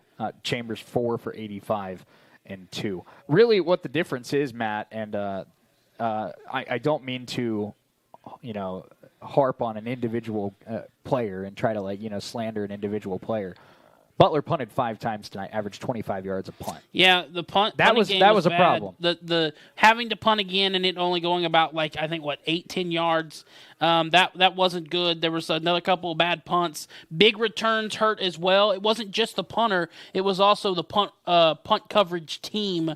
And so, yeah, that the big deal affected field position. And I think it's going to be hard each week for a team to have the level of punter that Coffeyville has. But you got to be a lot closer to what we get from ours than what they got from theirs. How about this? This is really impressive to me for the Butler defense. Butler ended up on the day with so the Ravens had 46 rushes and then 13 completed passes. So that's 59 plays where Butler had an opportunity to make a tackle. And the trio of Jalen Lawrence, Justice Betts, Devin Davis, 2 D linemen, and Red Ravens! Thank you, Dirk. Thank you, Dirk. But the trio of Lawrence, Betts, and Davis combined, Matt, for 35 of those tackles tonight. Wow, yeah, those are your guys. Linebackers are great at Butler. We've seen that year in, year out. I mean, that's kind of like the secondary at Coffeyville. You know you're going to have really great secondary. They love their linebackers at Butler, and if you've got a guy that got to make a play, they're the guys that are going to do it. But unfortunately for them, they were having to make a lot of those plays because of how many plays Coffeyville ran offensively and how well they played offensively. I thought the Ravens ran the ball a little bit better than maybe the box score shows. Jordan Louis tonight, 15 carries for 66 yards and a touchdown. Mac Armstrong had 9 for 41. His net is 9 for 20 because of the sacks, but I thought Mack was great tonight on the ground. Mack was great on the ground. And then Steve Robinson, 21 for 60, which is 3 yards a carry. But then on that last drive, Matt, it was a different Steve Robinson. And when he really had to show up, he was fantastic on that final drive. And obviously, it's who you play, and that's what the stats showcase what the other team does defensively. But I think against a different defense, we're not looking at 3 yards of carry for Steven Robinson. There were many times where he found the hole, but because those linebackers are so good, they got just enough of a hand on him that brought him down as opposed to him breaking maybe a 10, 12, 20-yard run. Yeah. Probably overshadowed tonight by how good Tate McNew was for Butler, especially in that fourth quarter. But just another sneaky, really good performance for Mac Armstrong, Matt. 13 of 23, 172, 2 touchdowns in the air, and again, 41 yards on the ground. 220 yards, 2 touchdowns, no turnovers. You'll take that any night of the week from the Red Ravens starting quarterback. That's just kind of the guy he is, and he continues to be, makes big plays when he needs to. He doesn't turn the ball over, is efficient. Honestly, I couldn't tell you that he didn't complete 10 passes just because it didn't feel like that in this game. And I feel like 3 or 4 of those were probably drops or ones that could have been caught. Or were close, yeah. But he just continues to be exactly what this team needs him to do. And I think we had a fair characterization of Mac. After the Cisco game, we said his Red Raven debut was solid, not spectacular. And we said if the Ravens wanted to be a Jayhawk Conference champion and beat teams like Garden and Butler, Mac had to take a step up. And Mac had to develop and elevate from what he was at Butler last year. And credit to Mac Armstrong. These last 2 games, he's been one of the 2 or 3 best quarterbacks in this conference. Yes, he has. And he's grown up a lot. I was talking throughout the game to Chuck Chaney, who covers Butler football in Butler County there for one of the newspapers over there. And he said that touchdown that Mac threw to Chris Thomas that fade route, said that he never had any throws that looked like that last season, that he's grown up a lot. And I said he's grown up a lot in the last 2 weeks. He has. He didn't look that good week 1 against Cisco, but what I saw from him on that final drive against Garden and what I saw from him tonight, it's like a different quarterback has stepped on the field. I don't know what they did to unlock him, but I'm here for it. Absolutely. And I think back to, I talked to Coach Dobler about this on Wednesday. Coach Cherico was in Coach Saya's office earlier this week, and we talked about Mac a little bit, and he said when Mac kind of emerged as the guy that was going to win the job at the end of fall camp, Coach Cherico pulled him aside and said, "You went to 3 state championship games. That doesn't happen by accident. You're a dude that goes out and wins football games." And I think in the last 2 weeks, we've seen a confident, composed Mac Armstrong that seems like he believes he wins football games. And he's gone out there, he's made the plays, and he's won football games. Yeah, that's what this team needed at the quarterback position, is a winner, and that's when they went and found one. And we were shocked that he won the job. We were shocked. What we saw, what we heard, the tape, we really thought that Cam Steeler was going to be the guy. And for us to come out week 1 and see, hey, it's not even week 1. It was before when they announced rosters and whatnot. It was Mac. We were like, all right, well, I mean that says a lot. And he won the job outright. I saw glimpses of it week 1 against Cisco. I still wasn't convinced, but man, the last 2 weeks, I can't talk enough about what I've seen from Mac Armstrong. Looks like a QB1, man. Wide receivers tonight, 4 catches, 40 yards for Jaleel Bose. Big 4th down catch late in that game as well. 4 catches for Steve Robinson. So Steve ends up the day with 25 total touches today for 81 yards. So a very heavy dosage night for Steve Robinson. 3 catches, 90 yards, 2 touchdowns. Chris Thomas, I'm running out of ways to say it, Matt. This guy's walked into the Jayhawk Conference, and he's a top 5 receiver in this league. He is an immediate star in this conference. I don't know. I can't say enough about. We knew what we were going to get for Boast. But to add Chris Thomas to the wide receiver room and what I've seen from him week 1, I think of the final drive week 2 and some of the catches that he made tonight, some of the just routes he ran tonight. Mac Armstrong clearly loves him. He's very confident in him. And when you add 2 guys that are that talented to a wide receiver room, I'm going to show my bias a little bit here. It's like adding Devontae Adams to a wide receiver room where you already have Puka Nacua. Nice. Jaleel Boast is your Puka. The guy just gets open, and then you have a big play like Devontae Adams. Would you say it's like adding Jamar Chase to T. Higgins? Yeah, I mean, yeah, Okay. having it's like, you have two really, really good wide receivers, and that's always good for a quarterback. And what's crazy is those two are really great. There's another 3 guys out there that could make just as big of plays as those two do. And I want to make sure that we shout these guys out before we get into our player of the game and wrap this one up, because special teams really struggled in Week 1 against Cisco. Aiden Burgess has hit field goals now in back-to-back weeks. Missed one, pushed it right, but it feels like he's starting to come along a little bit. Christian Burris has been outstanding at punter. And now it finally feels like the return game is coming along. Red Raven kick coverage tonight was phenomenal.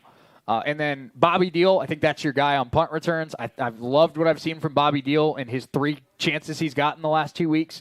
Diesel Solari, that's your guy on kickoffs. He's had back-to-back games now with an outstanding kick return. You said it after the kick return. His speed, his quickness, his ability to hit the hole and just go.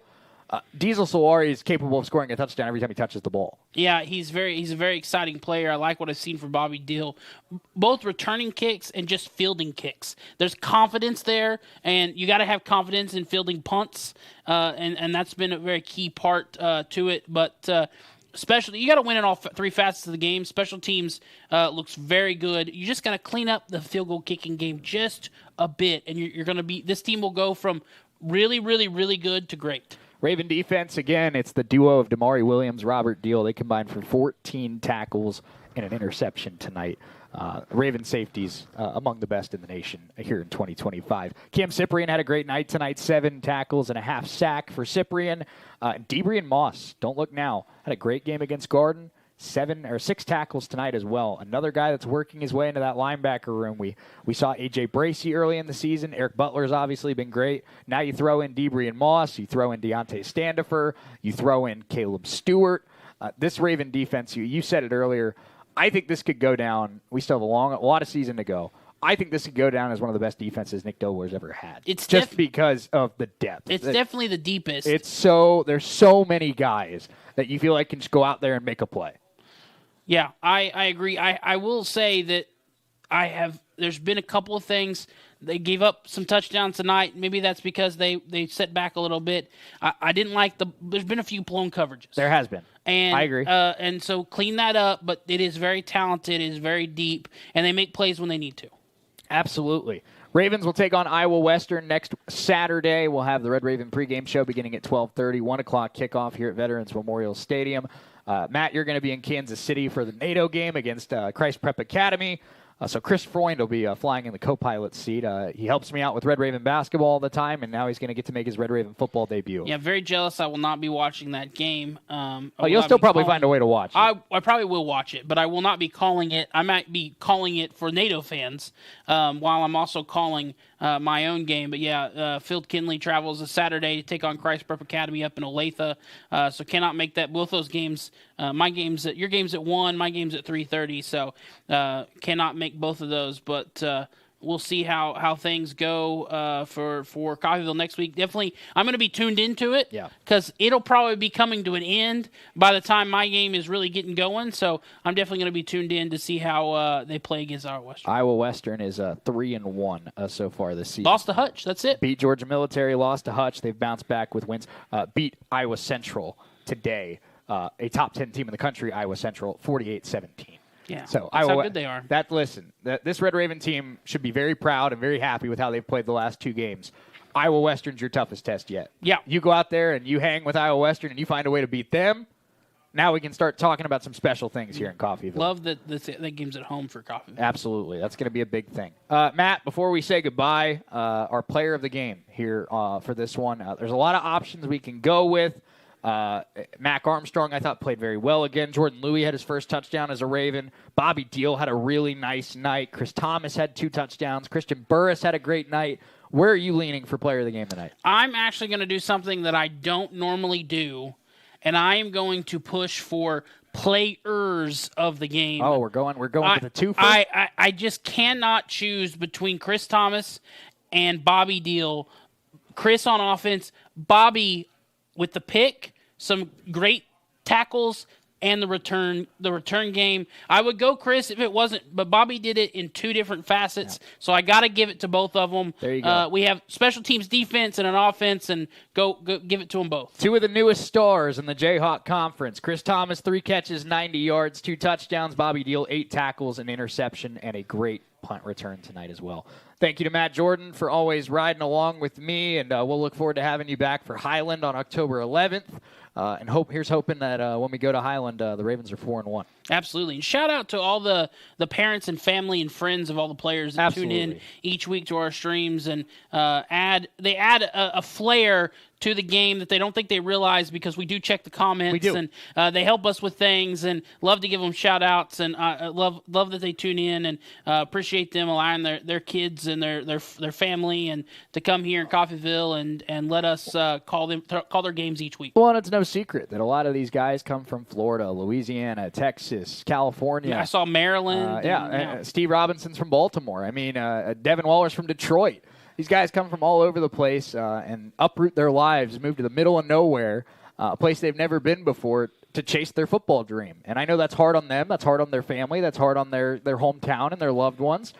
So, getting to see their parents and their friends and their grandparents, getting to support them on RRSN and on US 98 and all that kind of stuff. I mean, that's super cool. And I know that guys like Jaleel, guys like Chris, guys like Bobby, guys like Damari, Mac Armstrong, I know that means a lot to them as well. Yeah, and I love that we give the opportunity through YouTube and the Red Raven Sports Network to give those family members who can't travel to every game an opportunity to still watch their loved ones compete. Absolutely. Big thank you to Scott Maples back in the studio. He had a long day today. He had to stay up late.